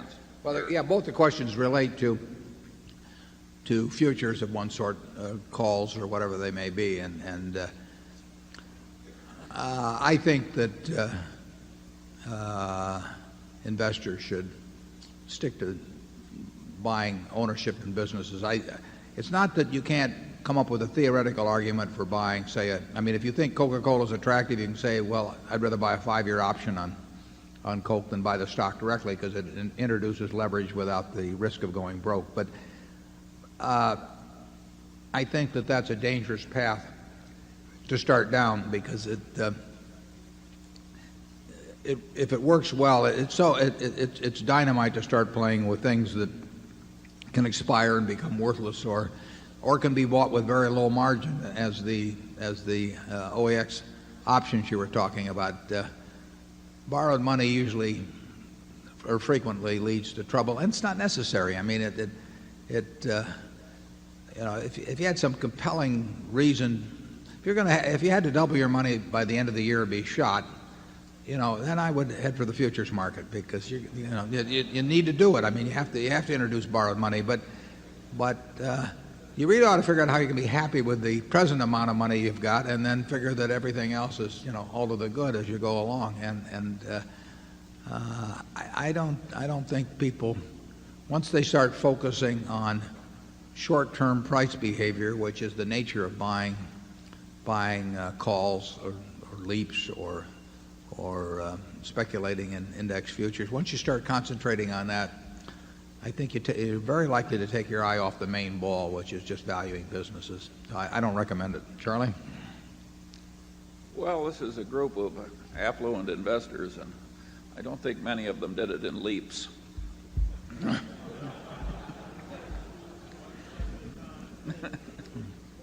Yeah, it's certainly true. If we'd operated Berkshire with considerable borrowed money over the years, it would have done very much better than it has. But nobody knew what that amount of borrowed money would have, the appropriate level would have been, and it wouldn't have made any difference to us. I mean, we have just as much fun doing what we've done than if we'd owned it on leverage and had been twice as much. I mean, it's not the way we approach it.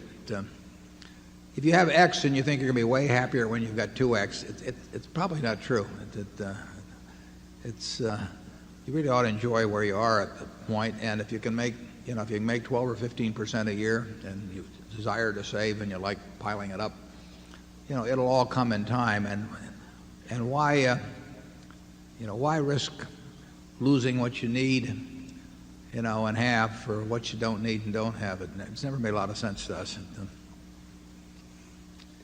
Warren wrote a letter when they were developing the security options businesses, and he urged the civilization not to allow the new exchanges.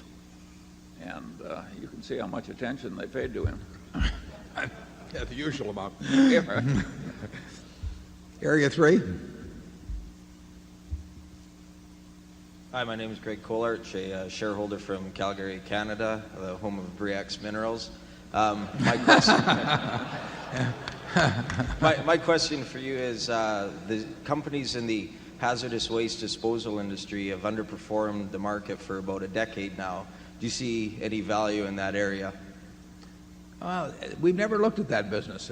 I'm familiar with the names of the companies, but that's been a business that I never looked at, and maybe Charlie knows more about it than I do. He almost asked to. No, we have never really looked at the hazardous waste business. We think there's a lot of toxic waste in the securities market. Maybe we get our fill that way.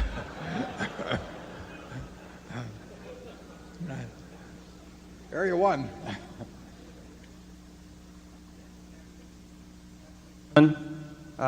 My name is Hugh Stevenson. I'm a shareholder from Atlanta, Georgia. My question involves Geico. If I remember correctly from last year, Geico had about 2% of the insurance market and had approximately $4 billion in float. My question is, as their market share expands, will their float, in your expectation, expand in a somewhat linear fashion? And related to that, what is your guess might be the top end? Could they ultimately become as dominant as a Gillette or a Coke in their businesses, or is the nature of it such that they might stop at 10% of the market or 15% when they start to hit a significant hurdle? And second, to follow up on this other gentleman's question, if you don't adjust for risk by using higher discount rates, how do you adjust for risk, or do you? Well, the second question, we adjust by simply trying to buy it at a big discount from that present value calculated using the risk-free interest rate. So if interest rates are 7%, we discounted back the flows, which Charlie says I never do anyway, and he's correct. But in theory, if we discount them back at 7%, then we would look at a substantial discount from that present value number in order to warrant buying. Question about Geico: the float will grow more or less proportionately to premium volume. There's a moderate amount of our float, a very small amount of the float, that's accounted for by some discontinued lines from the past, and of course that won't grow the same way. But if we double the size of Geico on premium volume, we'll come close to doubling the size of the float. The history of auto insurance is quite interesting. It's something that isn't studied at business schools and should be studied, because the great insurance companies of the early 1900s were, whether it's Aetna, Hartford, Travelers, they had these agency forces nationwide and wrote what was then more property business. They wrote a lot of fire business in those days, and of course the automobile only came in, in the early 1900s. And so their orientation was to property business, but they had this huge agency force throughout the United States. There were property insurance agents representing these big companies throughout the country. And they had lots of capital. And now if you look at the business in 1997, something well over 20%, probably close to 25% of the personal auto and homeowners business in insurance is written by a company called State Farm. And State Farm was started, I believe, in the 20s by a fellow in Bloomington, Illinois. Capital to speak of, no agency force initially, and started as a mutual company. No incentive. I mean, no stock options, no capital invested where he could become a billionaire if he built the business up or anything. So here this company starts without any of the capitalist incentives that we are taught are essential to a business growing, and in a huge industry becomes the dominant player. It has more than twice the market share of Allstate, the second player, becomes the dominant company against these extremely entrenched competitors with great distribution systems and loads of capital. Now I say and incidentally, State Farm on the Fortune 500 list of companies has the third largest net worth of any company in the United States. Number 3 from Bloomington, Illinois, with a guy with no money in it. Now how does that happen? Well, I would say that's a subject we're studying, in business schools, because Darwin used to say that anytime he got any evidence that flew in the face of his previous convictions, he had to write it down in the first 30 minutes, or the mind was such that it would reject contrary evidence to cherished beliefs. And certainly there's some cherished beliefs around business schools that might at least find some interesting aspects in studying how a company could become the third largest company in net worth in the country with no apparent advantage going in. There's another company down in Texas called USAA, United States. It's for the United Services Auto Association, and it's been enormously successful, has billions of net worth, loads of satisfied policyholders, the highest renewal ratio among policyholders in the country. Nobody studies that, to my knowledge, either. The people who started GEICO came from that company. In 1936, Leo Goodwin and his wife, who had worked for USAA, went over and started this little GEICO company with practically no capital. And now we have about 2.7% of the market, and we'll write probably $3.5 billion of voluntary auto this year.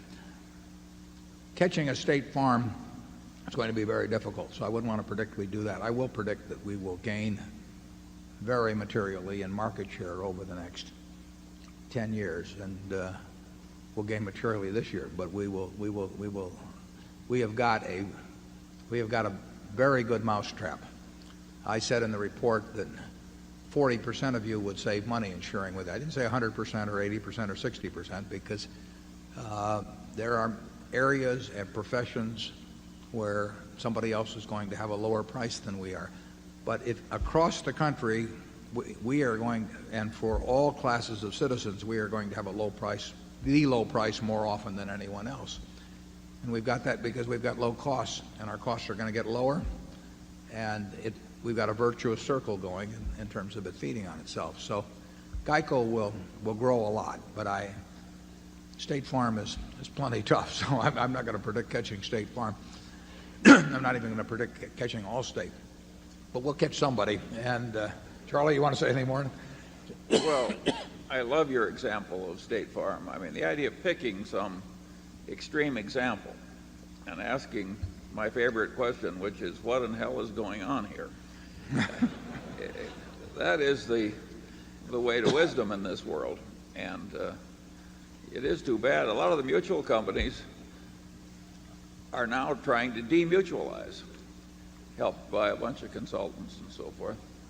And they're not looking at State Farm, they're looking at some other model.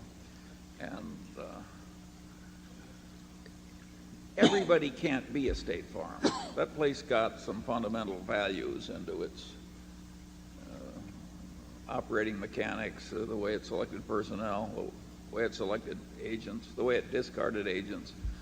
It was huge discipline, wouldn't you agree, in that operation? Yeah, you would say somebody had to do something very right. But the question, I don't know anybody saying what they did that was right.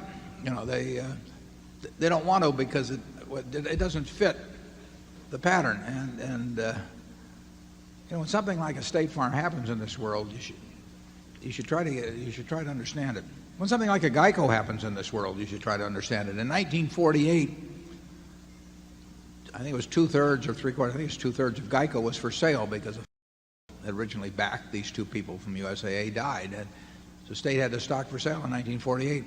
You couldn't sell it. That's how Ben Graham ended up buying it for Graham Newman, because they hawked it all over for 6 months. They went to all the big insurance companies, and the insurance companies who could see this company on a very, very tiny scale offering a product for way less money and making lots of money doing it, they simply couldn't shake themselves loose from the mists of the past to step up and buy it. They could have bought it for $1,200,000, as I remember, you know, and owned the whole company.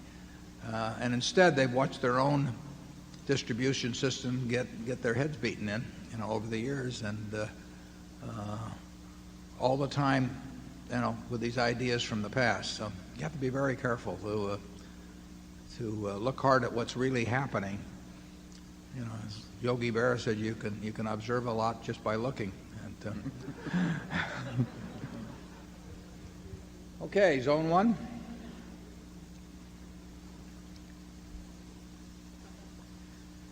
I'm Everett Puri from Atlanta, Georgia, and I wanted to ask you if you could comment on the matter of intrinsic value as it applies to some of the inevitables, given that the overpayment risk now is high and the share repurchases that are going on there.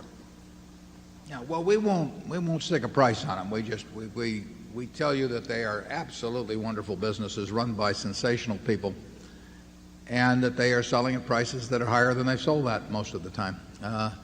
And then, but that, you know, they may well be worth it and worth a lot more, even in terms of present terms, or it may turn out they're a couple of years ahead of themselves. We don't know the answer to that. We know we're very happy owning them. Gillette does not repurchase its shares, or hasn't in any significant quantity for many years. Coke consistently repurchases its shares.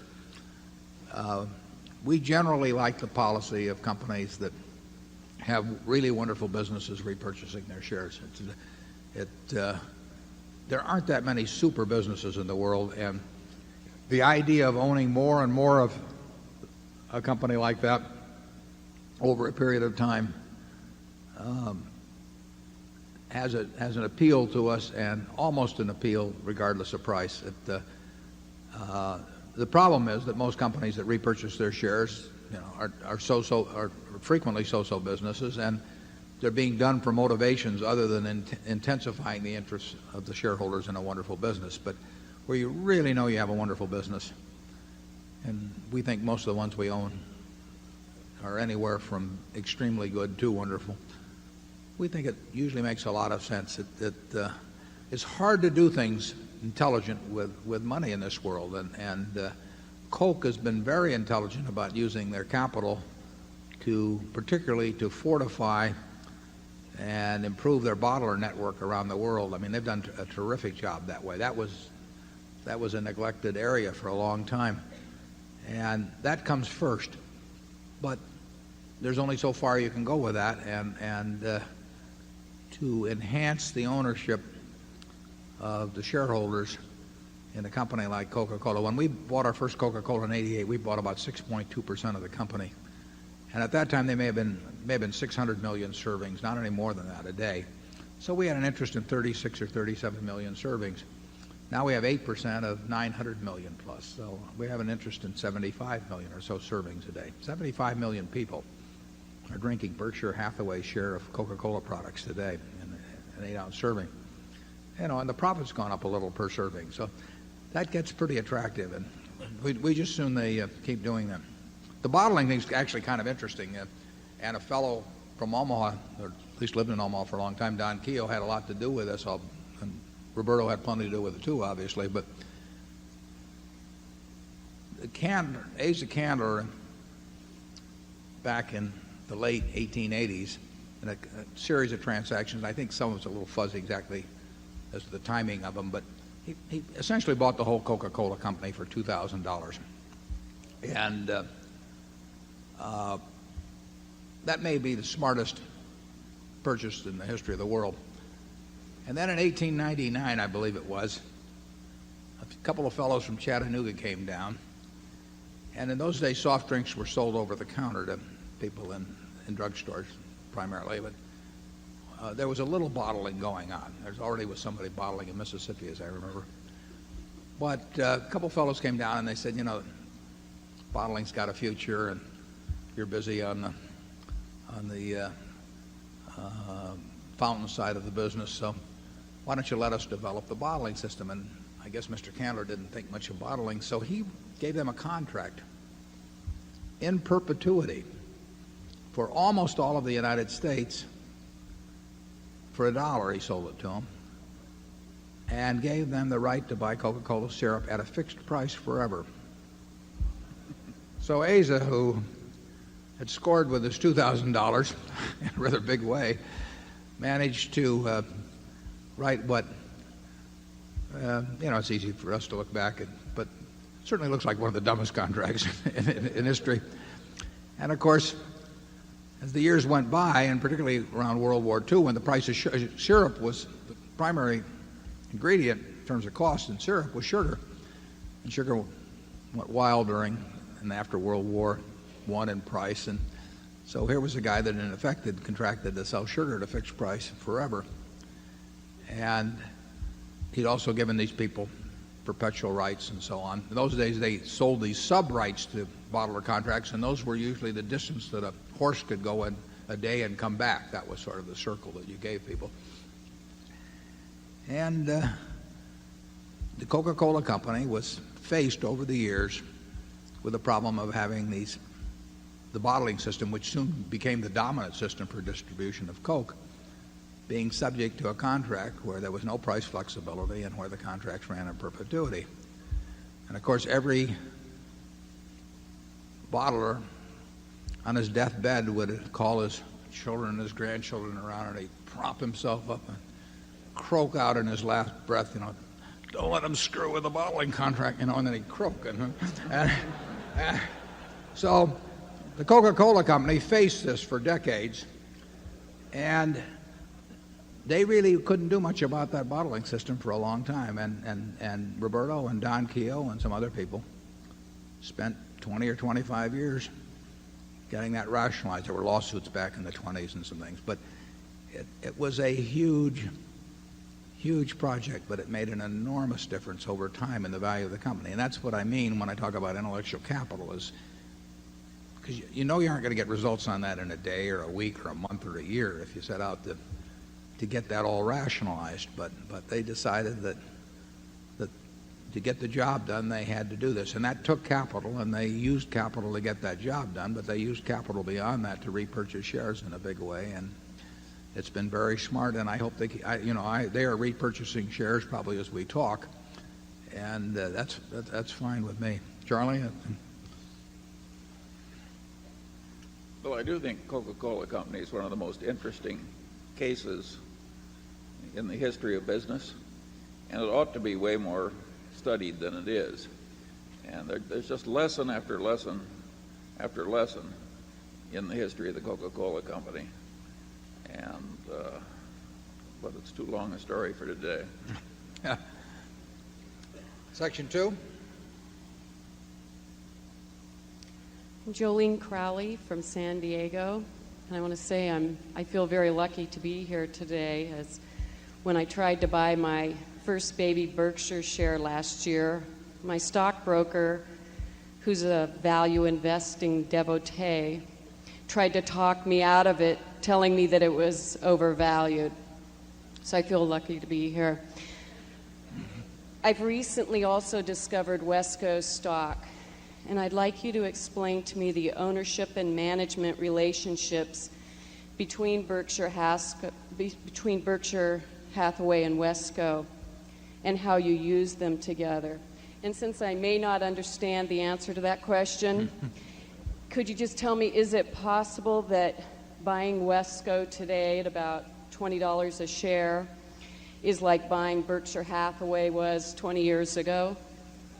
Well, if you could buy Wesco today at $20 a share, you should buy all you can. No, Beg your pardon. $200 a share. 200. Yeah, Charlie is chairman of Wesco, and why don't you talk about it first, Charlie? Wesco is 80% owned by Berkshire, and in terms of operating businesses now, it's got two, and it has an immense percentage of its net worth in marketable securities in its insurance subsidiary. It's a very quiet company, and as the chairman of Wesco, I have always delighted in saying that we have way less human value in the executive staff than Berkshire Hathaway does. It's a what is it Daniel Webster said about Dartmouth? He says, small school, but there are those who love her. Well, Wesco's a small place, and it's there in Berkshire as sort of an historical accident. But the main current of Berkshire is right here in the Berkshire shares.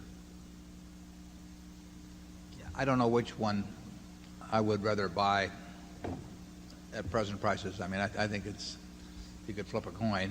It does not have dramatically better growth potential just because it happens to sell at $200 a share instead of $38,000 a share than Berkshire. I mean, I think the prospects probably are relatively close between the two.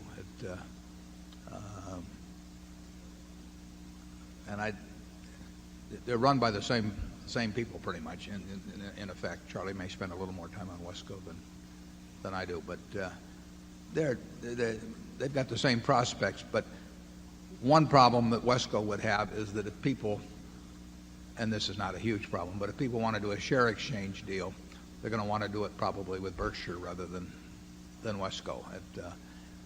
Wesco, if we had small acquisitions in fields we knew, Wesco's a logical place to put them unless they happen to be in areas that Berkshire's already in. And for the really large things, Berkshire can do them and Wesco can't. But there's nothing, I don't think there's anything significantly superior or inferior about investment in Wesco compared to Berkshire. Well, the long-run record of Berkshire is better.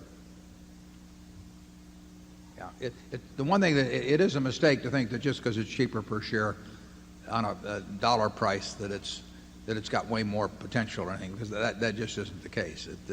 A very large percentage of Wesco's value is represented by its interest in Freddie Mac, and a very large percentage of Berkshire's interest is represented. Berkshire's value is represented by an interest in Coke, for example. So there's different emphasis between the two places. I think Wesco owns some Coke and Berkshire owns some Freddie, but in different proportions. That's an historical accident. We'd love to see them both do well. Obviously, there's another family that's in Wesco that we like a great deal, and we would hope that Wesco would perform as well or better than Berkshire. It's performed fine over the years, but it hasn't performed quite as well as Berkshire. Area 3. Yes, hi. Hi, it's Jeff Hull from Toronto, Canada. Mr. Buffett and Mr. Munger, you're both a positive influence on all of us and our generations to come. There were a few significant individuals that had helped to guide your way in the beginning. Could you please share the current percentage of impact and evolution on your investment philosophy and approach between Graham and Dodds versus Philip Fisher, and comment on each, please? Charlie, you want to, if you got it worked out there, well, Warren, you want that to tenths of a percent or hundredths of a percent?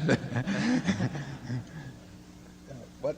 You were closer to Ben Graham. Yeah, well, Ben yeah, things would have happened. Good things would have happened with following either party, irrespective of the other. Graham obviously had way more influence on me than Phil. Because I worked for Ben. I went to school under him, and his what I call the three basic ideas that underlie successful investing, which is to look at stocks as businesses and to have the proper attitude toward the market and to operate with a margin of safety.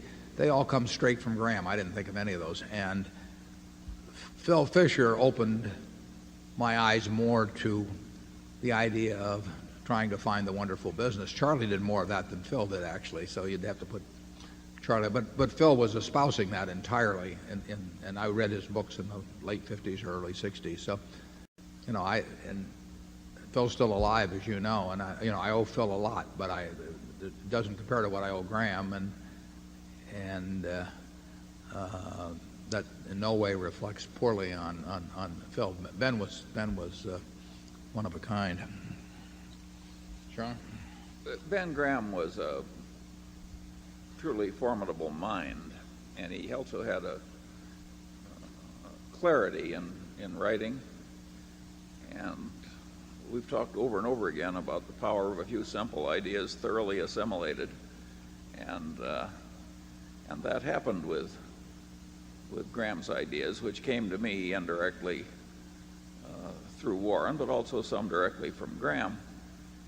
The interesting thing for me is to watch Buffett, the former protege. And by the way, Buffett was the best student Graham had in 30 years of teaching at Columbia. And but what happened, and since I knew both men, was that Buffett became way better than Graham. That is a natural outcome. It's what Newton said. He said, if I've seen a little farther than other men, it's by standing on the shoulder of giants. And so Warren may have stood on Ben's shoulders, but he ended up seeing farther.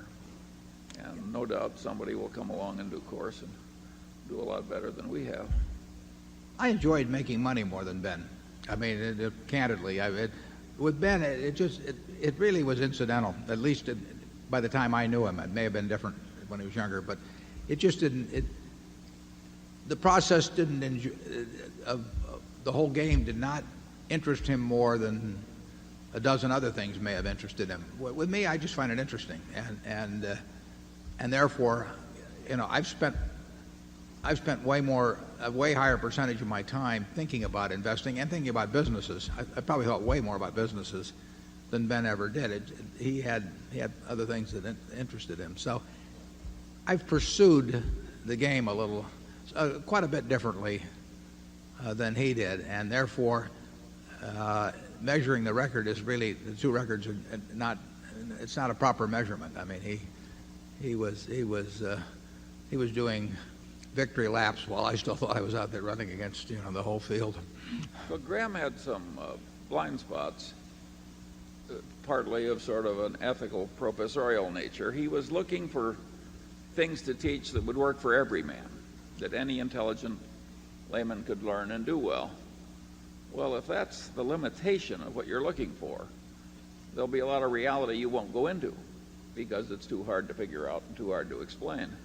Buffett, if there was money in it, had no such restriction. Yeah, Ben sort of thought it was cheating if we went out and talked to the management, because he just felt that the person who read his book, living in Pocatello, Idaho, could not go out and meet the management. So he didn't, and we didn't do it. I mean, when I worked for Graham Newman, I don't think I ever visited a management in the 21 months I was there. He wasn't sure whether it'd be useful anyway. But if it was be useful, that meant that his book was not all that was needed, that you had to add something to it. I found it fun to go out and talk about their businesses with people, or to check with competitors or suppliers or customers and all that. But Ben didn't think there was anything wrong with that. He just felt that if he had to do that, then his book was not the complete answer. And he didn't really want to do anything that the reader of his book couldn't do if he was on a desert island, basically with just one line to a broker. But if you stop to think about it, Graham was trying to play the game of Ken the donkey wearing very dark glasses, and Warren, of course, would use the biggest searchlight he could find. We still can't find any donkeys these days. Okay, Area 1. I'm Joe Knobb from Seattle, a shareholder, Mr. Buffett and Mr. Munger. I wonder if you could comment a little bit further on McDonald's, carrying forward your comments of this morning, but more oriented toward how the McDonald's would stack up against the inevitables in international type business, what your vision would be on their growth potential in places like Germany, China, so on and so forth. Yeah, I guess I just would have to stick with my comment that you won't get the inevitability in food that you will get in a single consumer product, such as blades. I mean, if I'm using a Gillette sensor blade today, the chances are I'll try the next generation that comes out. It'll be the Sensor Excel right now, but if I will try the next one that comes out, obviously, but I will not fool around at all in between. And a very high percentage of people that shave, including women shaving, they're happy with the product. It's not expensive. It's $20-odd a year, if you're a typical user. And if you're getting a great result, you're not going to fool around. Whereas a great many of the decisions on fast food as to where you eat is simply based on which one you see. I mean, convenience is a huge factor. So if you are going by a McDonald's or a Burger King or a Wendy's, and you happen to be hungry at that point, or if you're traveling on the road and you see one of those signs up, you're probably going to stop at you may very well stop at the one you see. So there's a loyalty factor, but it's just not going to be the same in food. People want to vary their. I don't. I mean, I'm happy to eat every day, but most people want to vary where they eat as they go through the week or the month or the year, and they don't really have any great desire to vary their soft drink the same way. It's not the same thing. So there's no knock on McDonald's at all. It's just the nature of the kind of industry they're in. Charlie? I can't think of anybody else who before McDonald's ever did what McDonald's did to create a chain of restaurants on such a scale that worked. Oh, Howard Johnson's tried. Yeah, there were a lot of failures. Some of you are old enough around Omaha to remember Reed's. Harkert's. Or Harkett's hamburgers. Harkett's wholesome hamburgers. Right. Yeah, and they came and they went, those chains. And but it is a much tougher business that McDonald's is in. It's price sensitive too. I mean, obviously. Part of that's comparative. You could spend a lot more money on hamburgers in the course of a year than razor blades. I mean, you can't save that much by changing razor blades. Yeah, the average person will buy 27 in the United States, 27 Sensor Excels a year. That's one every roughly 13 days, and I don't know what the retail price is because they give them free to us as directors, but if they're $1, it's $27. I mean, and it makes a lot of difference. That's what's happening, of course, around the world is people that are using cheap double-edged blades or whatever is they keep moving up the comfort scale and the comfort ladder, and Gillette is a direct beneficiary of that. And the difference between having great shaves and very so-so shaves and lots of nicks and scratches and everything is $10 a year or $12 a year. I mean, that is not, that's not going to cause many people to change their habits. And incidentally, the sensor for women has just been a huge success. I think they've had more razors go out on that than the same period when the original censor came out for men.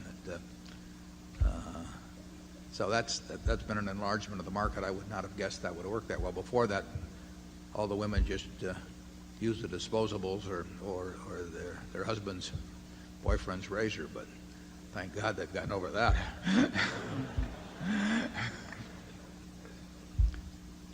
Area 2. Gentlemen, my name is Ted Downey. I live in Mankato, Minnesota.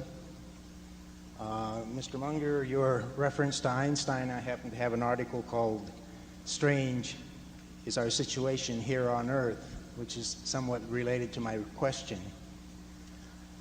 This morning you brought up the shortcomings of accountability, and I would like you to address the aspects of the environmental impact in our accounting system and how this might relate to a social screen for investment in other areas.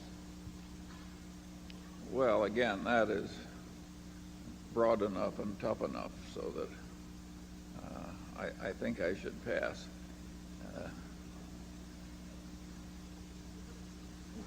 Yeah, I would say the unseen hand or the invisible hand, does not work perfectly for all aspects of an economy. But in terms of accounting for it, in terms of an individual balance sheet or income account, that would be way beyond me. But there are things that the invisible hand won't do, and therefore that unfettered market-driven economic action will not lead to the best result for society, in my view. I think the market works awfully well in a tremendous number of ways. It produces what people want and increasing quantities, and it's enormously beneficial to have a market-driven society. But a pure market-driven society will do things that will have antisocial consequences. And you certainly need environmental rules. Yeah. The pioneers died like flies because the drinking water was too near the sewage. And one of the glories of the world we live in now is that the sewage systems are so good. And you don't think about it much, but it's dramatically changed our prospects and the general quality of how we live. And there are a lot of other places where you need environmental rules. All that said, some of the environmental stuff has gone way too far, but it's too complicated to try and draw precise lines. Area 3. My name is Gul Asnani. I'm from Allentown, Pennsylvania. I have a question concerning page 4 of the annual report, where you talk about the investments per share, etc. Right. And my question is, how much claim do the operating businesses have on these marketable securities? Yeah, well, that table's a very important table in my view, and we measure our progress to some extent by the figures in both columns of that table, one of which shows the investments per share and the other shows the operating earnings from everything other than investments. And the operating businesses have first claim on anything that relates to their business. I mean, if Seas is going to buy a new plant, which it probably is now, or buy an additional building, I shouldn't say a new plant, that comes first. The business is growing, it'll produce some economies and all that. We do that. We try and do it as intelligently as possible, but that comes first. That doesn't use but a small fraction of the capital. All of those needs don't use but a small fraction of the capital that Berkshire will generate. The investments reside largely in insurance companies because that's where largely the liquid funds are. They have to have capital strength, obviously, because they have huge promises outstanding. But where they reside does not determine who manages them. Lou Simpson manages Geico's portfolio specifically, but in effect, Charlie and I manage everything else. So where they precisely reside really makes no difference. I mean, they're sitting someplace. They're not for the operating management to use in projects that are far afield from what they're doing. But if they need money in any operating business, we'll have a check there that day. The flight safety, for example, will be a fairly capital-intensive business. I mean, if our project with Boeing goes as we hope it goes, there will be substantial money in there because we will have many more simulators around the world, and we'll be paying our proportional cost of it. But they don't need to keep money around to prepare for that day, which they would if they were a standalone operation. Money's fungible. We can deploy it all the time, and whenever anybody needs it, we'll come up with it, but we don't leave it around awaiting the day when some specific operation needs it. Charlie? The odds are very good that the marketable securities will keep going up even as the businesses expand. That's the way the game has worked in the past, and we hope it'll keep going that way. What we are doing is trying to increase the numbers in both columns. We don't have a favoritism for this over that or anything of the sort, but we're looking all the time for things that will help both columns, and we'd be disappointed if 5 or 10 years from now that they both haven't increased significantly. But which column will increase at the greater rate, we don't know. Area 1. Good day. My name is John Zvanovich from Ottawa, Canada, which incidentally has nothing to do with BRIEX whatsoever. My question more goes back to the discussion of intellectual capital, in particular, perhaps your intellectual reserves. In so speaking of security analysis, the first edition in 1934, Ben Graham talked about the development of the New Era theory and its consequences on the security business. In today's terms, we see a lot of the same words and phrases being repeated by analysts on Wall Street. And with the historical returns on common stocks dating back to the 1800s coming in at about 7%, pair that together with the concept of regression to the mean in statistics, do you not think that we're in a very dangerous period? Well, the answer, we never know. I mean, we in terms of what markets will do, I don't think that the Coca-Cola company is in a dangerous position, in a dangerous era, or Gillette is in a dangerous era, or McDonald's or Wells Fargo or whatever, but or See's Candy, or the businesses we own in their entire, Kirby, whatever it may be. Whether valuations are too high gets back to the question that we talked about earlier. If for businesses in aggregate they keep earning very high returns on equity and interest rates stay where they are, we are not in an overvalued period. If it turns out that these returns are not sustainable or interest rates go higher, we will look back and say this was a high point, but for at least for a while. But we have no notion on that, and we really don't think about it. Basically, because we don't know. Our job is to focus on things that we can know and that make a difference. And if something can't make a difference or we can't know it, we write that one off. So we're looking for the. But Warren, you would expect average returns from stock market index type investing to regress somewhat down. Oh, I don't think what they've been the last few years. I don't think you'll get the investment result from owning the S&P over the next 10 years that you've gotten over the past 10 years. I would, if someone wanted to put some real money on that, they would find a taker with me. That's very unlikely to happen.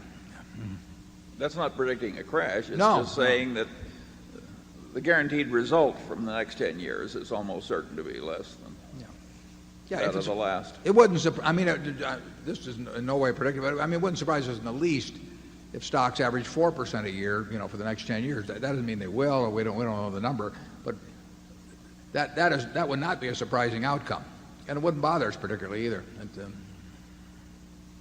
Charlie, what? No. 2. Hello, my name is Larry Widman from Minot, North Dakota. You have both talked today about the shrinking universe of stocks you could purchase, less margin of safety than ever, and a higher opportunity cost.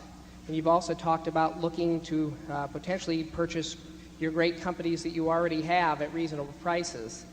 And so I wonder if by talking so positively about some of your stocks, in particular Disney, such as in the 95 annual report when you talked about actually telling everyone that you were buying more shares on the open market, and again at the 97 meeting, at their meeting when you talked about maybe not selling the shares, those were both opportunities maybe when Disney may have dropped because of such things as increased debt or even people's concerned about the OVIT's compensation package.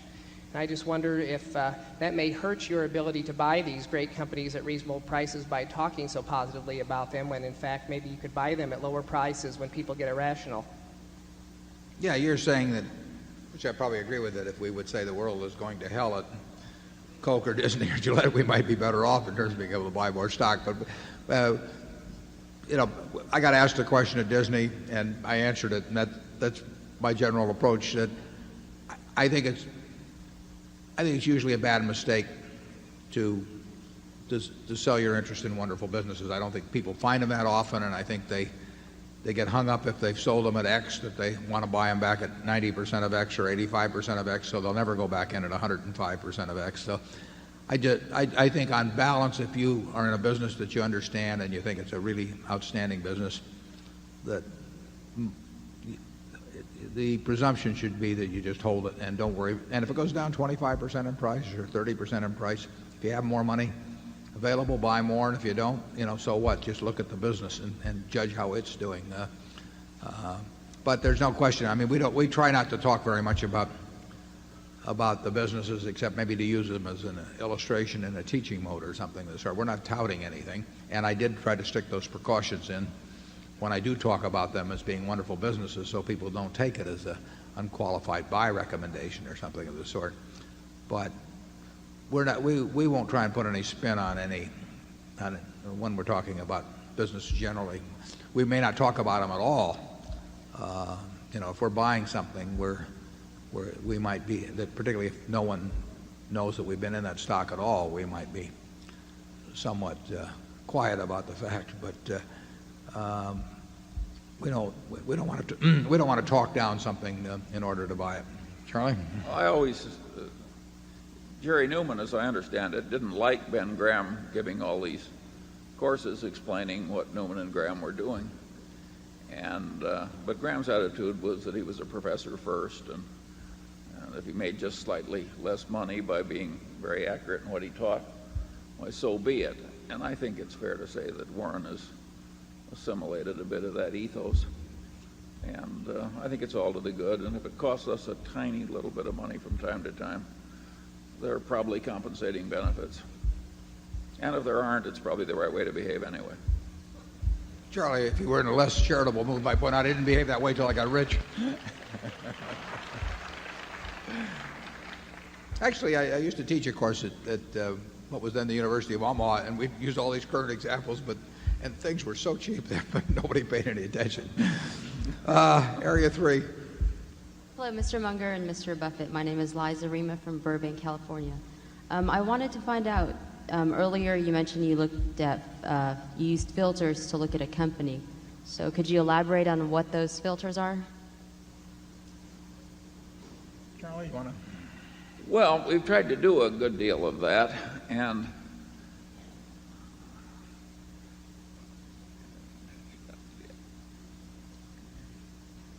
opportunity cost is a huge filter in life. If you've got two suitors who are really eager to have you, and one is way the hell better than the other, you do not have to spend much time with the other. And that's the way we filter stock buying opportunities. Our ideas are so simple, people keep asking us for mysteries when all we have is the most elementary idea. The first filter we probably put it through is whether we think and we know instantly, I mean, whether it's a business we're going to understand and whether it's a business that if it passes through that, it's whether a company can have a sustainable edge, and that gets rid of a very significant percentage of the things people. They always want to tell you some story or anything, and I'm sure they regard me and Charlie as very arbitrary in terms of, in the middle of the first sentence saying, well, we appreciate the call, but we're not interested. I mean, they just think if they explain something, and if I get letters on this all the time, but we really can tell in the middle of the first sentence usually whether those two factors exist. And if we can't understand it, obviously it's not going to have, we can't make a decision as to whether it has a sustainable edge. And if we can't understand it, we very often can come to the conclusion that it's not the kind of business where it will have a sustainable edge. So 98% of the conversations we can end, in the middle of somebody's first sentence, which of course goes over very big with the caller, but and then sometimes if you're talking about an entire business, we can tell by who we're dealing with whether a deal's ever going to work out or not. I mean, if there's an auction going on, we don't want to. We have no interest in talking about it, and it just isn't going to. It isn't going to work. If someone is interested in essentially doing that with their business, they're going to sit down and want to renegotiate everything with us all over again after the deal is done, and we're going to have to buy the business 2 or 3 times before we get through. You just see all these things coming, and on the other hand, we've had terrific experience basically with the people we have associated with. So it works. It's efficient. We don't want to listen to stories all day, and we don't read brokerage reports or anything of this sort. It's just there's other things to do with your time. Charlie? Yeah. Another filter that Warren was alluding to is this concept of the quality person. And of course, most people define quality person as somebody very much like themselves. But identical, actually, is the word you're searching for. But there's so many wonderful people out there, and there's so many awful people out there, and there's signs frequently like flags, particularly over the awful people, and generally speaking, those people are to be avoided.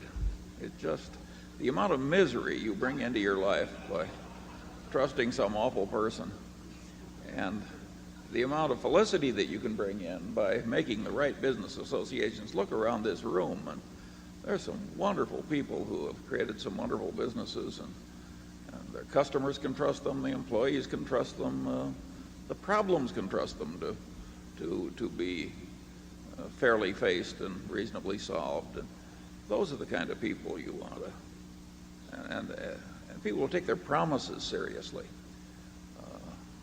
I had some experience recently with a company, and they have their brand on a particular product, and somebody invented a better product in the same field, and they're taking their brand off their product. I mean, if it isn't the best, they don't want their brand on it. People who think like that frequently do very well in business, and the flags are flying. Yeah. I mean, it's like they got a sign on their chest that just says jerk, jerk, jerk, and then you think you're going to buy the business, and they aren't going to be a jerk, anymore. I mean, it just doesn't.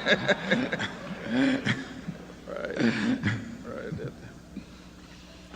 Okay, Area 1. Hi, David Winters, Mountain Lakes, New Jersey, shareholder.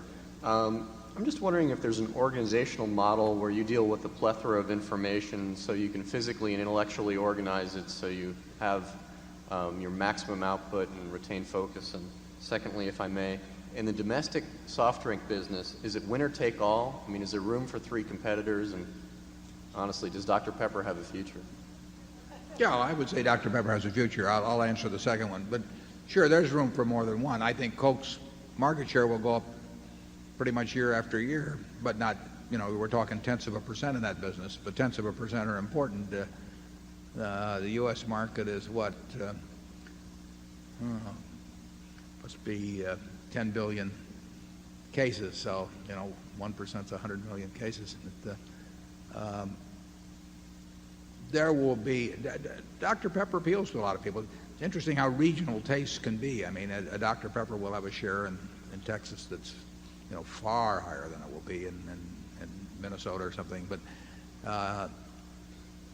there are people that are going to prefer it.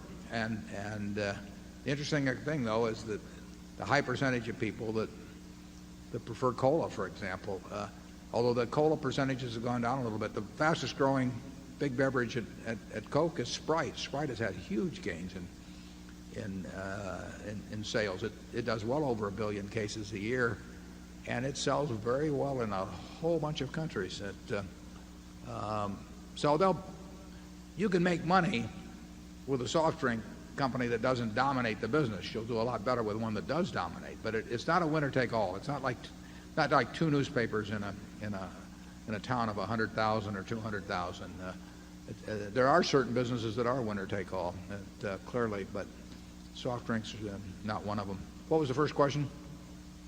Oh, the part about organizing. I'm just wondering, for those of us on the other side of the table, we get barraged with information, and I'm wondering how do you just read annuals, 10Ks, and talk to people and ignore everything else, and how do you keep track of everything intellectually? Well, we don't keep track of everything, but the beauty of, to some extent, of evaluating businesses, large businesses, is that it is all cumulative. I mean, if you started doing it 40 or so years ago, you really have got a working knowledge of an awful lot of businesses, but there aren't that many to start with that are, and you can get a fix.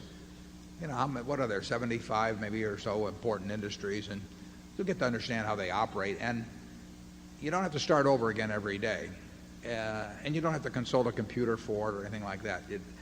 So it has the advantage of accumulation of useful information over time, and you just add the incremental bit at some point. Why did we decide to buy Coca-Cola in 1988? Well, it may have been just a couple small incremental bits of information, but that came into a mass that had been accumulated over decades, and it's a great business that way. It's why we like businesses that don't change too much, because the past is useful to us. Charlie? I can't add a thing to that. Okay. Over there on two. I'm Barbara Morrow from Wisconsin and New York. If you both live as long as I believe you will, it could happen that there'll be a year when you write 2 big checks for super cat claims when the market is throwing away things at really silly prices. Could you share your thinking about how much debt you would consider taking on to buy great businesses as cheap in that kind of a situation? Well, if we had both a big hurricane in the Northeast or in Florida, and we had a big quake in California in the same year, and we had a financial market, the financial markets tanked, perhaps because of those events, but perhaps for other reasons, we would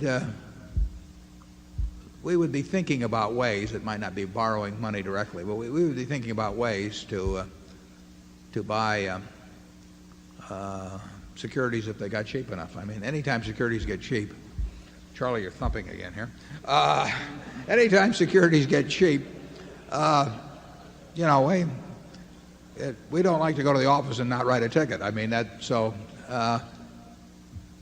we certainly would have the ability to borrow some money. We would never borrow a ton of money relative to capital. We're just not set out that way. We don't want to disappoint anybody in this world. We don't even want to worry about disappointing anybody in this world. So we're not going to do that. But we have a lot of extra firepower overall, and I would say under almost any conditions that cause securities to get very cheap, we would find a way to buy some of them. Charlie? The beauty of our situation is that it has enormous flexibility built into it. If something were large enough and cheap enough, we could stop writing super cats. We're measuring opportunities one against the other, and we understand the way the numbers interplay. And so we have a lot of different options. And that's a huge advantage. There's so many places in business life where you have practically no options at all. You're just in a channel that you have to waltz down the channel, and you don't have any options to do anything else. We have enormous options. We may not exercise them, but we have enormous flexibility. Yeah, we know they're there, and yeah, and there's no reason to push on anything now. At least we don't have any reason to push ourselves. But if it ever became advantageous to push somewhat, we would push, although never to a degree that in any way caused us to lose a minute of sleep about fulfilling every obligation we had. It's 3:30. I thank you all for coming. I look forward to seeing you next year, and so long.